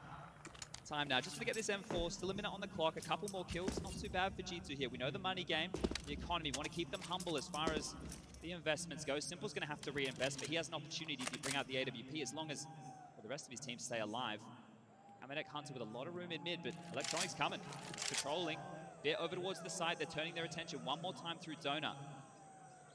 It's going to be a slow approach.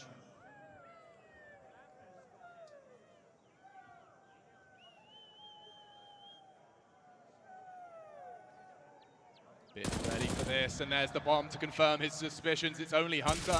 Head on a swivel. Okay. Nothing to report from the M4A1, and a nice 3-0 start. Yeah, as expected there, the Eco Bash, and that second round conversion, that now in today's Counter-Strike leads to the 3-0, right? We all understand how it works. The force fight doesn't go your way. You're going to have to take a bit more of a save scenario. They did. One kill, okay, well, Jackson and Amanek are on the board, but nobody else is just yet. And it's those other 3 names we need to see as the driving force for G2. Nico, of course, but the supporting cast of Hunter and Nexa need to be there. The guns are out, Simple into the big green, and here we go. Mid control early, you can see here, smoke towards the red house, Molly as well, and Hunter and Jax, they're taking the space, bullets through, not going to connect just yet, but Electronic, he's going to be flashed forward. God, they're both there, they line up for the spray, a one and done. Jax keeps them in it. Boomich, pressure as well. Nico slid through the lane of smoke. That is a very powerful wallbang, and he's taking some gambles here. Boomich caught out. A lovely find from Nikola Kovac. It's all about the rotation now. Simple and Perfecto are already back to B, but G2, they can take a moment here, take a breath. They're all packed up together, looking a bit clustered here over towards the ledge position, dropping down Tetris over towards mid, and now it's Bit's turn to be tested again. It's a powerful spot in Donut. You can get a lot done, but you need info, and they've already slipped through. Not again.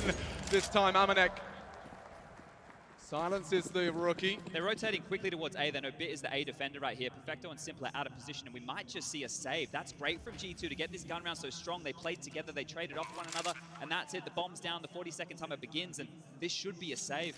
No funny business with a hunt, though, right? No, I don't think we should see G2 looking in early, right? They're going to build their cash, but the G2 fans know what that means. They're on the board. We want this one to be a competitive final here today. No more of these blowouts. The desk were talking about it. They want somebody to push Na'Vi, to put them through their paces, to truly test them here, to go through a major undefeated, never done before. They haven't dropped a single map. Yeah, would you believe it? I mean, come on. And G2 believe, you know, it's not like this wasn't a long conversation. An ancient, the newest addition to the map pool. As G2 find their first. All right, well, the early stakes here is that mid control. It's a little bit delayed, right? They're not going to run through those CT mollies. You saw them take their time, smoke off top mid, use the skybox molly towards Donut. As far as the cash goes, no dramas. Na'Vi, they can buy. It's all good. Plenty of cash to splash, drops even if they need it. Kits are coming through, the buys there, the head armor as well. I see the AWP on Simple. I mean, where do you typically, is he responsible for mid? Is he going to be a floaty boy? What do you do with that big green? Keep it moving, keep it mobile. Let him set up early here, over towards middle again, and this time a bit more aggression. 2 mollies, double mid out to play. Extinguishes either way, and this one should stall on out unless they want to push the issue. Boomage over towards Lamps again to be tested by Nico one more time. Flashes through mid, they are taking the space. Donut has been a priority for them, so maybe the rookie a bit. They want to test him, they want to see if he can bring that form through to the grand final stage. Oh, he swallows that. Blind as a bat, Perfecto. Great catch, and that's the star of the G2 show. Forced to watch as round 5 transpires. Bit again. Interesting smoke. Bit fell short of the mark on the first test. This time backs are turned and heads are popped. One and done. Simple's here though to clean house. 2 remain. G2 already humbled. They have a good suspicion as to Simple's position. Oh, and a miss. A chance. A little glimmer of hope for G2 to shaping up. Aggression as well. He's coming through. Nexus not ready for it. Oh, and that's a big one. 2v4 becomes 2v2. Game time. 45 seconds. They're not in a rush. Uh-oh, but maybe they are. Perfecto and Boomage are partnered up. The gruesome twosome. Ahead of it. Still blind. That's the end of him. A taste of his own medicine. Only Boomage. He's looking in for this one. Backs are turned, and down goes Nexa. Pressure now onto Amanek. The 2v4. Now the 1v1. Can he turn it on? He takes the fight. G2, 2. Huge round, 2-on-4 situation there.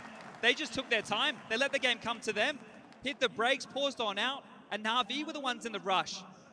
Oh dear, okay, G2, and that's from Nexa, that's from Amanek, the 2 of them combining here. Players from G2, yeah, they're online early. A Sexa round as opposed to a Nexa. They're getting the all back in the hands of Simple here, but that's it. Most players are taking a bit of an omission. Simple with the big green, it's the hero AWP. Light investments across the board, some pistols, some smokes, that's all they have. They have to allow Simple to play with this AWP right now. And look at all the pressure on Nico, the only man taking this B lane control. But they don't know that. The sound is there, the smoke is there, and Nico once again has cleared it out. They have a clear game plan. This has happened time and time again. It's constantly smoke top mid, have many members come on through, get mid control, and try and pressure a bit over towards that donut position. This time he's not home. This time it's all on Simple with that AWP. Your pistol players, they need to stay alive, and Simple needs to find some traction here. But they have no information. This is very passive right now from Na'Vi.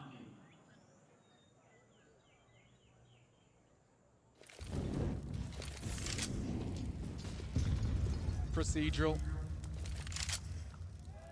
Lamps now under G2 rule. 60 seconds for their commitment. The bomb's still loose.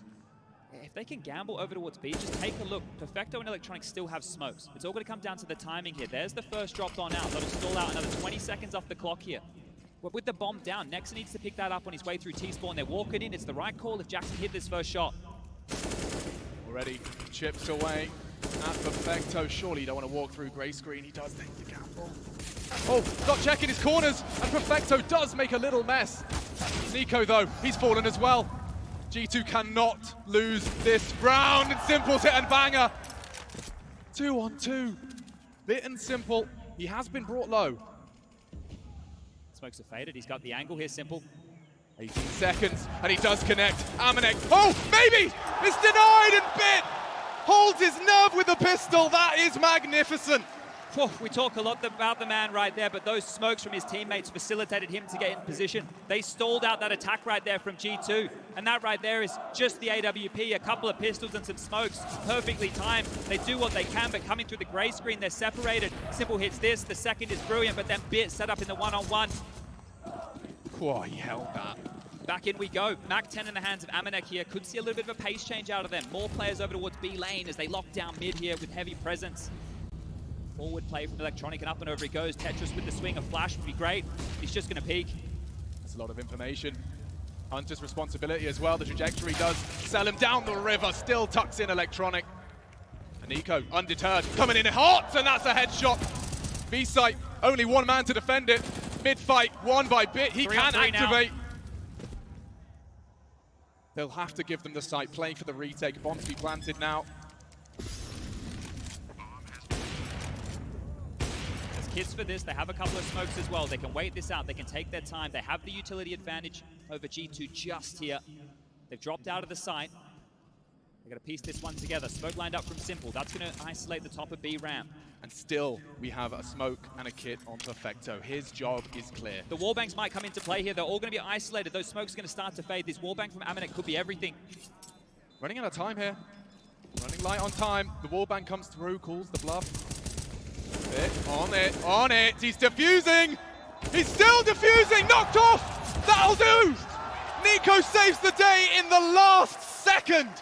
Oh, they all go down there. They all went down with the bomb just there. Money going to be a real conversation for both teams here. That's huge to pull that away. Getting into that 3-on-3 situation, the heads-up play, they boost over the smoke. Thinking on their feet right here, G2, and they're keeping this one interesting. But just take a look at the finances right now. Na'Vi, they were bottom of the barrel. Both teams are as far as loss bonus goes. So this one should be a force. We'll catch that again. NiKo through the smoke. You think he's done it? It's so close. What are we looking at there? 0.4 seconds on that one. Couldn't have been closer. You saw Bit adjust as well, like he nudged back off the wallbang angle. Right here, it's a timeout from G2. Right, Na'Vi lost the round, but G2, when they went down with the bomb just there, they lost everything. So both teams are starting from scratch. The buy for them's not going to be great. You're seeing the Galil's purchased up here. They're going to be light on as far as weaponry goes. And for Na'Vi, if they buy back, if they force in, they can get themselves some P250s, Deagles, 5.7s, a little bit of light util. This is going to be a very, very interesting round right now. This is almost like a second round, right? This is almost like a second round in the game where you see a couple of AKs, a couple of Galils, but we're 8 rounds deep going into this one. Mid-control again on the agenda. That is a very long volley. Extinguished. They've got a stack here if they do commit to middle. Oh, what are you up to?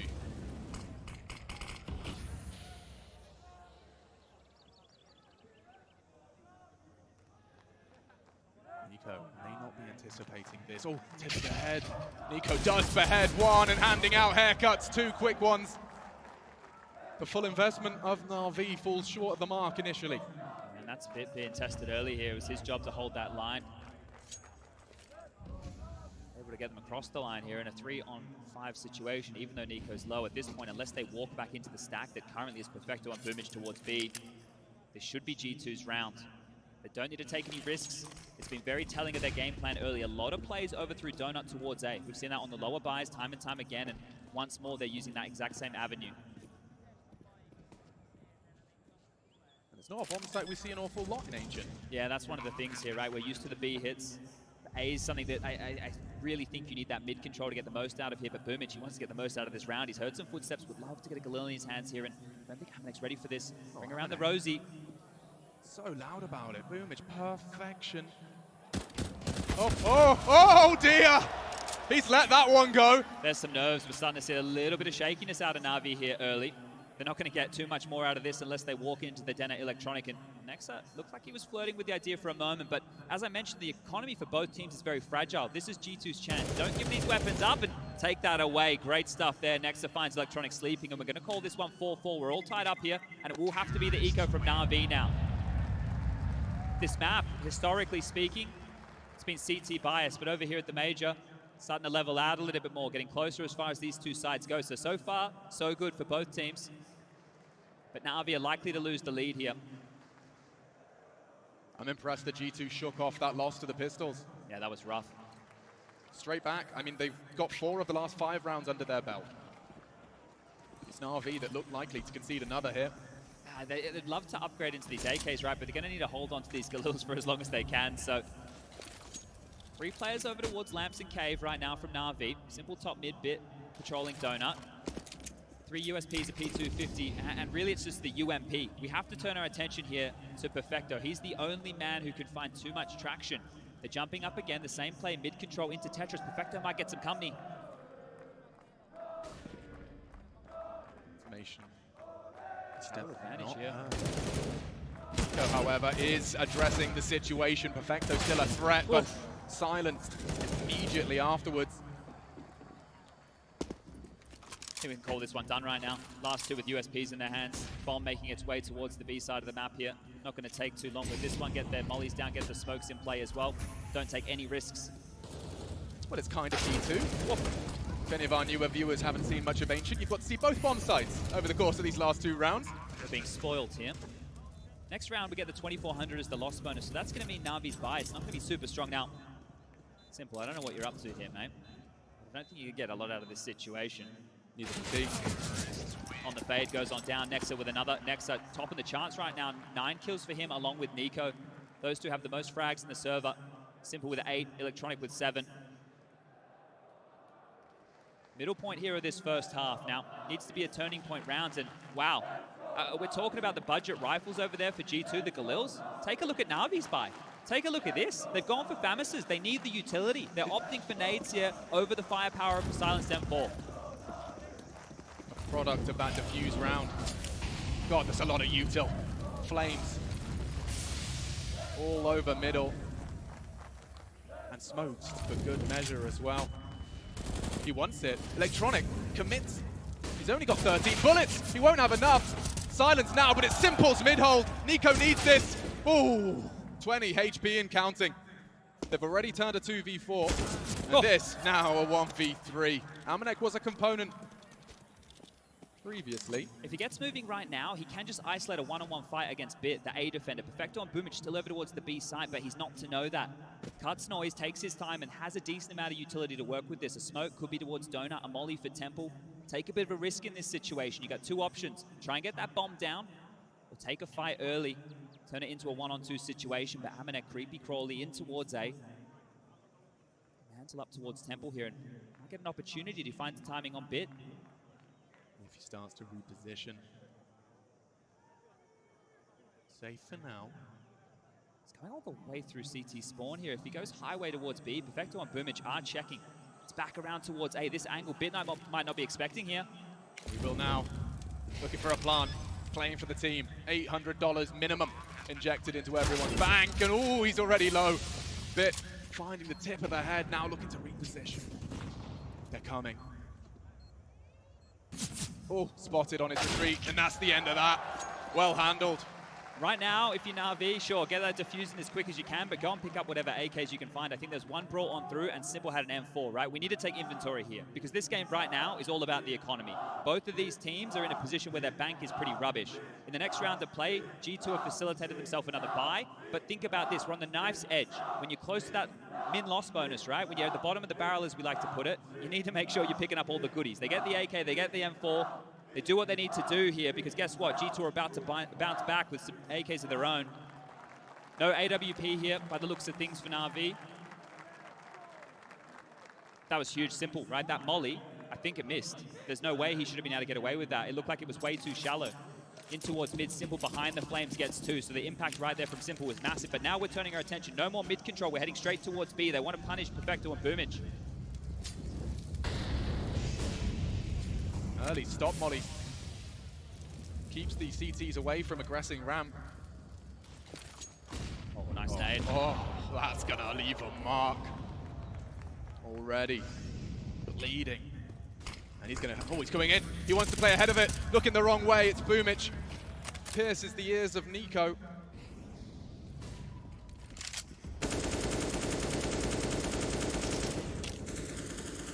There's pace to this. Have util as well. They can smoke this off and explode. Nexa already pushed up in cave. Could be good for a kill. The spam trying to make sure nobody's home, but more util being thrown on out from both sides here. Electronic, Perfecto, Boomich all ready to defend this. This just looks like an unbreakable site. Impenetrable. Jack's giving us all a tutorial. It's a risky molly. Smokes are coming in the air now. Simple. The hit's coming through. He's coming too. This could be a 4-man defense, Chad. It's so telegraphed. A boost. No vision. Bullets have connected, but G2 breaking through.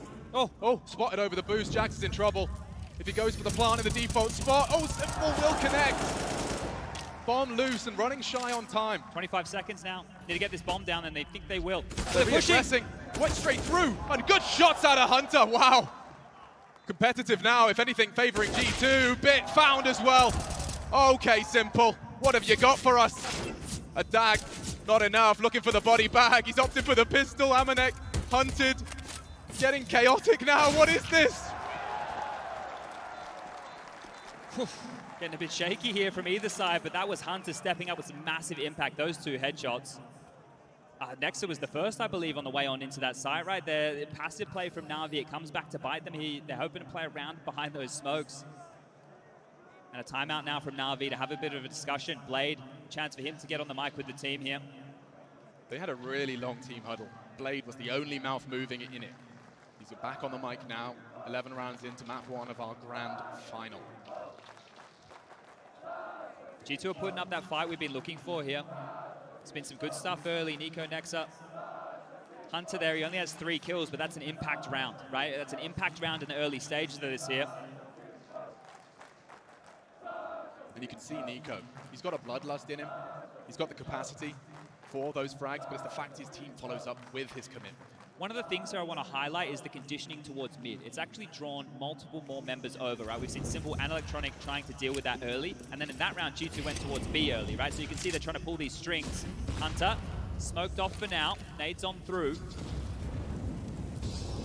Not going to miss this time. Yeah. Get on out of there as Nico again, just the only man tasked with this B lane. They're turning their attention towards A again. Zeus in the hands of Boomich, really? I think we'll save the sound effect for online. Bit's got a CZ, perfect weapon for the job up here. Should be good for 1. You can't fumble this. And Bit is striking nicely. The Deagle tested, just shy. And that's the last. Cleaning house now. Maybe on the rotate, yeah. Caught jumping. Nico should have this every day of the week. Especially Championship Sunday. Gonna get pushed here, so 1 and 2, and there it is. G2 with 7 rounds to their name. Starting to turn it on here, and their map pick, it felt like it was out of desperation, that Na'Vi map pool. It's beautiful to see, but taking it to Ancient, taking it to the newest map, it's working out so far. It makes a lot of sense if the confidence was there for the OT side. And Chad, we talk about Ancient having a defensive bias, albeit by a small margin. This is a good haul. Yeah, right. Historically speaking, for sure. I think here, if Na'Vi are able to get to 8, that's a great bounce back from them, all things considered. But again, it's a couple of Famises in the mix. Simple's got the big green out in his hands, the AWP back in play, and Nico again there, just like in the contact. He might even walk up on the timing here. This guy flashed off. Simple knows, and Simple's quicker. That was aggressive out of Nico, but the squad is still coming. The pressure is still mounting. They're in. It's going to have to be a retake situation here. Only 1 kit. Keep your eyes on Perfecto, and Simple plucks Jax from the pack. The hard clear. The B5's there, and straight through the corner. 3, 4 from Simple. This is his world. We're just living in it, looking good for the 6th, and they don't lose a single play. Look at all those AKs, Chad. 4 Kalashnikovs and 4 frags out of Simple. Hey, he's just calm about it here, Simple, isn't he? This is the major performance in the final you want to see. Guess what? 17 kills for Simple now. Just a casual day in the office. This is the man you all come to see. And he's putting on a show. The first, the flash is fading. Nico trying to take some liberties. The second, the reaction shot. This one, only the bullets to work with there onto Amanek, and they just keep on coming. Simple, he almost does it alone, but his sidekick of Electronic, he takes it away. Chad, he has the same amount of frags as 3 members of G2 combined. Quick maths. Doing that not only... That was a risk. Yeah, different stakes right now, isn't it? Back again, the AK's out. Slowing it down again in that mid control. Much of a muchness. The boost on over. Nobody aggressive towards Tetris, giving Nexa and Nico some more room to work with. Vector's been brought over towards Donut here, so a change in the CT defense. They're adjusting on the fly. They took that timeout, and this adjustment's come on through. Spam from Boomich, risky maneuver, bullets back. Oh, it's close. Narrow margins keep Nico alive. Since the update, that has been so spammable. It's paper thin, and Boomich thinking about it. Oh, this is his time. He will swing on this. Oh, but Nico bests him. Everything pointed to Boomich taking that frag, but Nico has pulled it back into an advantage for the G2. They've actually pulled a massive rotation. Perfecto left donut, Electronic left top mid. He's trying to babysit over towards this B lane back area, but the rest of the G2 mob are going with what's worked. They go and pressure Bit over towards A. He's in donut again. This time, going to be a main push. 4 through, Nico, the only man over towards B. Got a little idea. Wait, there's only one smoke on Amanek to take this site. Depends on the positions right now of Electronic and Bit. They can lock this down, the two of them. Oh, well, he doesn't miss. An 18th inscribed in the feed, and Bit collects as well. Oh, it's disastrous. What can you do? Simple Electronic in pursuit of the 7th, and they're just taking it in turns. 2 from Electronic into this one. The lurky boy from Nico. No time. Just worth the save here. They're going to need that going into the next round of play. The last round here in this first half. How's the fun? Yeah, 1,900 coming into the bank balance. I'll let you guys at home do the maths. It's not going to be looking great for some of them. Hunter, Jax, they can buy. Nexa with a Galil, Amanek, yeah, he's in a rough spot here, and Nico is just going to be able to buy some nades. But they should have enough here to make a competitive go at it here in round number 15. But take a look at what Na'Vi have picked up. 4 AKs. 4 AKs in their hand with the AWP. That's a dream here, especially with a player like Bit in the server today. See a Mac-10 coming out, Tech 9, maybe something pacey again, right? We still can see that gear shift that hasn't come in a lot. Hunter, Jax, default spread one more time. Mid-control granted. B is where they've taken a big chunk of damage early here. Running through the flames, taking a nade into Boomic. He's got one, and there's more to come. Boomic with the second there, shuts them down. Get out of my house. Need to find an opening here, the 3-on-5 situation. Boomic is still low. A little bit of map control here mid. They could turn their attention, but it feels like G2 are heading back towards B, and this has been a great first half, but you'd love to get one on the way out the door.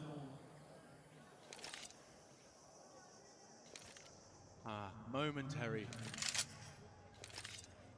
calm spreads around the Avicii arena. Last round of our first half, and already with a limp G2 in pursuit of the B-bomb site.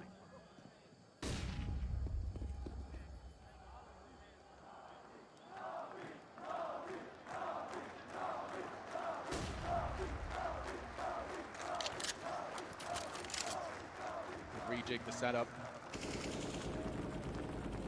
Hard clear. Jax looking the wrong way. Easy as that. Just 2 remain for Na'Vi to take this half and take it with a W. Telegraph now. Going to need some bangers of shots here out of Hunter and Amanek. Timer problem. 25 coming in.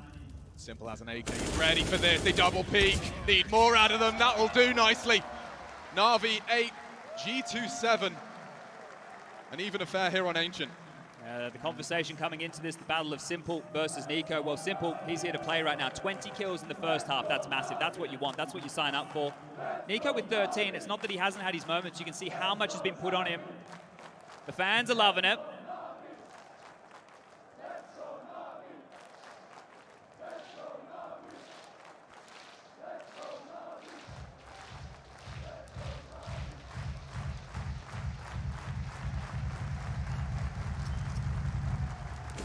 I can't believe, Chad, that for some reason I had a moment where I didn't know if we'd have a full arena. I don't know why I asked that question. Counter-Strike fans have come from all across the world, and we are absolutely packed tonight. Much love, Stockholm. One more time, can I hear you? There's the pistol here. P250 in the hands, and Amanek, he rips it straight on out. Big shot through the smoke. Away they go. A whole lot more. Look at pushing this. in. The Julies as well. The Kovac cousins clearing. Nico doesn't need his help. Hunter's just there to spectate. Na'Vi in a tailspin now.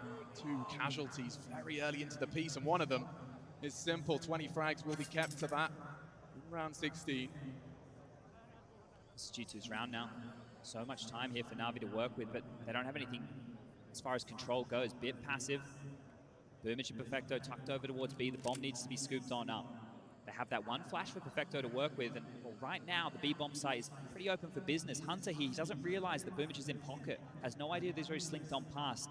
These jiggles is how they're going to confirm the B control. It's running on back now, 50 seconds left, bomb scooped up, Nexa starting to float on over. Nico calls mid-clear. They can start hedging their bets right now, G2, over towards the B-bomb site. He picked up a couple of nades there. Just as he looks away, pressure mounts for a moment. Nico's flanking here. This could be the round. He's going to be there so quick. They're going to be so worried about Nexa, Hunter in the site. Nico's going to be here in time. Oh, he's so quick. Just need to distract him already. Puts Perfecto, pins him to the wall, and it falls apart. Perfect. Unscathed. G2 take a pistol. That's huge from them, right? This is their pistol. Now they need to do what Na'Vi did. They need to convert in the second rounds. Here's the drama. Here's the problem. Na'Vi, they actually have the highest second round break in the whole tournament. 66.7% for them, right? The highest. The next is FaZe at 57. So right now, if Na'Vi choose to force buy, this is still going to be a difficult task for G2 to get past. Oof. Satisfying to see the Julies. Not going to be the force buy, just a light one here with a couple of pistols. Deagles, P250s, a Zeus for Boomage. Oh, Vector, this is quick. Okay, very quick. Will he be cleared? The answer is yes. Nexa provides it. More Still to coming. come. Yeah, they're just going to deny all of this territory. Boomage is already slipped on through. Almost the perfect weapon for the job right here. It could work. Oh, just far away. Just a touch. Too far. Good stuff from G2 now. They've mopped this one up, right? Only 2 more players to find Electronic a bit. They're walking into A. Jax to deal with that. Bomb spotted. And that is done. Jax with 2 big kills there to confirm. Now the AKs will come out. The buy should come through from Na'Vi here. G2 have taken the lead again. But let's see what they have installed. This is their map choice. Why have they picked it? What are we going to see in the change-up at the CT side? Both these teams have only played Ancient once throughout this event. The #1 Sexa fan in the audience right there. Yeah, I think she's lost her voice. Been in the front lines for the entirety of this, and I mean, he just keeps winning. Look at this buy. Perfecto into a Deagle, left $800. Boomage is, we've got the Galils. This is odd, and they have to deal early with Hunter. The Molly's going to corral them. It might bait them. They might think it's just not the clearing. They're not going to clear him. Simple! Oh! Everything suggested that was Hunter's frag, but Simple turns around and slaps him. How's he done that? No idea. You can't be missing those. Not like this. They're coming on in. Amanek's turn. He doesn't miss. He's going to have to find a whole lot more than that. I love the smoke and play around it. Nico's got a nade and the FAMAS is there. Nico gone. Only one man, and it is that MP Clearing does spot the first. There's more to be found, and there's an AK for him to play with, it looks like. And he'll answer his own questions now with the smoke fading. It's great answering these questions, but Perfecto has the rotation. Bit taking the bomb all the way over towards B. Perfecto right now, if he guesses correctly, he can deny next to the territory, but look at this, coming through Donut. He might slip straight past. He might be able to make his way up and behind. Perfecto won't be ready for this. He might spot him when he mantles. He might. He's not moving though. Bit's looking. Bit's ready for this fight. He needs to win this, or Nexa could just run on in. Oh, he didn't spot him. Just slips the corner. This is the gap. He's through. Oh my God, he hasn't seen him. No idea. Nexa has managed to thread the needle between these two. Perfecto's still worried about A. Bomb's halfway gone, over halfway gone now. He has a smoke and a kit. He's looking to save. Nexa could pull this off. No. Smoke on the site now. He's not going for it, he's just saving. He had everything he needed and more. Oh, Gives wow. it up. No idea, in the dark, and Na'Vi, they walk away with that one. That was a biff on A, stuck in the A main choke point. That initial kill, how does Simple hit that? He's not even looking. Hunter needs a little bit of a pep talk after that one. That will get under his skin. Make no mistake. Whew. Not going to get too many opportunities like that in a final like this, right? The player's not looking your way. Simple staring at a stone wall as you pull the first trigger. Yeah, going to need to convert those. Look, it's not the end of the world for G2 right now. They can get back in here. That saved AK, actually worth its weight in gold. This is it. Not looking. And it manages to hit that one there. Red face for Hunter, but 9-9. We're still tied up. B control taken. Lane is Boomage's Perfecto there to chip on in. Lots of space right now for Na'Vi to work with as G2. They wait and receive for this kind of attack. Nico in lamps. Gets in play, util there.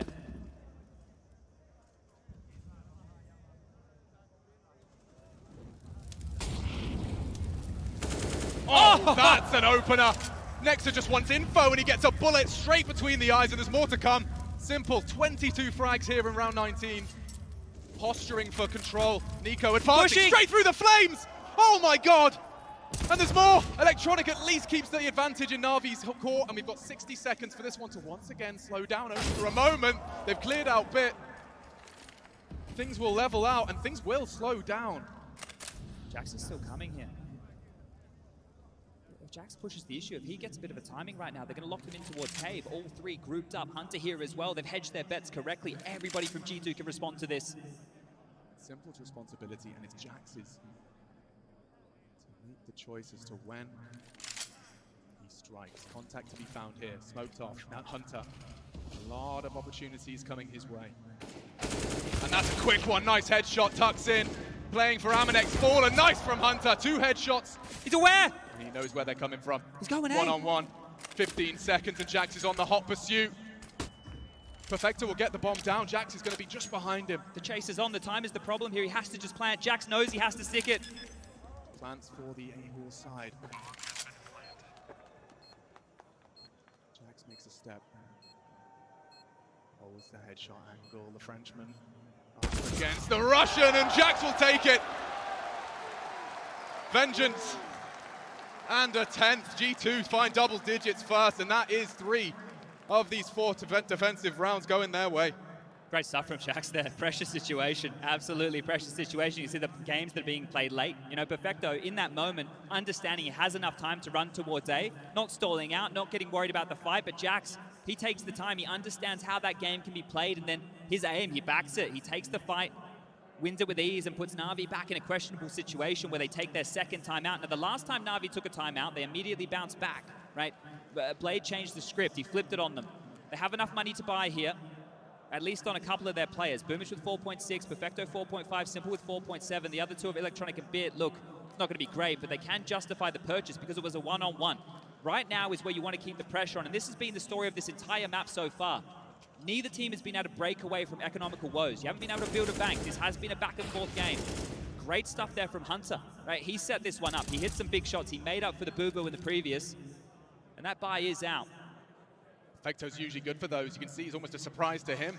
He's pretty good in the clutch. Tech 9, Mac 10. Still the default spread for Na'Vi, not wanting to take any risks early. Simple teed on up to take the mid-fight, but nobody going to push the issue. Again over towards B, and this time early Cave presence. Deep molly towards the divider. This is going to hold them back, but Nico's already ran through these flames. Will he do it again? I think he's had enough of that.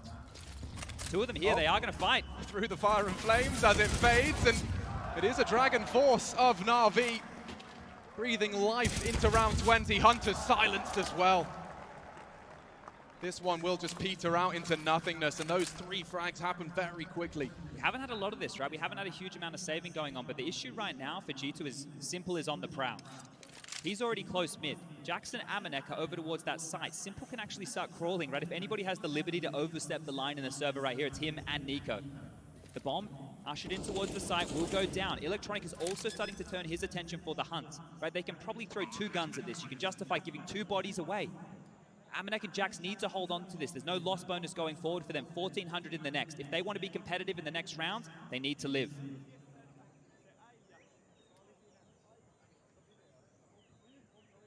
Deerstalker's firmly affixed to Simple's head.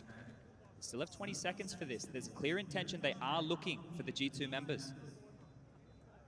If he steps, they will hear it from Donut. He's walked the whole way. Tucked in tight. Light on time here. There's going to be contact. There's going to be contact. Hold. And that'll do. Jackson Amanek holding on to everything. And they commit 3 to that, Chad. Yeah, maybe bitten off a bit more there. You can shoot Na'Vi. The drop should be fine. They can work this one out, but they aren't going to be building that bank we keep talking about. For G2, keeping 2 alive with the cheapness of these M4s, right? It puts them in a position where they can actually drop guns, right? The buy that you would have been seeing coming into this round, it would have been nothing if they lost those. So this is huge for them. They can stay competitive. We can keep this one tight. 10-10, all tied up here. You know, there's no defining point. Neither team is relenting right now.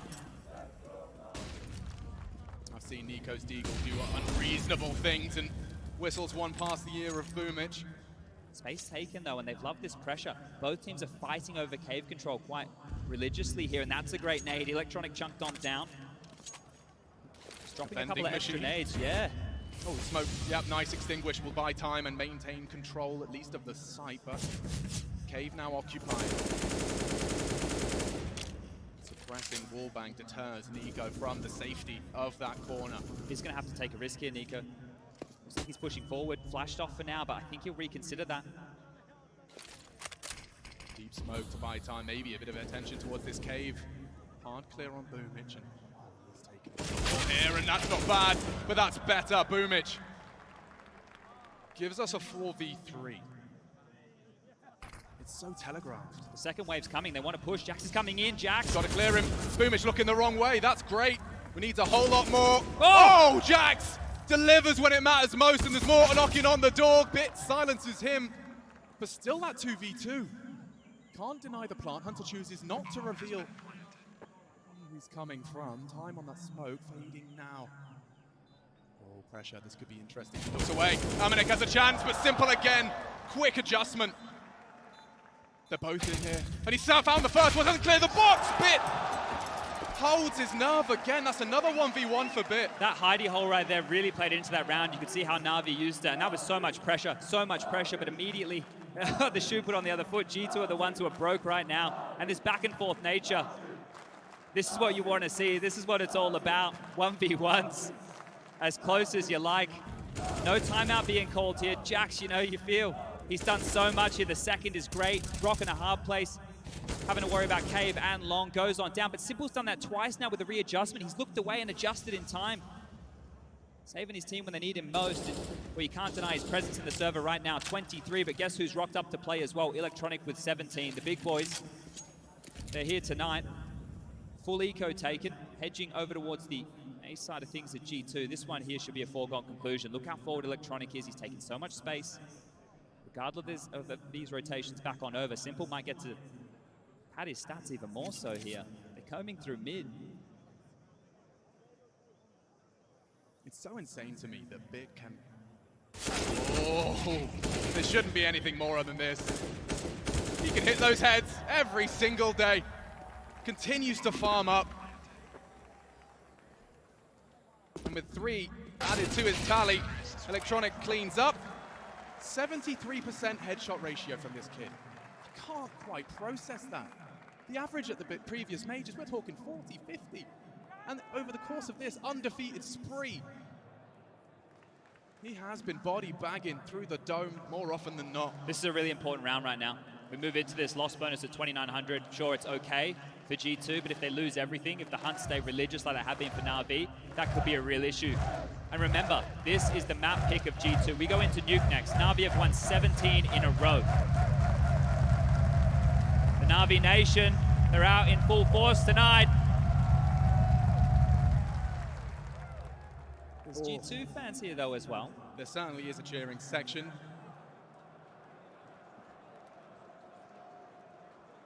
Vici Arena willing Na'Vi for a 13th, but as you've highlighted, Chad, this is a lot for G2 riding on round 23. Going to be some issues here. Light on util, right? Don't have all the flashes, all the HEs. They also don't even have a defuse kit. Keep that in the back of your mind here. If we find ourselves in another post plan, it might have to be a save, and Na'Vi will then get up to round number 13. Mid-control utility out. Mid-control fight coming on through. Amanek thrust forward. Just the default spread again here. Nothing quick. different. He wants a look. That's going to be heard now. They'll know he's there. The cousins to be tested here as Perfecto does burn down to 39. Has a glance, nothing to report. But here comes Na'Vi. 4 of them. Yeah, they're ready. Bait and switch. Nico takes the first. Nexus here as well. Surely they pull the plug on this one. Yeah, that cancel right there. Perfecto with the lick of the flames. They were on high alert. They knew that they were close. When you do a play like that, you want to make sure you don't make any sound cues in that regard. You know, his footsteps can be masked by the flames, but there, when you get licked on up, you know what's coming. The space is still in their favor here, but G2, it feels like they've already dispelled this. That round felt threatening. Now that it didn't work, Na'Vi are petering out. They are getting that control, but this time there's nobody in the fight, in the sight. 2 smokes, couple of flashes.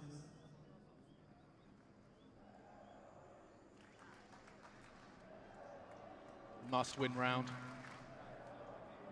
All the CTs, Simple, readies himself for war. Smoke indicates a commitment, only 40 health. Nico looking the wrong way, and so are they! He gets away with it, but the site is now taken.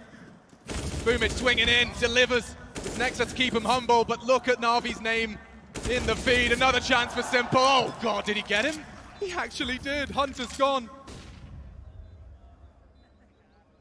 It's an Amanek. They're committed now. Look how far Amanek is. He's also leering into the site. Looks like they're going for this. He's not going to forget about that box this time. Yeah, but no kit here. Time of problem. You're right. Do peek in. One of the three presents in the cave. They're both there. They dream if they had a smoke, and they do. Jax surely can drop it. Oh, but he's been fumbling with his nades, and they both line up for him. 2 more headshots for the tally, and Bit puts G2 down in the dumps. Move over, Scream. There's a new headshot machine. Bit's the man. He's legit. You've never seen a rookie like him. Stepping up on the stage. Major Grand Final. First in 2 years. And another clutch. He's just collecting. He's farming. There was a real chance, Chad.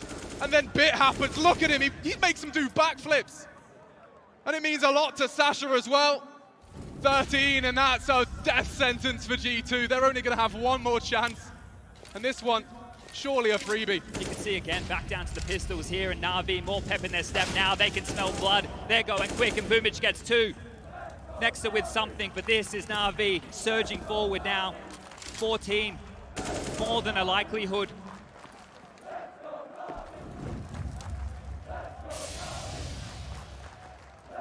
There's a small universe, Chad. Just a tiny one.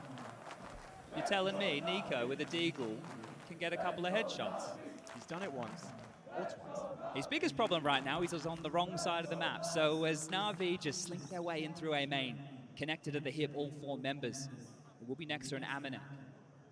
And they should fight for this. They will be able to buy in the next round of play. The loss bonus is finally with them. If they can make this costly, if they can continue to put Na'Vi in pressure situations, it's going to play into their confidence as well. Smoked off. That's almost completely denied here. What are they meant to do? Nico, yeah, sure, he's coming.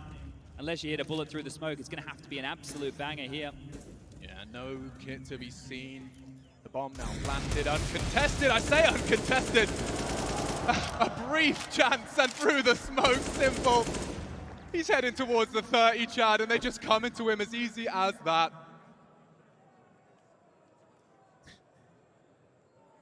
Nico now taking a look, trying his luck. And there he is again, 28 now.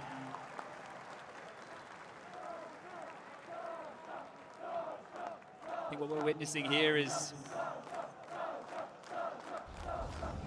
Simple realized, I think, right? I feel that this man on our screen right here, there's a conversation, it's in the pubs. We know how good he can be. This one's for the resume. Yeah. All right, well, the guns are back out. Amanek, first time we've seen him into the AWP, but it has to be desperation stations right now for G2. Changing the setup, they're going for a 4-man heavy B lean. Might want to fight, might want to control, they're going in. Follies now hold them at bay, but they want to force, they want to push, and they've actually smoked them off. They've given them the space, it's just Boomich who's through. Desperation stations, or is it time for some domination? From the Na'Vi Nation, what? Right between the eyes, Nexa tucked in tight. And 15 looms now, doom almost certain. They might have to gamble. Do you really just split your resources 2-2? What do you do against that? I'm in awe right now. G2. I don't know how much Nexa even saw of him. Oh, I don't know what Simple saw. There's still a chance for G2 in this round. Let's pull ourselves together here as they've hedged their bets over towards A. A massive gamble stack. Massive gamble stack. They're reading Na'Vi in this one. Bits forward, there's 3 to find. This is going to get deadly right now. G2 could do this. There's a chance. 45 and counting. Pressure on Na'Vi to clear the site. Bomb needs to be planted within this 40-second window. And already Hunter fends them off at the gate. Another, this time Amanek puts his name in the feed. It's coming together, the Samurai. There's time to rotate. Electronic has the top mid control. It's only Nico over towards B. If he can deal with Boomich, he can win the round. G2 need to rejig this, and Hunter's trying to cut them off at the pass as well. This is about to get dicey, 20 seconds. There's so much to go on. They're through. Hunter won't strike immediately. This is the clear, he needs both. Nico, oh, and he goes down to the dig. The site's open for business. Electronic keeping Amanek in spawn. Oh, Amanek, this is such a big frag for you. Not known to be the world's best on the AWP, but he's found him. Only Simple can save them. Hunter's already on the site and Simple's pushed up. They're going to clear him. His own judgment. He didn't Hunt look. didn't clear. He didn't look. He didn't look. Amanek, can you really do it again? He's hyper aware. Oh!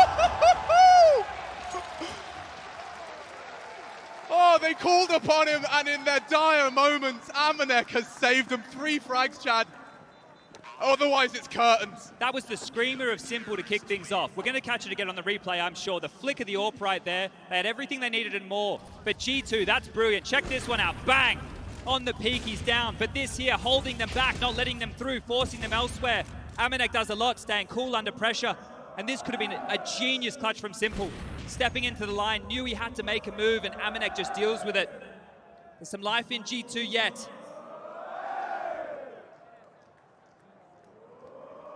Another timeout here, third called for Na'Vi now. Blade back on the mic. G2, the resistance we want to see, we're seeing it now. You guys are fantastic.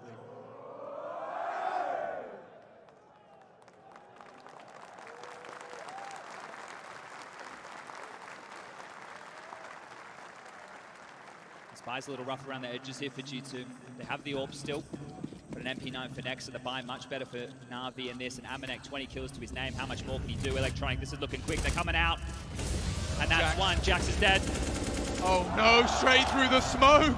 Electronic doesn't need to see them to find them. 21 and counting, and now Nico has an entire squad coming knocking on his door.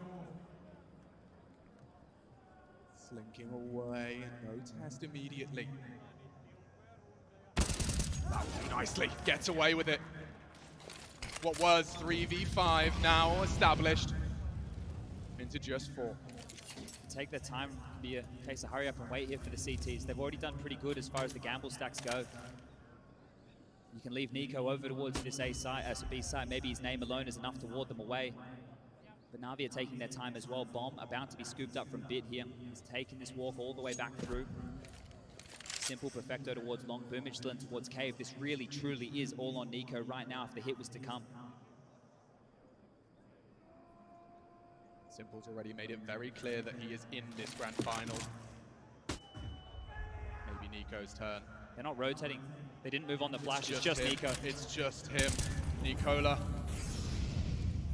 In a lot of trouble. 30 seconds. Where is the cavalry? He's gone down. Bit opens up the account for Na'Vi, and the rest surely is history. They have to save. They have to save. It's a horrible position to be in. This is going to be 15 now for Na'Vi. 15 on the board of Ancient. The curveball pick coming on through, and they've made it there first. Now it has to be the save. There's no other choice right now for G2. Tail between their legs. Amanek's going to hold on to that AWP next to with the M4, but they broke it through. Flashbacks now for G2. They've been in the final. This is the third in the last 2 years on LAN. And every single time they've stepped up against Na'Vi, they've just been battered away. It's looked way too easy. It's got better every time, right? Slowly, but surely, the games have gotten closer and closer. This time round, they pushed them again, but does it stop here? Overtime, still a chance for this one. The loss bonus, we speak about it all the time. There's enough money to drop guns. Facilitating another round here for G2 to put up some form of resistance. But those flashbacks I'm talking about, is this the boogeyman? Can you beat them? Can you stop them? You get here time and time again, but they say no. You just don't know how it feels to beat Na'Vi.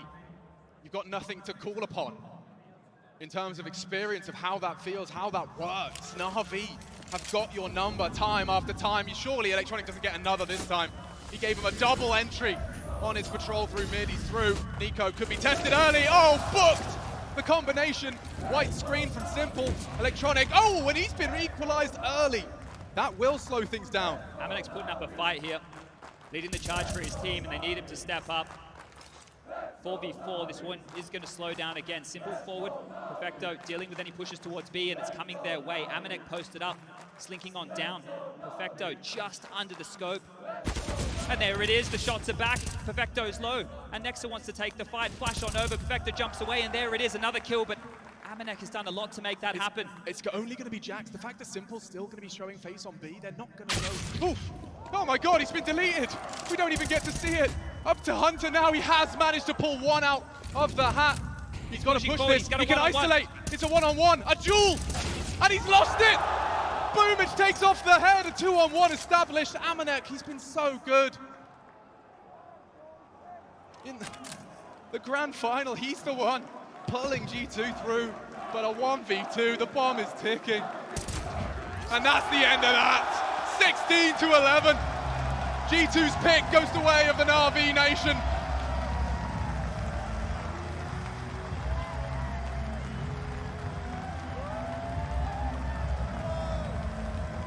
One more map stands between Na'Vi and an undefeated major run. Never done before in Counter-Strike history. Na'Vi, 16 rounds is separating them from history.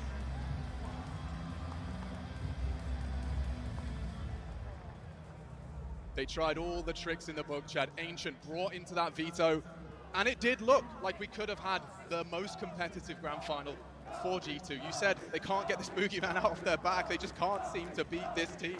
Well, what's up next? Nuke, Na'Vi, 17 in a row. The last time they lost this map was in May. But let's throw it over the desk to break this one down. Yes, you can see again the Na'Vi logo on the Avicii Arena. Na'Vi on top in this series. And the bad news for G2, obviously, is that the curveball, well, it's been knocked out the park by Na'Vi. The first test has been passed. So let's talk about what we saw. Obviously, joining me on the desk, it's Storin, Maniac, and Yanko. Guys, you know, I liked the pick. I liked the Ancient pick. I thought it was a smart play. It seemed to be paying off very early. But what it seemed to me it came down to is there was a couple of moments where individuals just weren't as exceptional as the Na'Vi players are. I think Yanko said it best in the pregame. It's like, at this point in time, the Na'Vi team is so good. The map doesn't matter. Like, for example, when Byte actually in the second half was popping off there, if he's just going to hit headshot after headshot with the AK, that's not even about, like, the tactics at that point in time. You're just breaking the round open.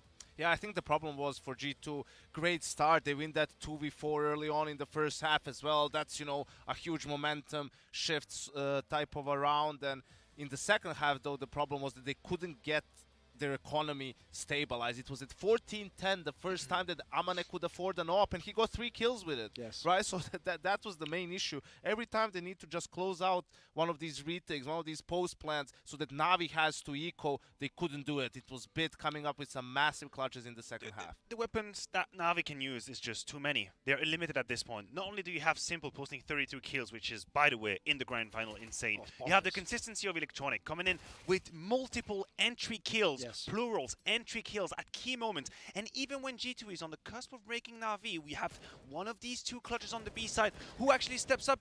Byte, the rookie of the grand final, he wins 2 clutches back-to-back in weapon rounds. This is the reason why Navi's backs is never against the wall, because in all of these moments, someone steps up, bails them out of misery. There's 2 angles I've got to hit for G2 here. One, because we all wanted to imagine a world where this could be an amazing final and super competitive and go to 3 maps, we all took it for granted that Nico would go ham. And he had an okay game. He had some rounds in the first half that were good, but he wasn't, I mean, half the time he wasn't on the right side, unfortunately. He just wasn't able to get into the game and have a big performance. And then the other angle I've got to go with is, there is one round that sticks out in my mind, which is when Nexa got the timing, he was through, and then inexplicably just decided to back off and save, basically. Like, that was one of those examples right there, what we were talking about before. Like, are you here to just play the final, or are you here to win the final? You got to go for the big balls player there, mate. Even if it fails completely, your teammates are going to at least look at you and go, he went for it in that scenario. Because playing it conservative when you're on your curveball, I don't think that's the move. No, it definitely wasn't. And I think there was a lot of that going on. I mean, there were a couple of individual moments where the G2 players just looked like they couldn't really get this game by the scruff of the neck. And to bounce back on the Nico point, you're absolutely correct. It ties back up to Yanko's idea. You have to give your players the map they can shine on. Yes. How many times on the CT side did we feel that Nico was completely blocked, boxed in that cave area? Yes. And he was trying to go for picks, he was trying to go for multi-kills. It worked once, and never was he found again. He didn't have the impact that G2 needed to start the engine. He was just not in his element. Yeah, and obviously someone who was in their element, Simple, the MVP. We've said that he hasn't actually had as many stellar games as you would think here. But the ridiculousness is he's just dropped 32 kills, you know, on an opponent's map pick, on a map that's relatively new to the pool and one that maybe Na'Vi don't play a lot of. effortless. And the other thing that I get worried about is this not only is Simple warmed up, and yes, he's winning the opponent's map pick. In theory, map you don't even really play at the moment. But then you think, G2 even won some clutches in this game. Yeah. Like, this actually could have been even more lopsided. Remember, if you're a brand new fan watching, this isn't like Na'Vi's pick or something they're forcing. So if they're this good on this map, we're obviously going to get to it in a minute, but it's not a great omen for the rest of the series. Well, no, it definitely isn't. And I'll also add as well, I don't think G2 could have asked for a better start, because it actually was a bit of nerves at play. We saw some very shaky rounds out of Na'Vi. Yes. We saw the rookies and the inexperience come in, you know, a little bit there. And actually, statistically, those players, it even took a few rounds for Bit to get warmed up. Yeah, all in all, I mean, the T side was pretty good. I don't think you can really ask much more than that after losing the pistol round. And we did see, you know, Boomage, Perfecto, and Bit in the first half lagging behind a little bit. Bit definitely stepped up with some of those clutches, crucial kills. Even the last round, that kill Boomage gets on Hunter really, you know, seals the deal. They might have prolonged the game a little bit after that. But just to touch a little bit on the Nico point, what was so clear is like he's so determined to put the game into to take the game into his own hands to an extent. How many times did we see him try to find someone towards B on that ramp, or even the round where he gets flashed in and pushes Simple all the way and just barely can't get around the corner to get the headshot, and Simple proceeds to get a 4K, and now he wins the flawless round. So even on the CT side, the EK plays, the running through his own molly, right? I like, in a sense, I like that, because the G2 constantly tried to take the game to Na'Vi. They weren't playing scared in some of these rounds. They tried to aggress, but the problem is Na'Vi was just punishing it. We saw 2 or 3 rounds in the second half. After 15 seconds, it's a 5v3 for Na'Vi. I know, and it's the needle. You're talking about Nico and what he was playing. That's the needle they thread against Heroic, and he turned out great, and he worked out, and he created this insane narrative that we all witnessed. Nico pushing the envelope, going for the extra risk, because he feels like he's got to. It is a win condition for G2. I just wanted to quickly touch on Simple as well. The stats, 32 kills, 20 of these from the first half, an 8-7 half, where Na'Vi were pushed, when G2 were winning clutches. The moment where they needed his superstar, he rather put them on the map. He put them on track, and this is why he's a legend, and this is why he's a superstar. Yeah, indeed. You know, Boomage might be the in-game leader, but Simple very much the leader of this team. We're going to go to a quick break. G2 will have another chance to beat Na'Vi. The bad news is it's going to be on Nuke. We'll explain why in just a few moments.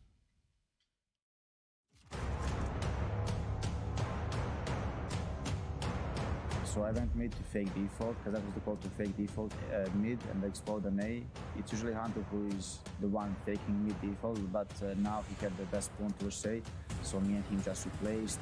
I was not expecting them all to leave this side, so that's why I was very cautious in clearing all the angles. But then when I was getting close to kitchen window, I knew like there has to be someone holding it. So I pre-fired that guy pretty good, and then after I took the op, I knew that like I will win the round. I took so much space and it was very hard to kill me in that situation. So after that I VP, I killed Stalin, and then he didn't know that I know that he's already there, so I faked going to kitchen entrance, and I just hold him with Eagle after in kitchen window. I killed him as well, and I just waited as out coming out that window. I was like, guys, leave me the ace, but I was not in position to kill the last guy. It was a good round overall, and it was a good confidence boost going into the second part. Youngsports is going to know it. Nico, ready and waiting, and there it is. Huge opening, steals the AWP, and now he can hold it. Oh, this is beautiful. Nico is such a god at this game. Gonna fall back from the flashbang, and they're setting it up, another kill. He's doing everything. He truly is the eternal MVP of this game. There's another, oh, he's getting the headshot on Tessus as well. He's just won the round on his, he's willed it, manifested it into reality. Refresh and Shush, they've got to be left wondering what is going on. A quad kill, he wants them back in this game.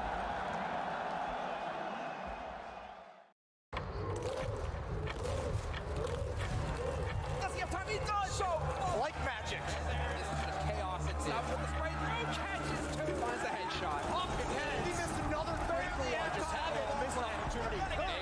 Good equalizer. Absolutely perfect. Trying to get that view. Oh!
Yeah, welcome back to the PGL Major in Stockholm. It's the grand final. Na'Vi are on course to win it. They're 1-0 up in the series. We're about to go into their map pick. And guys, as I said, the bad news for G2 is it's Nuke. This is a map that Na'Vi at the moment simply do not lose.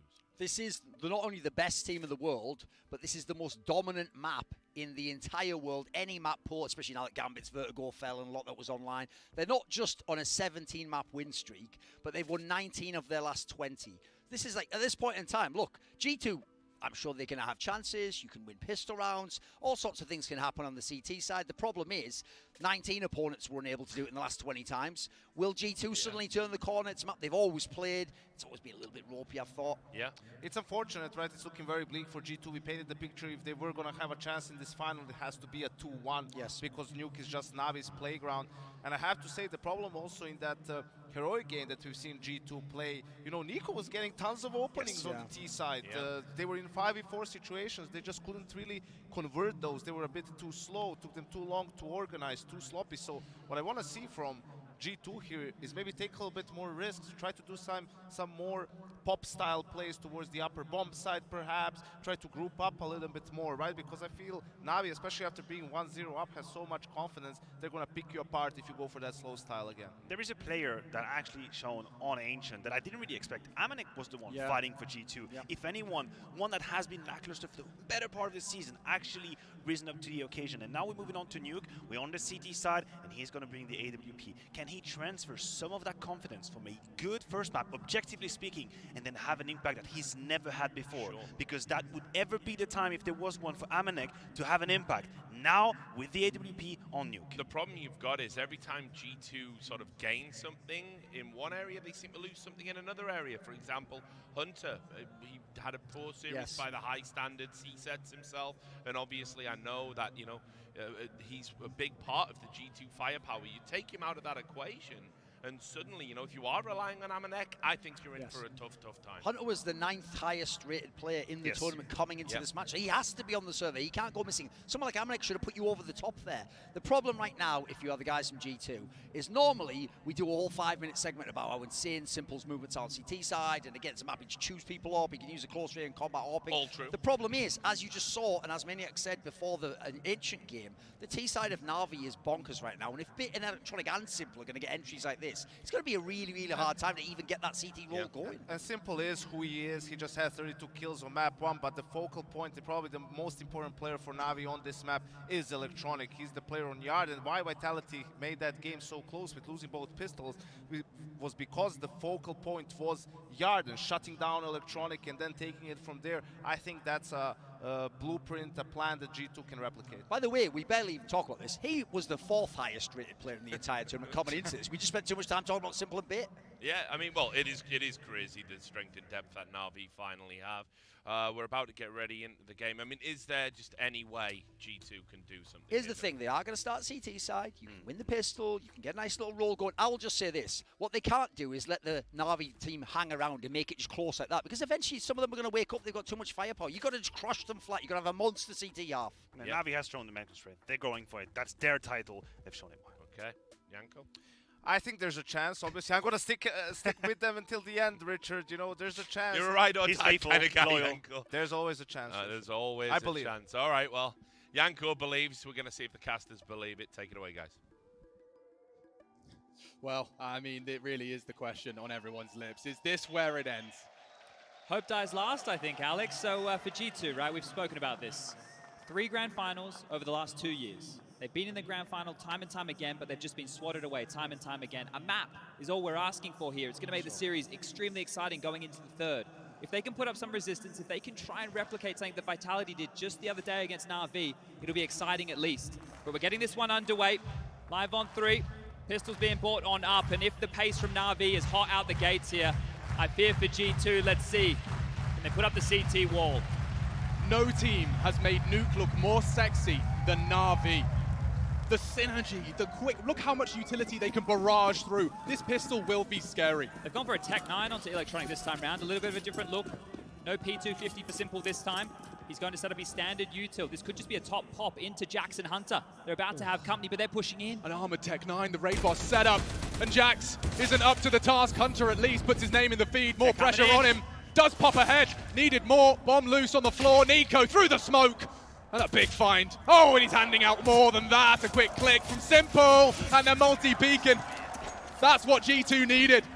Hit the ground running and destabilize Na'Vi's start. Massive stuff there, because you see that smoke towards main. Na'Vi throw that a lot when they do their yard crawls, right? So they're just using one of their standard setups, one of their standard pistols, and they're trying to make it look a little bit different. But that heads-up play, aggressive through lobby, they knew it was coming. Fantastic work there on the push. A great call from G2 here early, and they have to convert. Looking like Na'Vi are going to keep this one pretty conservative. A Deagle for Simple, a Zeus in the hands of Perfecto, and it will be basically a full eco round as far as it goes. Early nade, shift on down. Has already rotated lower here. It is Amanek to deal with this, and he has an AUG. It's a great weapon for the job. Essentially a second round AWP. Timing on this. How far is Nico going to push up Secret here? Could get multiple kills. They're chilling on the other side, and they found a bit of a gap here. They've actually exploited the one hole that was available. It's this main open. Jax and Hunter are your top side players. Oh, and an answer given to Nico. Presence. He's looking the wrong way. They're not expecting this, at least not at this pace. Hunter addressing it now. Back to turn. He does snap into another. Quick one out of the Simple Deeg, but kept honest. That was the only thing that could have gone wrong there. So handled against. Great stuff from G2 early. This is what you want to see. A bit of life in them yet. There was real dramas there for a second or two, but they responded. I think there was a sound cue made, a footstep or two. G2 capitalized on that, but now the guns come straight back out. Na'Vi are into the buy here. AKs are plenty, a couple of Galils. Util's good too. Now we know their openings. Molly top hut, smoke in front of Squeaky. Space taken towards Yard. They like to do multiple smoke and mirrors across the map here, and they have enough util to do exactly that. Let's see if they can handle the carnival that is a full Na'Vi buy.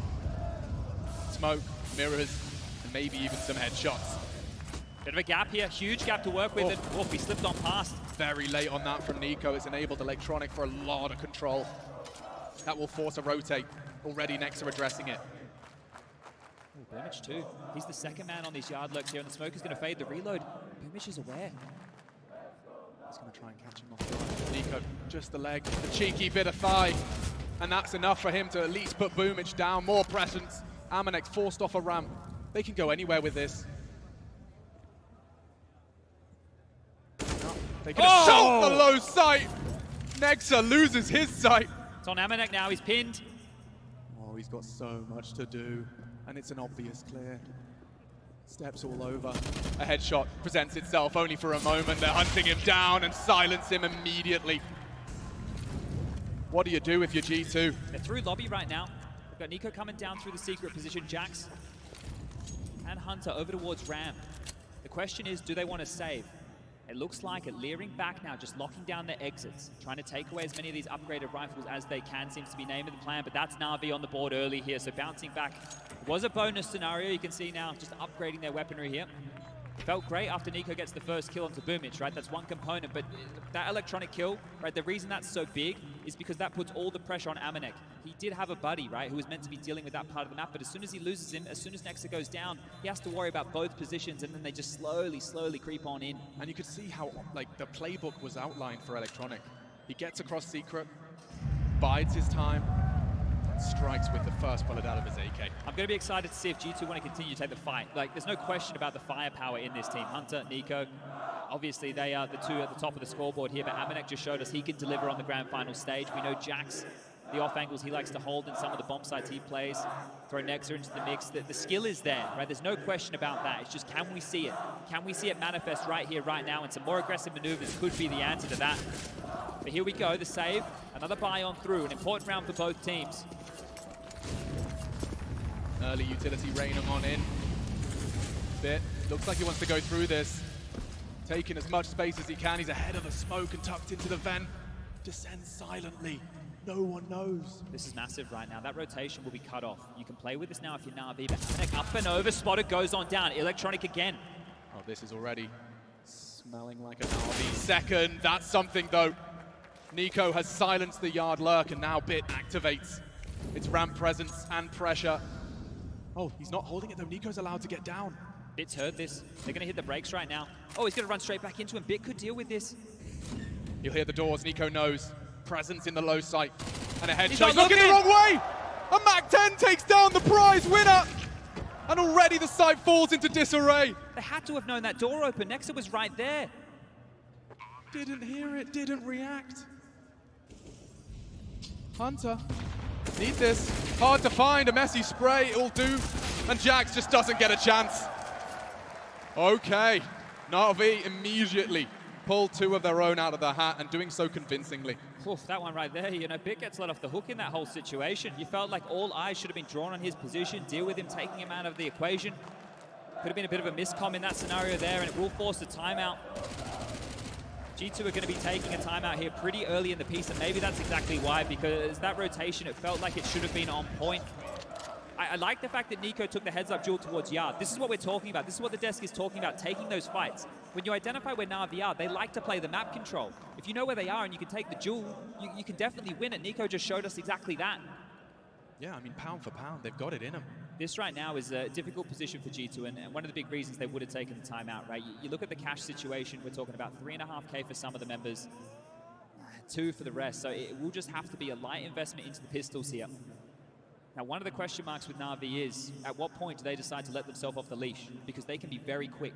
Right now, they're doing everything they normally do. The smokes, playing the defaults, getting the map control. But at what point do they just go full Marauder mode? Do they just start marching towards that magic number of 16? If it ain't broke, Chad, don't fix it. Na'Vi just going through the motions now. Should take the lead. And they're just going to walk on in, just walking on in. Stack though. There is potential, but as bodies start to drop, Nexa and Hunter, oh, hell, hello, hello indeed. It's a 1v1, and they're not looking. Jax! Oh my goodness! I'm having a heart attack. That right there, straight into the stack. Straight into the stack. You can see it coming from a mile away. You don't clear your corners, you don't get that opening kill, it can all fall apart, it can all come tumbling down. They are so lucky to walk away with that. I said I wouldn't squeal. That right there, you can just see it going wrong. Look at all the kills in the feed. Those trades, back and forth, and Perfecto saves them there. Perfecto saved them in a massive way. And you can see that would have been a huge, huge round for G2 to win. He opts to drop off. Couldn't believe it. On a silver platter, Electronic looking the wrong way. A 1v1 from a light buy. Round 6. Kids here on this purchase for G2. They're back on it. M4s are plenty. Util is light on early. They've already had to drop their protocol nade, setting up for a top pop here. You can see the intention as Nico's taking space towards Yard, confirming to his teammates that something is coming, but at the same time, they're not going to be able to respond to this. They have to defend top. Jackson Hunter tested in a big way, and he passes with flying colors. Jack's blind. They don't see him. He'll take both. Back-to-back doubles. And now an impossible clutch for Electronic. He's sharp, but not 1v5 sharp. He's anticipating. Nico knows, saw that smoke. Electronic waiting for the fight to be brought to him. A smattering of sound cues. Nico in the off angle, good for it. That's really big stuff right there. The fact that it's Jackson Hunter able to lock down that top side, that's really important, right, for the two of them there. Because if those top hits are coming, they need to do exactly that. You know, it has to be one at least. The fact that they both get a double, that's massive work. It's actually put Na'Vi into a bit of an interesting situation here. It's put them into a place where they have to discuss their buy. And this seemed too easy, right? Not blind, not mollied out of position. I think they're anticipating maybe G2 to take something a bit more of a risk here, but they just stuck to their guns. And right there you saw Nico finally come into the mix there with that outside play. Already finding some traction towards Yard. Tech 9s for 2, AKs for the rest. And space again for Nico. He's calling this one clear. Electronic can go hard in Yard, but not today. Nico, another one. Locks it down. Smokes himself for the reposition. He can just hang around as they fade. Boomer just taking his place. They're in lobby already. This is massive. This is Look how massive. far forward. They're not ready. Perfecto looking the wrong way, and so is Jax. This is ridiculous. The bodies, though, are dropping. Na'Vi are light on players, just bit and simple. And already advancing. Suddenly looking a bit messy. G2 have to lock it down. Simple and Bit working together, this partnership, this dastardly duo. And Amanek will be tested, falls off after the first. He can cool himself down. Simple to turn it around. Ready for it. And that's the end of that. Handled. G2 taking care of business, and look at exactly what they're doing. They're taking the fight. They're not giving the space to Na'Vi now, and this is what you want to see. Pushing Yard, pushing lobby, taking the fights, making it sticky, making it awkward. Don't let Na'Vi play their game. That's exactly what they're doing here, humbled early, and G2 have a chance to grab 2 consecutive rounds here, make it 3. And you consider how close that eco was not that long ago. Bit of momentum taken out of Na'Vi here. Yeah, and I do think it really sweetened the deal, even though you lost the 1v1. You straight after that proved you can hold it with guns. Well, this is just going to be a couple of pistols upgraded into, again, some Deagles, P250s, blocks, and G2's round now, shots, warning. Fly by the head of Amanek there. He's going to tuck tail, dip on back, play a little bit safe. And Nico, again, you've been watching him play. He's such an important member of this Yard position here, just as much as Electronic is for the T and CT sides. Nico's that same man. Parking the bus towards Yard, hoping to take a little bit of a glance, boost it on up. He's just pre-aiming for the boost on red, which could be next. They've seen enough. They're dropping on back. They have a smoke and a flash in the hands of Electronic here, so they have enough to make this round work. Oh, wow. The crosshair placement is sublime. It's lucky, very lucky there that Electronic hasn't died. He has the util. He's the only man that can fake this out, and he is right now. Next to be tested here. Oh, and he's going to drop back immediately. Hunter being oh tested. Wow. Quick thinking. Closes the door. Saves himself. They have ramp room, and they can go towards hell if they desire. They're loud about this. It's the orb. This could be problematic. That's a very, very good smoke there from Amanek. 30 seconds. Na'Vi have to make a move here. They need to go down. Nico can address this as well. Simple aware. That's where he lingers. Hard shots, but he's tapping heads. Lovely find from Nico. 9 frags on the board, and the rest fall into Jax's hands. Now we're cooking. G2, flawless round. That's what you want to see here. Just no issues dealing with that, and they totaled up, right? This time round, they knew what weaponry they were up against. They played the percentages right there, took it a little bit passive.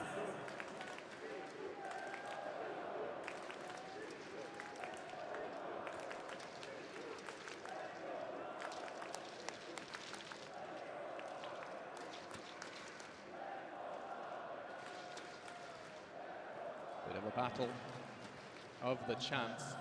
And as we do take a quick pause, why don't we take a quick stock? I mean, I'm hearing a lot of Na'Vi chants. Do we have Na'Vi fans in the house? Raise your voices.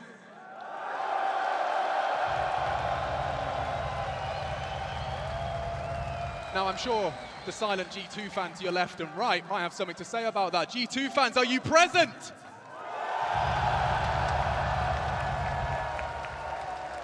Too close to call.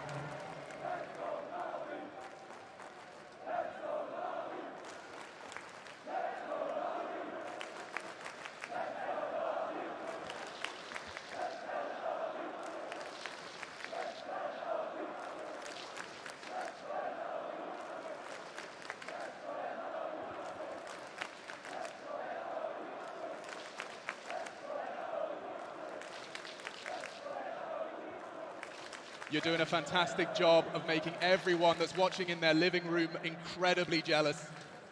Only happens once, and you're all here to witness it. Map 2 of our grand final. And Na'Vi's streak. Let's address that, chat. So May, we have to reflect all the way back to May. Remember where you were then? That was the last time that Na'Vi lost this map. So coming in here, they're in the driver's seat right now in this best of 3. One map up, G2's pick. Moving into home turf, Na'Vi find themselves 13 rounds away from closing this out. Now, we did have a bit of a tech issue. Now we're into attack. This is where Blade will be able to get on the mic. Now, every time he's chimed on in, it's changed the tune of the game. So what's the mastermind, the man with the plan? What's he going to call? What's he going to change? Money is there for Na'Vi now. We just witnessed the full eco, or, well, as close as we get these days. Nico, the man on your screen. Finding impact again. He did the same thing early on Ancient. He was present, finding kills. He's got 9 to his name, and Hunter's awake this time too. 7 for him out the gates. Worth highlighting already, AK kills. Early into this piece, he scavenged some T-weaponry. His favorite weapon. Yeah, and finding that one-shot headshot. A real boon to the CT headshot. And CT holds. Game on, round 9. Yard again. Amanek was so crucial to G2 being competitive. But this is Na'Vi's yard takes we're talking about. He won't get many chances. Here. Huge gap on that. Lot to work with here. Flashes back and forth to make room. Smokers drop. They're getting across towards Secret. Electronic has the space. And he has teammates with him. Simple and Pumage coming on down into Nexa. He's unable to get the first. Electronic stops him in his tracks. Oh, and he's forced to watch, Chad. Forced to watch as Na'Vi pursue their 4th. This is difficult now. We've already seen what G2 do. They start to push towards lobby. They try and take the fight. Flash towards yard indicates they're having a look at least. Util drop towards top, and well, Nico, the man, he's just been tasked to go and take all this room. Hunter doesn't have a smoke or an incendiary. He will not be able to hold them at bay with the spray. Not 3, but it's only Electronic. He's got a limp in the low site. Bomb on his back, a lot of responsibility. Bit to join him, perhaps down the vent. They've got 2 top site though. What's going on? They could come back up now. The fact that they've called this clear is an avenue back on in. No smoke to get on out. Amanek already towards the lower side of things with that AWP, and now Nico pushing elsewhere, trying to take back some more room. 30 seconds. Na'Vi have to make a call. But with the bomb still decon. Oh, and Amanek.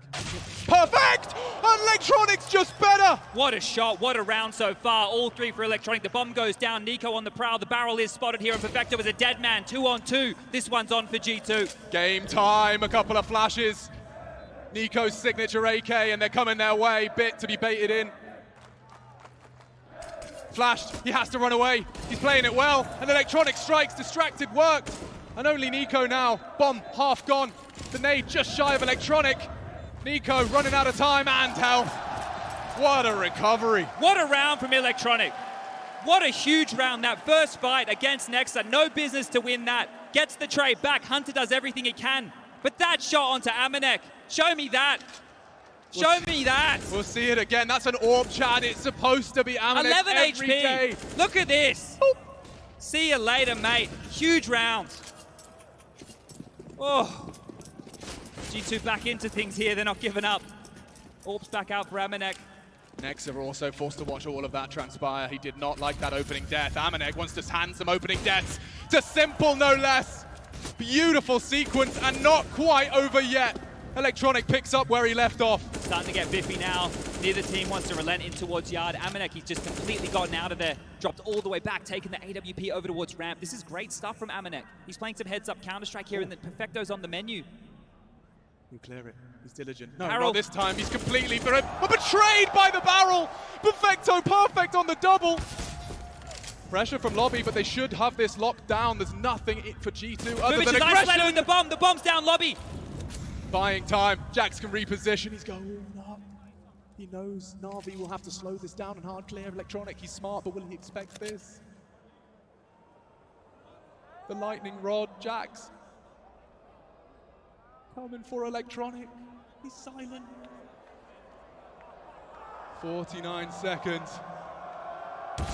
Oh, and Jax has done more! Stepping up when they need him most. Force forward. Bit is low. He could do this. Oh, and he has! One-on-one. So much hard work from the Frenchman. Can they convert? This is make or break. Hunter, he's had an oopsie or two, but this could be it, just to put the cherry on top. 25 seconds now, he can get the bomb, but he doesn't know it. Perfecto, the longer he waits, the better it is for Hunter. He can fly up the vent. He has absolutely no idea right now. The AWP in his hands, 15 seconds remain. Hunter, he's not wincing, he's not moving. Perfecto will have to make steps. Hunter's going to know exactly what's coming. The bomb scoots up. Time is the problem. Does he plan open? No. Just enough time. Hunter starts to appropriately. What a move. Hunt. An impossible one. The AWP is the worst weapon for the job. Hunter to finish what Jax has started. And caught off! Absolutely booked! G2 are here to play on Na'Vi's map. And they're not sure what's going on. Oh, just the bomb there, isolated in lobby. You have to turn your attention to Jax. What a massive round from him. And that aggression again, it's the only answer G2 have had in a lot of these situations. Push in, take the fight. They can win these fights. And the fact that the bomb is the thing that's isolated Na'Vi, they don't even know what's going on. You can see they want to take ramp control. Right, and this is how it started. 2 massive kills here. They just walk on into the den, but Jax, he responds in a big way. This fight right here, Electronic, the fact he was ready for that. And the fact that Perfecto was posted up, but he found a safe haven from the flame. Perfecto just a little lackadaisical, and look what it means to him. What a round from Jax and Hunter, the combo. We're back in a position where Na'Vi have to take another timeout, and it was starting to look good. They bounce back after 3 consecutive rounds here. Now this is the T side. You want G2 to be posting a massive haul. 10+ rounds, and they'd be licking their chops with the score 6-4. Only 2 rounds the difference. Na'Vi, they're not going to give up just yet. The AKs are back out in the hands of 3. Tech9s again, and we've already seen a round like this. I was just watching their mouths moving on the big screen. It's only Nico. A lot of discussion. 3 AKs, it's very threatening. Same smokes. Boomage up to no good. Again, another test for Hunter. Util to get him through. And there are blind. They are sat down. Jax kept humble. Just the one from him, and it's an AWP. What's he supposed to do? Topside lost. Could be simple as that and a save here. Just to top execute into that play, and they're going to have to hold on to the guns. We spoke about the fact that Hunter and Jax stole them out once. Well, they haven't been able to do it again. This time the execute works. And kills again through Electronic, who's having a great map here. 11 kills early. But for G2, again, it's about saving these weapons, right? They need to make sure that they can stay viable here, because once Na'Vi break you, they break you in half. They make sure that they're going to keep that pressure on this economy throughout. So G2 holding on to all these weapons is important, very important for them. It doesn't look like Na'Vi want to borrow this either. They didn't come in with the best of buys. They will walk away with the upgrade for Bit here. And they are away, so safe stuff. But G2 are still in a really good position here, right? This isn't them done and dusted just yet. It's not blood in the water. They're not stiffing this one out.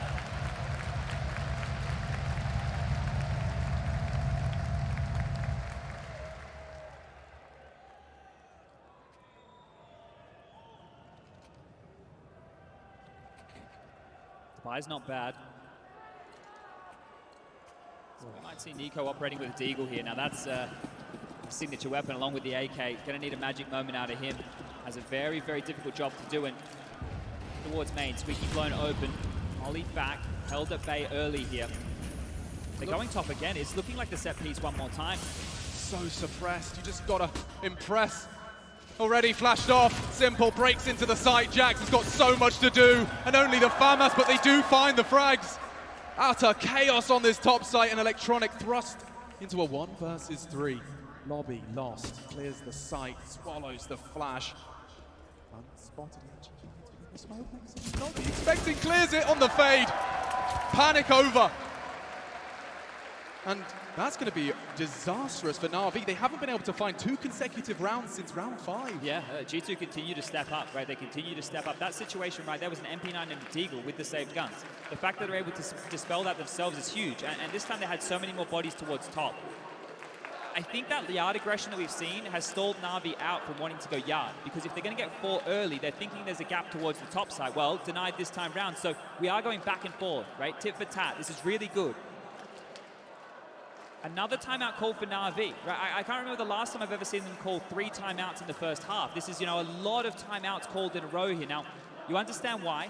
That CT side is where they should be able to do more of their better work. But remember, when it was against Vitality the other day, the CT side is where they had struggles. It's where it felt like Apex and Vitality had figured them out, and they had to change their setup, where Blade came in, was a big component of that. 3 timeouts in the first half of their undefeated map since May is an indicator that G2 are doing something right. Yeah, they're definitely putting the heat up, turning it up a notch or two. We're back on in. Time's trickled on down, and away we go. Again, 2 Tech 9s and 3 rifles. So this is a pretty standard buy for Na'Vi here. Early smokes being thrown from Simple as a bit of a ruse. They're continuing to take this yard position. If Nico stays aggressive, and he continues to look, he's going to call this one clear. They're looking for the same play again. Bits out. He's good at this. If he can get himself down. Oh, not silent. Didn't catch the ladder in time, so they are aware. Yeah, and Nex is responding to this, but Jax again. Lobby aggression one more time. Perfecto's waiting for that. He bides his time. 2 Tech 9s.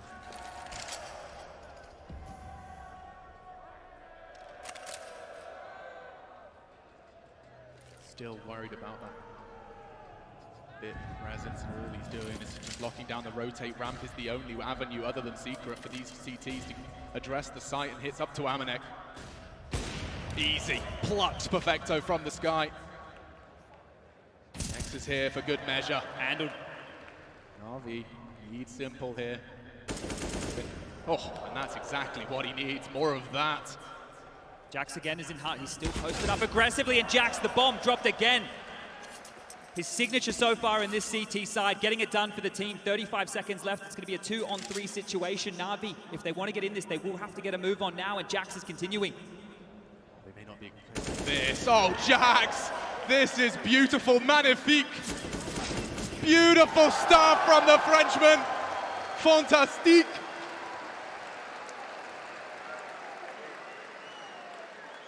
That's 2 rounds where it looks like Na'Vi have got legs to it, and then Jax kills that bomb carrier. It's the key again. We're really pushing this home, but it is the lobby aggression. Na'Vi can't seem to solve this, and it's through this one man on your screen. 17 kills for him now. He's an old boy, right? There's no doubt about it, but his aim is as crisp as you like. Some massive shots here, and just dealing with it, getting it done. And now Na'Vi just down to some light pistols here. They are up against the ropes. Surely not. Perfecto pays a heavy price. He's got the bomb. That's perfect, though. He cannot plant now. It's cancelled by the flames. But He's too low. Ramp. Extinguish. Up to Nex. A multi-kill required, and he'll take all 3. Bomb plant now. Can be contested. He's going to run him down. Look at him go. He's got his Nikes on. He's just charging in. He can stop it, but that should be the end of Perfecto and the round. Only Simple. And he's hunted from every angle. There you have it. Not only winning the half, but bringing it up to 9 on the CT side. Chad, how likely is the 10th? It's looking really good here. This type of Counter-Strike they're playing right now, it's definitely rumbled Na'Vi. They're not going to, well, I couldn't imagine them taking another timeout here. You're not going to do that going into the final round of the first half with another timeout. So they're going to have to do this one on their own. What is the solution that they can find for this lobby aggression? They tried to go fast top, they've been denied, right? It's about a 50-50. They're unable to get it with these yard calls. Quite literally, Amanek and Nico have scared them from their standard gameplay, right? The last couple of rounds they've had, they haven't been sending Electronic out there. When they have, he's been plucked off, he's been losing to that aggression. So we're flipping the script here, we're going back to regular programming as Squeaky blown open, pestering towards main again. It's such a top-heavy play. There's just no yard presence at all. Simple throwing smokes, it's all the ruse. They're out Squeaky, they have the space, but Bit, he needs to be quiet about it this time. Beautiful. Amanek has no idea. absolutely oblivious. So much pressure onto the leader's shoulders as well, because Nex has got to hold 3 members at bay. The trophy room smoke will fade. Easy there, soldier. He's gone the wrong way. Amanek is still posted up in secret, and Jax is still in towards lobby. The bomb is late towards the ramp. They have so much information here. It's Nex's turn again, and he's passed with a huge shot there onto Perfecto. But big. Oh, he gets them both! Nex are called upon. He does go down from the grave. Jax again. Oh, they're not even checking him. Doesn't expect Simple, but it is only Simple. And he's looking flustered. Oh no, so at least a implication that he knows where he is. And Hunter partners up nicely. That is 10, folks. G2, not intimidated. A map down. 10 rounds. Great first half. Absolutely great first half. And you have to look at Jax. You have to turn all your attention to Jax for those swing rounds, right? Sure, Hunter had to close one of them out, but Jax, just the kills that he's been getting, the performance he's having in this map. The Des spoke about it, right? You can play this grand final, you can play this matchup 10 times, right? Say G2 win 1 or twice. Well, they only have to win 1 or twice. It's the grand final. This is the one that matters. And if a player has an anomaly performance like Jax right now, what are you going to do? It doesn't matter if Nico's not there or Hunter's not there. If Jax is doing this, you still have to stop him. And he's known to walk into sites first at times. Loves it, loves it. He loves it. But we're getting this pistol round underway here. Sees that in the hands of Perfecto. Nade for Boomich. No defuse kit here if we get into a post-plant situation. Hunter has some light util, and there's a P250 for Nico. That's the lay of the land, and the crowd know what this means. G2, they take this. They could be sailing and sending us to a third. Oh, he's equipped with the perfect weapon for this, but Simple takes down Nico in a head-to-head clash. Spit on ramp, he's tested. He's good for the headshots himself, but he's going to have to give up control. Ramp taken, and they are quite loud and quick about this. Simple trying to keep him at bay with a sound cube, but already flying up the ladder. This has to be Boomich. Just about gets one. Threatening, though. Threatening indeed, and they've spotted out Simple. They're locked out. Nex has already cleaned the site. It was only electronic. I say that, Perfecto has been humbled as well. Getting flanked. Hunter has this every day of the week. It's a 2-on-3. And from up the ladder as well. Lobby doesn't get his shots, and that's surely the end of it. Only Simple. Amanex up the rafters. He should have him dead to rights.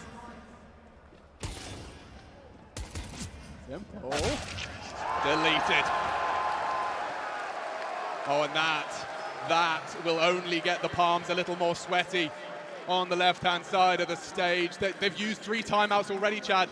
How long before they call the last? This is a recipe for success right now. It's both pistol rounds right now for G2. And we've actually seen Na'Vi go for more conservative approaches in the second, especially on their T halves. So right now, the question is, will it be a force buy? And, well, we can answer that. The Deagles are out, the 5.72, the armor's there, and the util's light, but Na'Vi, they're really up against it here. Nico's one man on a mission. He's been on a major grand final stage before. Familiar territory. There's 2 players lower here, about to have a car crash. Nico needs these. He was ready. Can he collect? Oh, the warning shot, and he does collect. Beautiful stuff. He's low, but that should be the round right there. Bit, Boomich, Perfecto, the only players left alive here. Will have to be a real slip up right now from G2. They've got full control of this yard, and they can go anywhere they want. Secret stairs open for business. Main. They've rotated lower. G2 have won this round just by the positioning alone here of the CTs. This should be G2's round. Perfecto, the only man on the upper deck.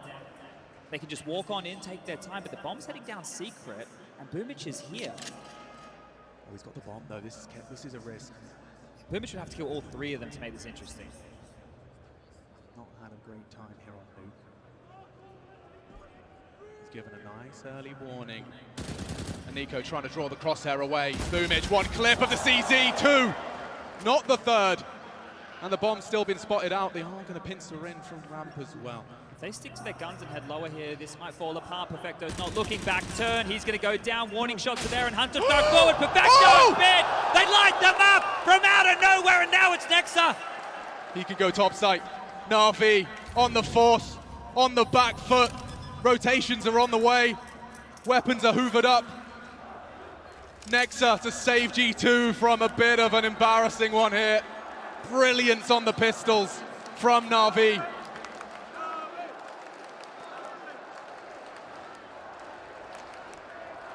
No kit, they have to be quick about this. You're not blown off. Sound Q, it's a nightmare here. It's going to be an absolute nightmare. He can only go through HUD. And the 10 seconds start the countdown. Bit will finish the job. And Na'Vi say we ain't done yet. Gap to be closed now. They were absolutely begging for it. And G2, they stick so stubborn to the B commit. The gamble stack lower.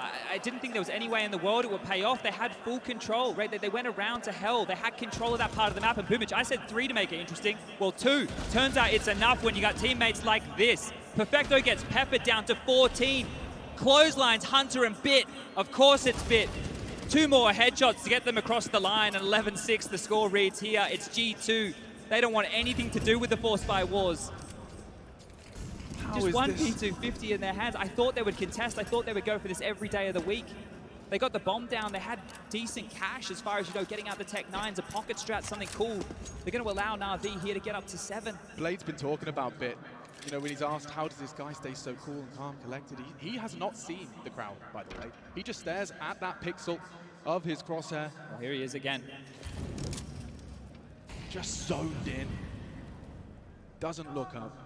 Doesn't avert his gaze. Stays ready. Bang. Oof. And a lovely collection. Simple, there's one way to get an ace. Up against the eco, but a confidence booster for the superstar. Farms 5, not even going to break a slight rise smile, but 7.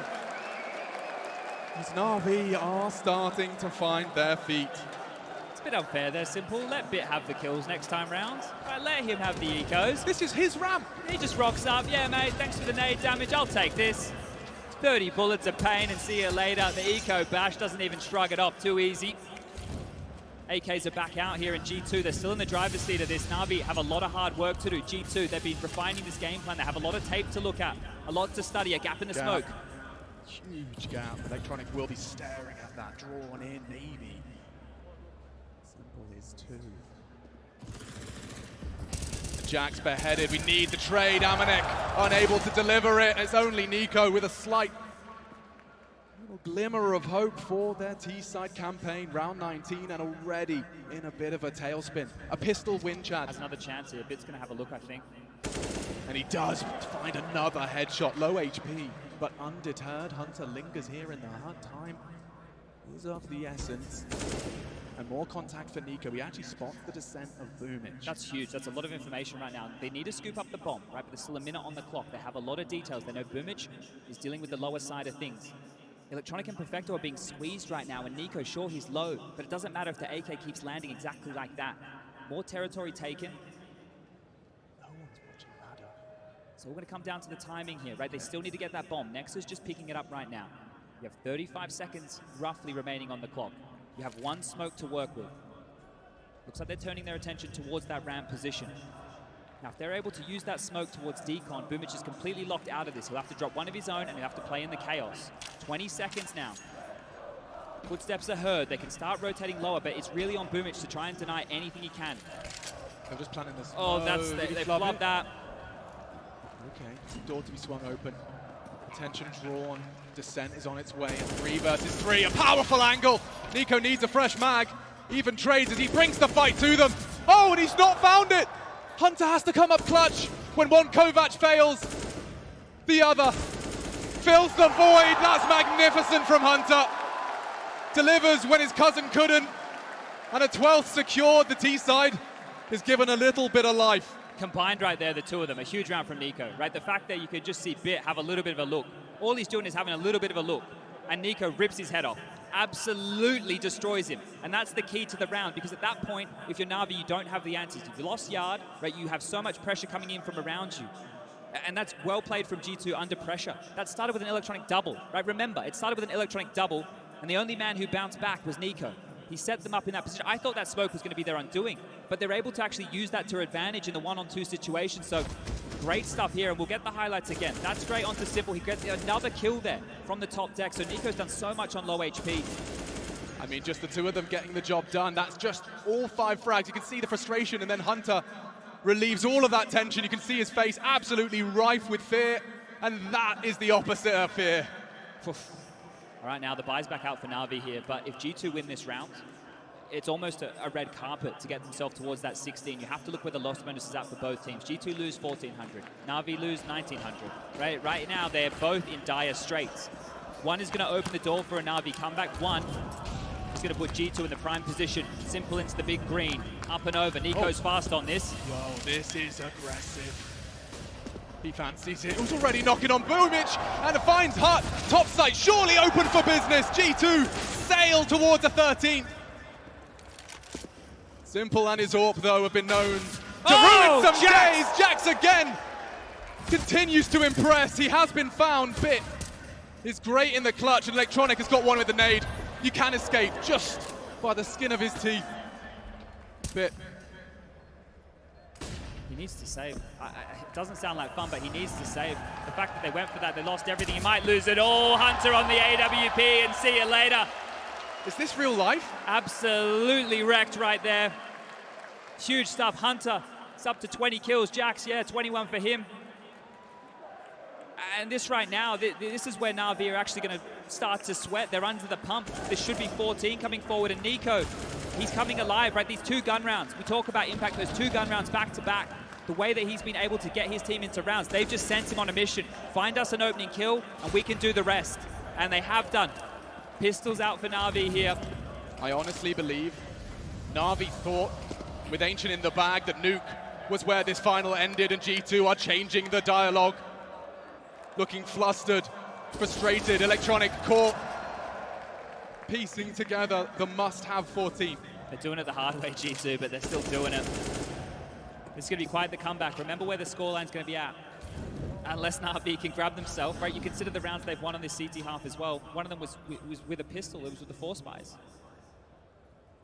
This situation right here, 2,400 in the next round, the buy's not going to be great.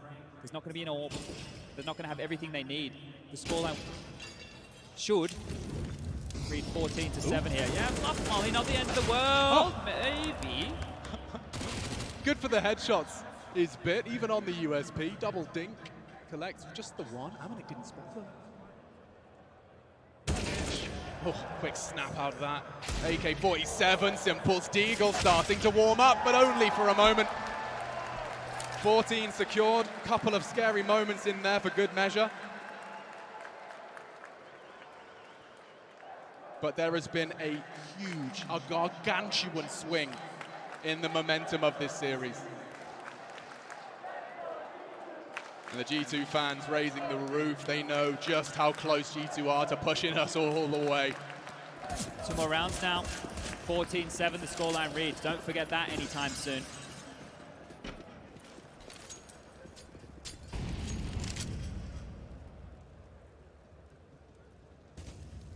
He's going to slow down for a moment here. Boost into lobby, ready for some aggression. Expecting a change of play here from Na'Vi, but they're sticking to their guns. Standard setup. They have lots of space. There's been no smokes thrown. They haven't forced rotations. Right now, Na'Vi are waiting before they can react.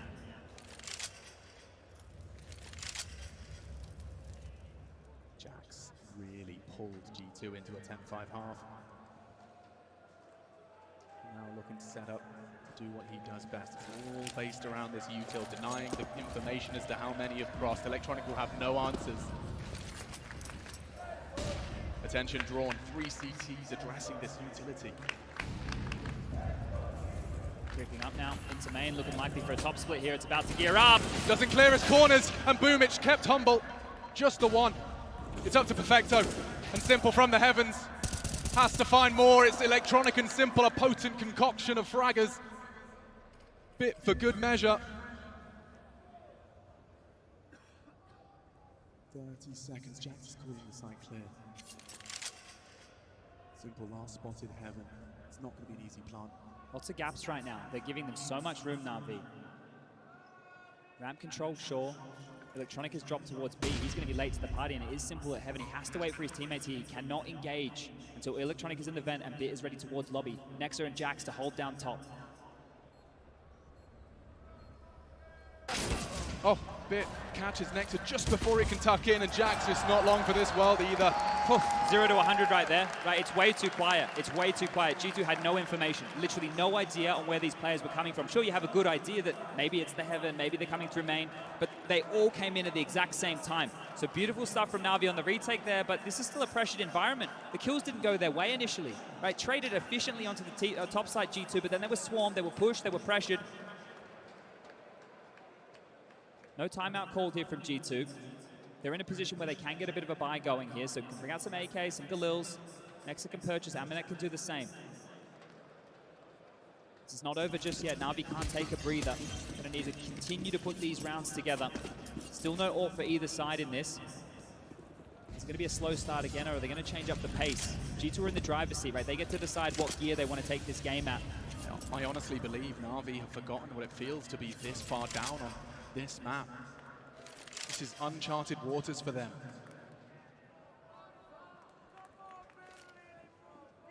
They need a spotless defense, Chad. Round 23. If the context of the fact they haven't lost this map since May isn't enough, Na'Vi are currently undefeated in the major. They have not lost a single map throughout. G2 in the grand final, looking to be the first team to do it, but Electronic says no, standing up, spamming on down. That's 1.5 kills now. Yeah, already. Next are operating at 46, but what's going on? He's got his knife now, just walks through the smoke. Boomich, aware. Two-man advantage, and Perfecto is ready to collect. Next are not looking the right way, and this one petering out, ready for it. Hunter, at least finding one. Stops the record from being completely clean, and that's the end of that.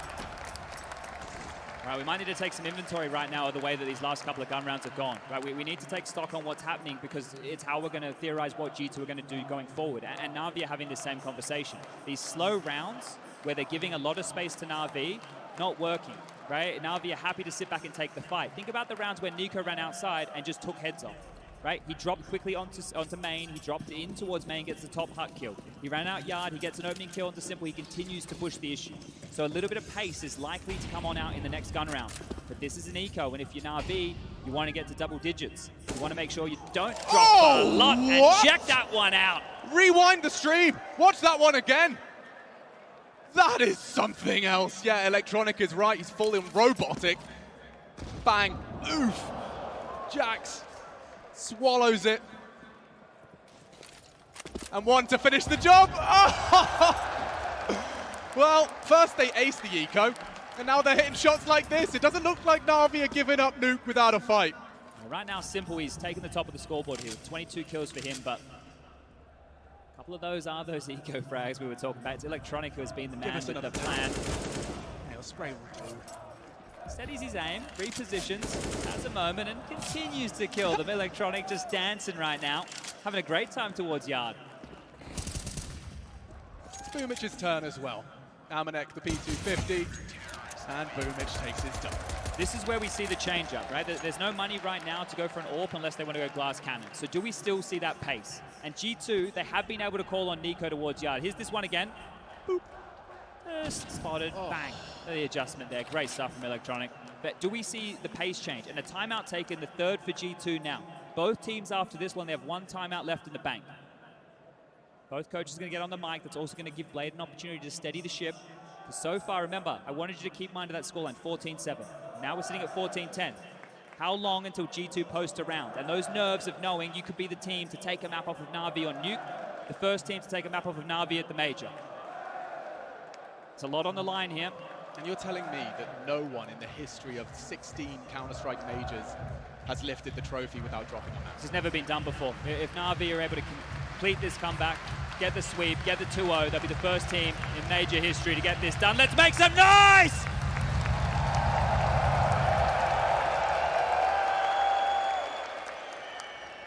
We're back in. Is there the pace change from G2 here? That's the question. Fast smokes towards yard, and of course Nico's leading the way. This fight right here could define this round. Flashing forward through the molly, he's going for it. Oh, I don't think Electronic's ready for this. Maybe now, no, looking the wrong way. Nico's already through, and Nexa catches him. A blind spray. Nico immediately takes the space he knows Electronic occupies. That's massive. This is so much room early. We've got a minute 30 on the clock, and he's already taken all this space. when they rotate back, if they head back towards Hell, they're going to push lobby. They're changing this one. Thinking about the boost, changing conversation. They need to make a decision now. They know Trophy could be tested and ramp as well. Jax got a lot on his plate here on as the lobby holder, but he's got a premonition. He's aware of the potential as Nico's about to clear the site. They're not looking. Perfecto. Oh, slipping in. Jax delivers. G2 set for success, and he's still patient. Nexa does deliver onto Simple. That's the bomb. Bit, maybe. He can finish the job with the incendiary. Does they? Oh, he just pushes in. And Jax collects. They have to wait out the molly at the bare minimum, but this looks like a 15. And they're all alive here. And look, it wasn't through Nico, but his pace, it allowed it. Nexa there from the heavens, able to open this one up, and Boomich, the only man standing. Can they find him? Can they get this kill too? Amanek, he's looking the right way, but Boomich, he course corrects with the spray. Damage, if he can, is best, but this is still 15. This is still 15 now for G2. Wow. The G2 Samurai readies their katana to slice through not only the undefeated dreams of Na'Vi's major lift, but also to force a third. Mirage up next. Mirage. And the individuals, the desk talked about it. We will have time as the final timeout is called.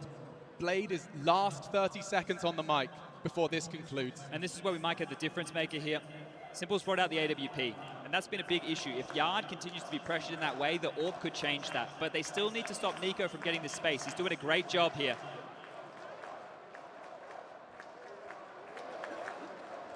The crowd is begging for a third map. Well, let's all get ourselves onto the very edge of our seat as we see if a third is on the cards. Or in the cards. Yeah, well, that one, it's up for debate. Had that conversation a couple times. But here we go, 10 seconds left of freeze time. It's going to be that maneuver again. This is the kill that opened up the round and almost sealed the death warrant for Na'Vi in it. They pushed on forward, it looked desperate. You can see from Bit they're very desperate. They had to go for the kills and cleaned up, but here we go again. Smoke in the air, in front of Squeaky. Not going to be the fast Yard play. They're actually changing things up. They might want to go either ramp or top. They're going in. There's a Mac 10 in the hands of Amanek. This might be quick. There's a reason his sticker reads Amanek 10. Here we go. Here he comes, bouncing into the side. They're looking the wrong way. He will find one. Perfecto has a smoke to play around already, repels the invaders. Bit comes in, but Nico does too. Is it really happening? 2 headshots. He'd need a whole lot more. Simple catches him off and we play on. It was Simple on that AWP. Partners up with Bit as well to repel. They need 5 in a row, Chad, to keep the dream alive. I like the calling here from G2, though. The fact that they're going for an uppercut like that, a top pop, this is the type of counter-strike you want to see. When they diverted back to the slow plays, they thought Na'Vi would get desperate. They haven't. Now G2 can continue to do this, and Nico is hitting some absolute bangers, and of course he does. Of course he does. Well, they're still in it. He's not giving it up. Amanek's into a Mac 10 again, so maybe, just maybe, it's another similar pace-filled play, but Nico, again, going to make his way through Yard. Hunter's found the first this time round. The domino's starting to tumble. He slipped through. Nico, that is. Not sure if it was a secret. There was a gap in the smoke. You can see Simple is addressing the potential. A gorgeous AWP and ready to wreak havoc.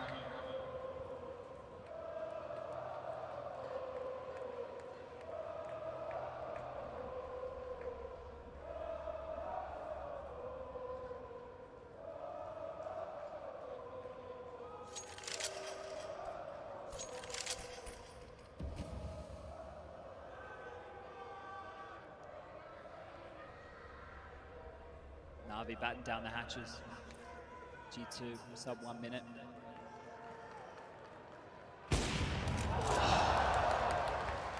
They know where the AWP is. They can react quickly. They can pounce towards topside now, knowing where the AWP is. This is a big fight. Electronic gets one. He's done a lot there and now tested onto the top side, ready for Hut. Perfecto's in a prime position, and Jax has gone down too. Despite the opener, Na'Vi lock it down. 12 is found. They do not surrender.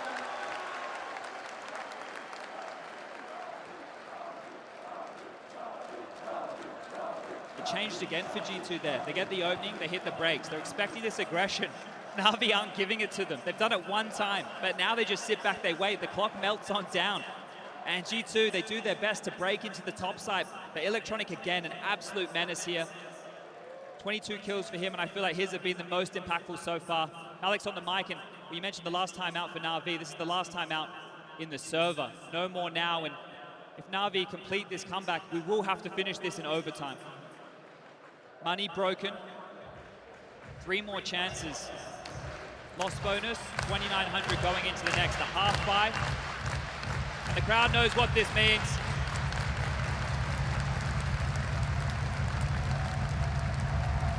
Na'Vi have to steady themselves here. It could be something a little avant-garde with just Tech 9s. A little off the beaten path. They're making it look like a gun round with this utility, but they're setting up the pincer top again. This is going to be fast. Na'Vi, can you stop them? Vecto tested, he's safe, and Anti, nice catch, and averts his gaze at the perfect time. Now it's only, oh my god, Hunter! He kicks open the sight, spots Simple's toes, and oh my god! Electronic caught! Simple baits it! His leg stuck through the smoke, Simple to save them! Drive by onto Nexa, 2 frags away from G2 extending play. Hunter and Nico, how poetic! And it's Simple and Bit times it to perfection. And Simple sitting down. No! Disaster! An absolute disaster! That was it! That was the game! Chad, that was it! Mirage was 1 click away! Oh my! Unthinkable. Nico doesn't miss. Nico doesn't miss. No. Na'Vi, they fight on, and you can see that no timeouts. No timeouts. If that's not going to shatter your morale, you knew what the difference of that kill was. How do you not be thinking about that into round 29? Keep it out of your mind here. 2 more chances. 2 more chances, and guess what? That was just a partial investment. Now the AKs come back out. Do it again. Do it with the guns. Nexa got an absolute intervention from God with that catch onto Electronic. There's no way he was aiming for that position. He's never aiming for that at all. It's the footsteps he heard. Hunter as well, 2 big kills on the way in the door, but here we go again, the onslaught of G2, it doesn't stop. Has that broken them, or do they know what's on the line here? I'd be scared to shoot Simple in the back from now on. They're setting up for it again. Nico towards Yard, setting up just with all this pressure towards top. You can tell they want to pop, you can tell they want to keep this pressure. The totem pole, the stack to deal with any aggression while they wait out the protocol utility. Na'Vi set up, they've already sent 1 man towards the lower side of things. Simple in the vent with the AWP.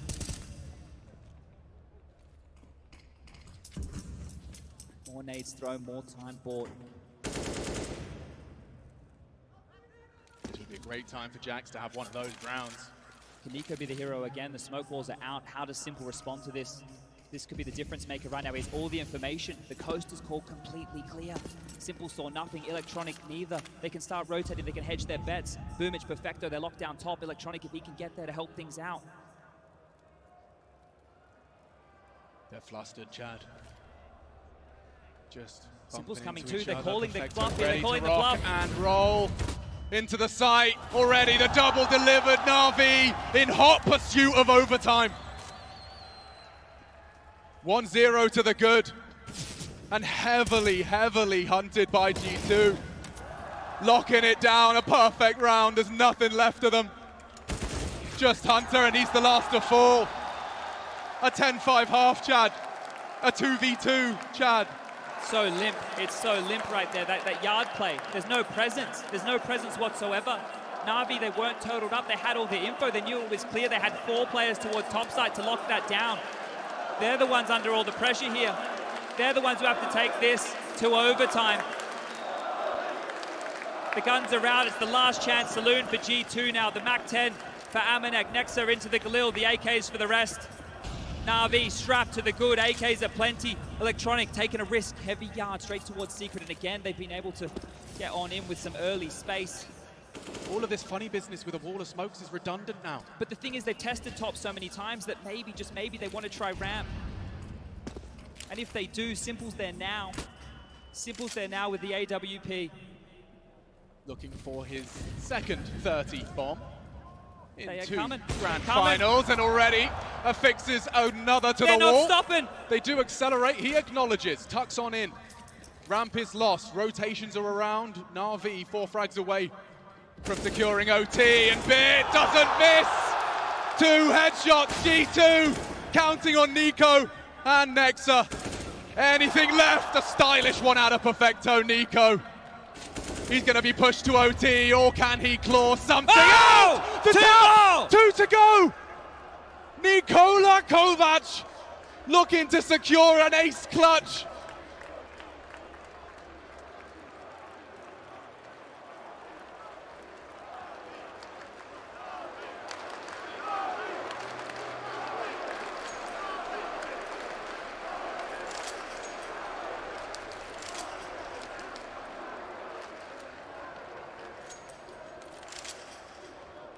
$17 bullets in that AK-47, yet too long, but he has relocated. Simple acknowledging that potential. You have to react to that door. Simple swings it open, he's got the bomb in his hands! He has to plant! Simple finds him, and we go overtime! Unbelievable scenes in the Avicii Arena!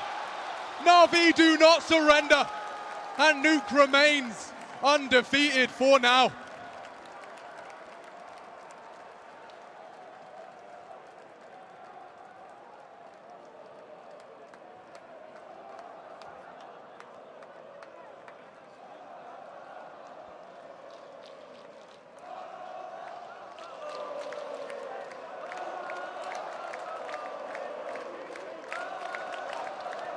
What can you say about that one, Chad Birchall?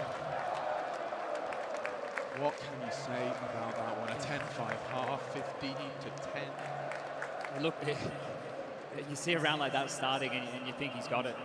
You think he has it. You have Nico, who's been heating up, who's been the man to open up these rounds for G2. I mean, they wouldn't be there without him. And with the chips were down that moment, that was magnificent, the way he just kept his cool, kept his calm. Simple calls the bluff in that final moment and rips it out of him. Just absolutely rips it out of him. As we take a breath, as we take a moment before we get this overtime underway. MR3, 10K. Financial decisions, they're going to play a big factor this time round.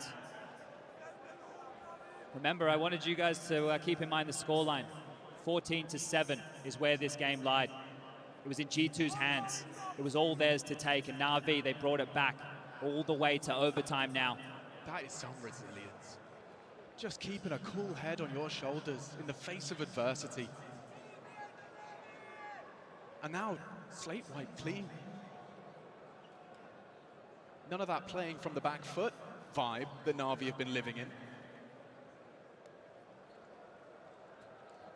I want to wait till we're back underway here before we start talking too much. Don't want to talk too much strategy while we have a tech pause. As we take a moment, Stockholm. The world is watching right now, and we're all here for one thing. The love of Counter-Strike. I want you to let the world hear us.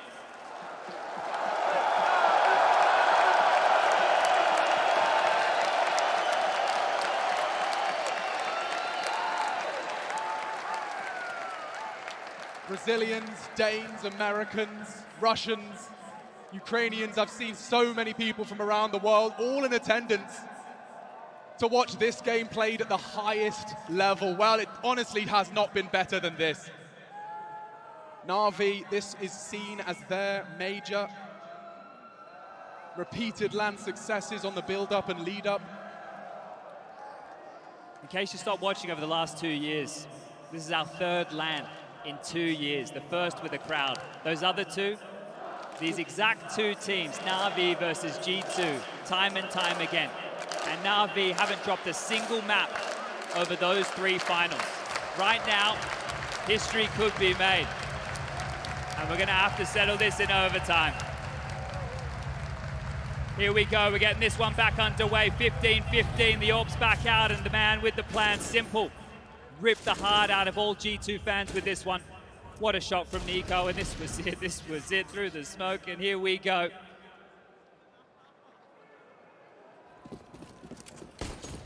show that clip to your mother that says it's just a video game.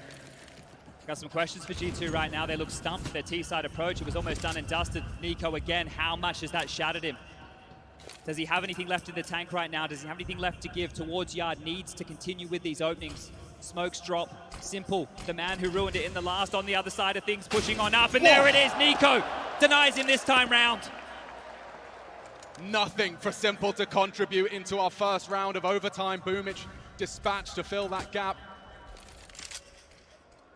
They can go anywhere with this, Chad. Pressure's coming. Boomich is lower, but it is looking like they want to turn their attention towards Heaven and Hell. The Yard crawl, it's a standard play. Nico, he's grabbed the AWP, and they're going to mantle their way up. They have to push lobby, but nobody's home. It's so passive right now from Nexa. This is looking great for G2.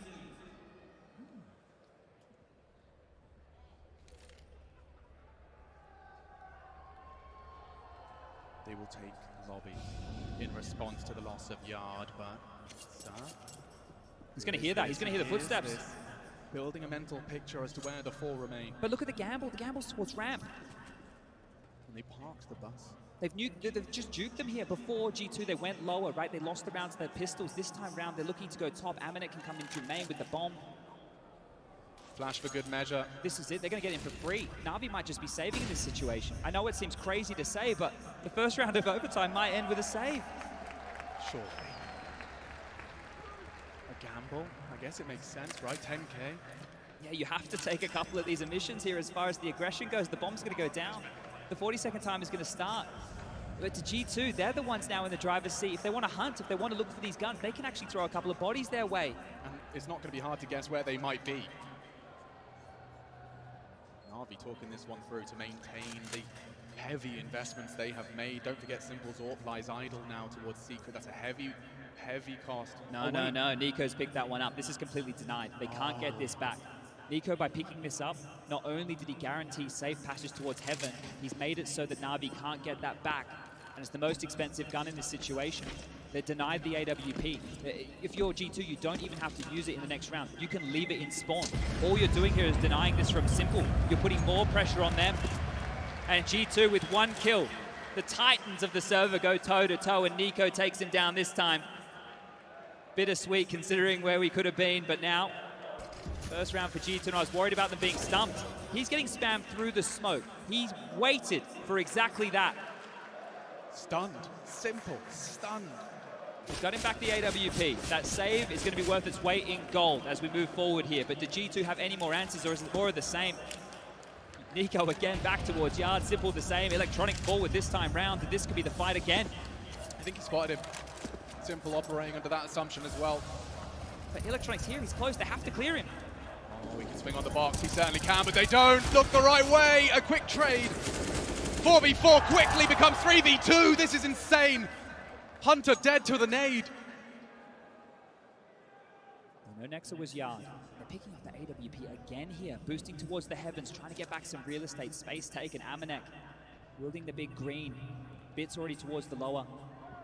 Window broken, no sound cue required. Lots of time right now. Over a minute left on the clock to piece this one together for G2. 2-on-3 situation, and this would just be a huge round now for G2. Na'Vi would be shell-shocked.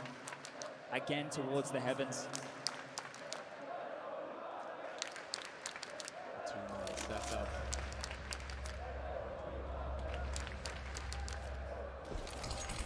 And that will indicate their intention. A one-way Boomich is angle redundant. Perfecto, quite the opposite. Do they have the presence of mind to check this close left? It's never cleared. Paranoid about all the other options. He's turned it, and he's got all the time in the world for this spray. One frag away from Na'Vi returning the favor, and that will do nicely. Spicy there for a moment. They pieced that one together nicely, and Perfecto even fluffed the spam right there. You can see the pressure. It is getting to the individuals in the server. We're back at a level scoreline of 16-16. Simple gets his AWP again.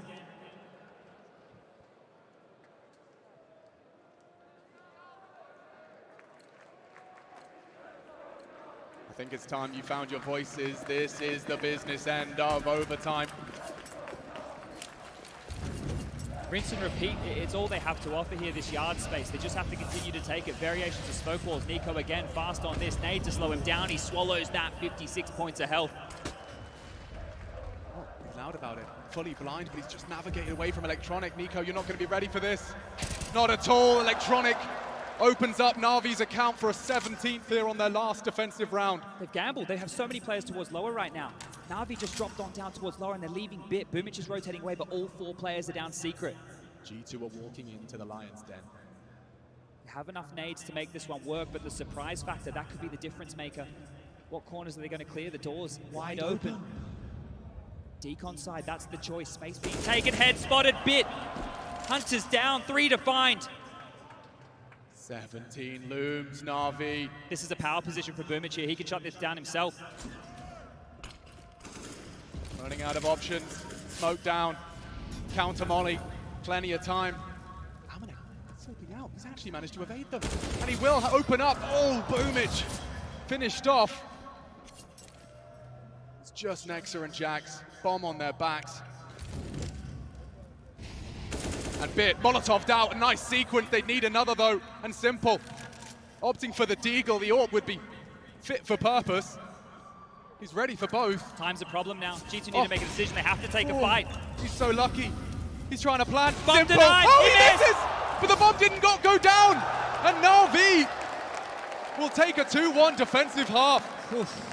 Moments there, it could all go wrong. G2 posturing, they're looking dangerous. Some great shooting right there and some reserved play from Na'Vi gets them the lead at the half here.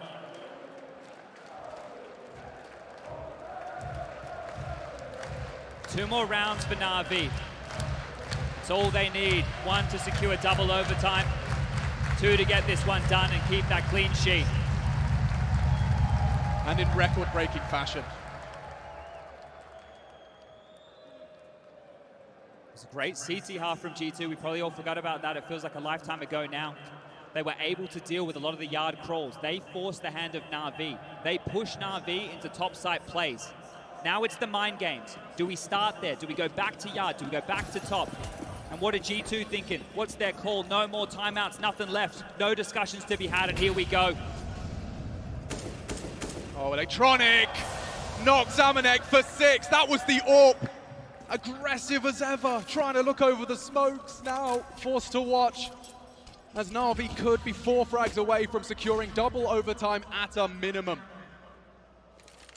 Gap again here for Nico to work with towards main. With Amanek down, it all falls to him. He's done it before. Na'Vi are posturing back towards lobby, but remember Jax? Remember Jax's aggression here. You can see that in the back of the mind right now with the Na'Vi players. They are so timid in lobby. So many little jiggles, micro movements here in case Jax pushes. Electronic is still down towards the lower side of things. Hunter tucking in towards the CT vent. Jax now posturing forward again. Smokes sail through the sky as we reach our 60-second mark. G2 are on the back foot still. This is pushing ramp. Aggression here, that's the answer. On the fade, Perfecto delivers a compulsory frag. Jax, the whole top site hinging on his aggressions. Nico at least delivers a counter headshot of his own. Very divided here from Na'Vi, a 2-2 split. And make it 3 now. Boomich joins the pack. 25 and counting. They have to get that bomb down, and the bodies are dropping like flies. G2 fall. And their metal truly tested. That's 18. Nico, unless he's about to win a showstopper 1-on-3, he can go for it. He has money to do so. He should give this one a crack. Picks up the kit. It doesn't look like he's ready for this. He's given it a go. Bomb already half gone. Giving it a look. 3 members of Na'Vi, they don't let these rounds slip away. Oh, and Simple gives him the Nico treatment. A quick headshot to the dome, and 1 round away, ladies and gentlemen. 1 round away from Simple's first major trophy. They were down and out 14-7. G2 came to play on Nuke, but now Na'Vi 1 round away. A prolific name in Counter-Strike. Yet to win a major, and this could be their very first. The first Counter-Strike major trophy in their gorgeous trophy room. Turning their attention towards top again. They need to lock this down, G2. They need to stop them at the door, this top setup. It's been hit and miss, but you can't miss now. Every decision these players make is make or break. Aggression here from Amanek again with the AWP taking space. It's been a recipe for success. Util lined up for the top here again, and Simple with some marching orders. Pressure applied here.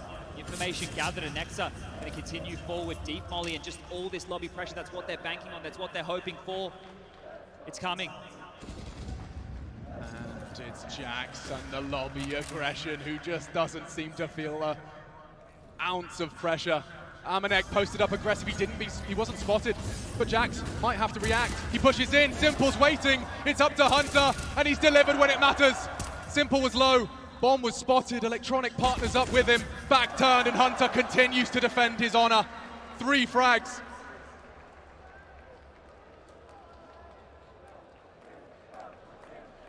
G2 battling to extend play.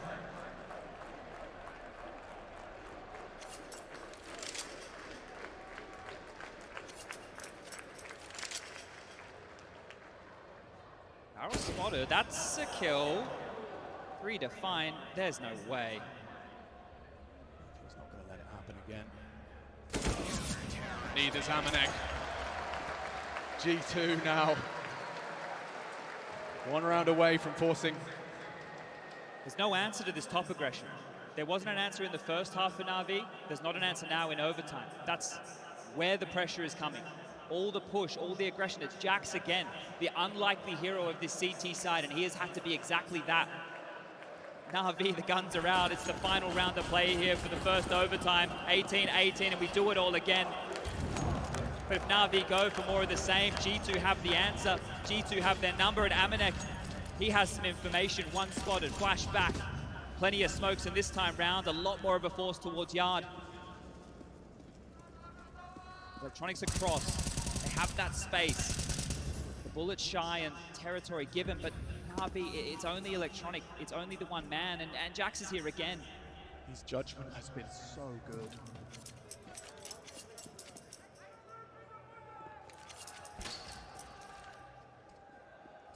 Choosing when to push, when to wait. Simple did get him last time. Ooh. Kept humble. They could come for him on the end of the smoke, but no, he drops it. And that will shave 20 seconds off of the clock. They're heading ramp. It's on Nexa now. There's going to be a lot of pressure here. Tight angle. He's ahead of both. No, just the first flash. He has to accept defeat, forgo control. Nico's available for this low side commit, Boomich to arrive late. They've forced the rotations now. They've really softened up this top side. If they head back towards top, it could be the master call, but looks like they're hedging their bets towards ramp here. Util is very light on.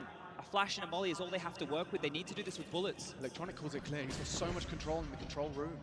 It's just Nico. And the door swings open to draw his gaze. 30 seconds. Nico looking to activate. Takes the all 3! He wants to go again!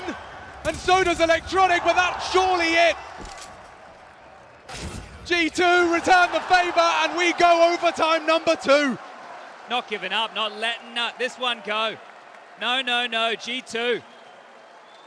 Denied there through Nico. What a massive 3K to lock this one down. And you can see stoic as ever.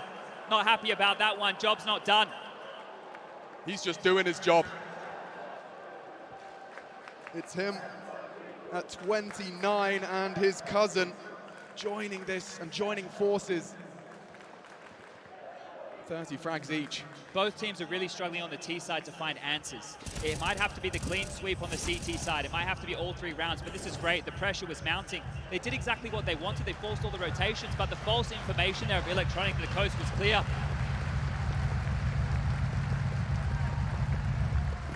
Here we go again, back underway, 18-18. Keep track of this one as Na'Vi scratch their head for answers. There's no coaches being able to chime in. The in-game leaders are Boomich and Nexa need to do this on their lonesome here. Nico aggression. And it's Nexa. He puts his name in the feed. He's pushing. Oh, they all are! Look at this aggression! Simple to try and clean up. Trying to get something, and he has pulled it back. Oh no! Bit explodes into the top site. It looked brilliant for G2, but the counter from Bit, a double. They need to deal with Amanek. The bomb's still over towards lobby. If they don't get Amanek, they can't get into top. And that is while Nico's taking space. Everything's in the balance, and there's the bomb drop. Amanek does it all for G2. Unbelievable scenes!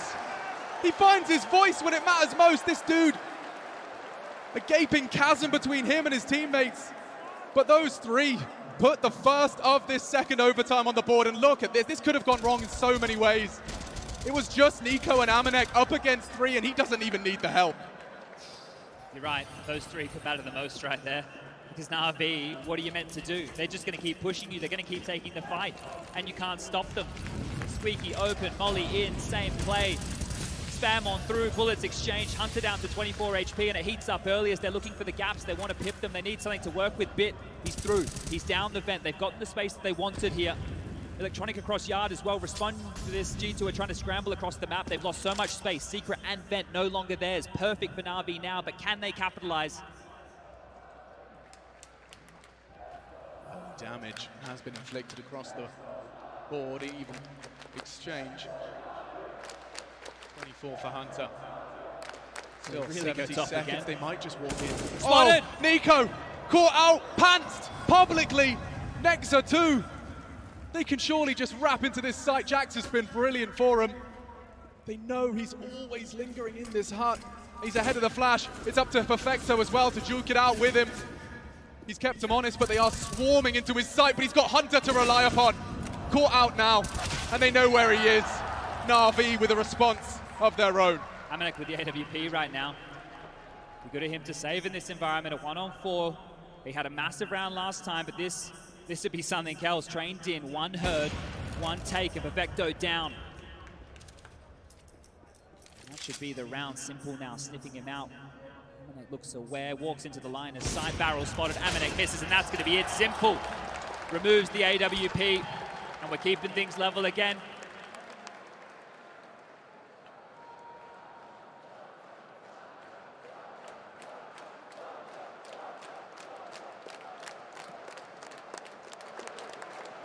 Remember the way these halves have gone in OT. Is the T side where we've been having troubles for both of these teams. If Na'Vi can grab two, that could be the secret to the success here. The AWP back out for Amanek. There's one defuse kit port. That's on Jax. Let's remember that as we move into this round. Already Electronic.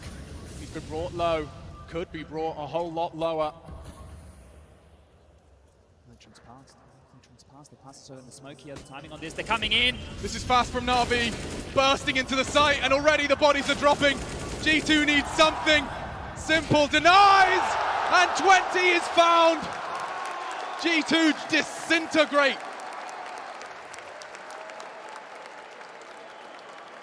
Advantage Na'Vi. We've been here before, and here we are again. 2 more rounds required for Na'Vi, and now they flip onto that CT side. How much left do G2 have? You know, at this point, what's left in the tank? Is there any gas remaining? They're calling on their individuals to step up in magic moments, and they've all had a magic moment. Make your adjustments. Get that mouse pad right. Get that headset tight. Oh. Delightful. Look how much it means to them. They are minutes away from realizing a lifelong dream. Simple dedicated his whole life. Every player on Na'Vi dedicated their life and all of their free time to this video game, and now to do what oh so few have done.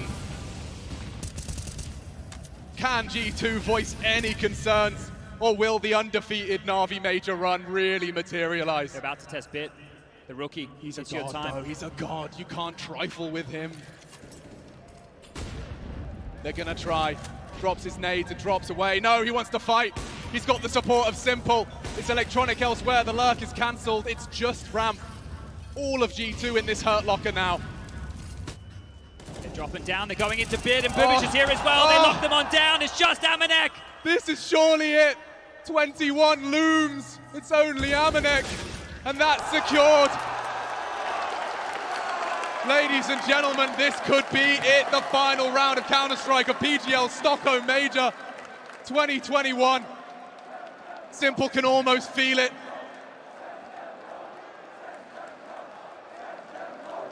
38 frags and counting for him. Sasha Kostiliev at the top of the scoreboard, pulling Na'Vi to their first major trophy in Counter-Strike. Oh, Nico swallows 2, but he still hands a headshot out. Electronics the first to fall. They'll have to do this the hard way. He's done this before in Yard on low HP. He's been able to get multiple kills, and now the smokes are through the sky. About to bloom. Takes his time, and the cavalry are coming. The smoke's going to fade, and Simple is here. He's taken out Jax. He wants it. He might just do it. Time ticking. A missing smoke. That's Surely you don't test the him. bomb. Surely you don't test him. He spots the bomb. Yard. They're isolated right now from one another, G2. There's 2 down Secret, and there's 2 Maroon towards Lobby. They've used a lot of utility, but they don't have space. They don't know what they're working with. It's a 4-on-4, and Simple's rotated back. Bit's already lower. How do you get down? Is it a vent to top? Is it a draw the rotation? There's 50 seconds. The bomb couldn't get across. They need to hope they can deal with Bit to force the rotation. They're improvising for everything. All the marbles. From 14-7 to G2. All the way to 21-19. It's a 2-2 split for both of them. Simple's down towards B as well now. They're locking down either side, just playing a 2-2. Bullet shot top, 25 seconds. This is it, G2. It's do or die. He's gotten across at the bare minimum. 2 players to defend. Nico has already found a frag on this low HP. He'd need another though. Bit. 10 seconds, That's neither the fall. plan. That's oh the no! bomb. That's It's the falling bomb. apart! That's going to be it's it! only Nico, there's no time! He just has to watch that clock tick down! This is it! Na'Vi have taken the major!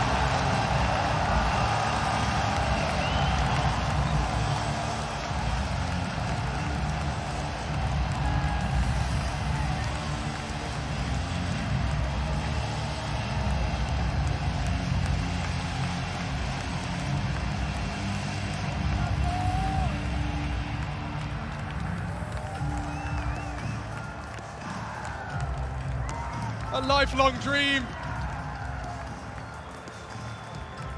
They found the right team. The constellation of 5 remember their names.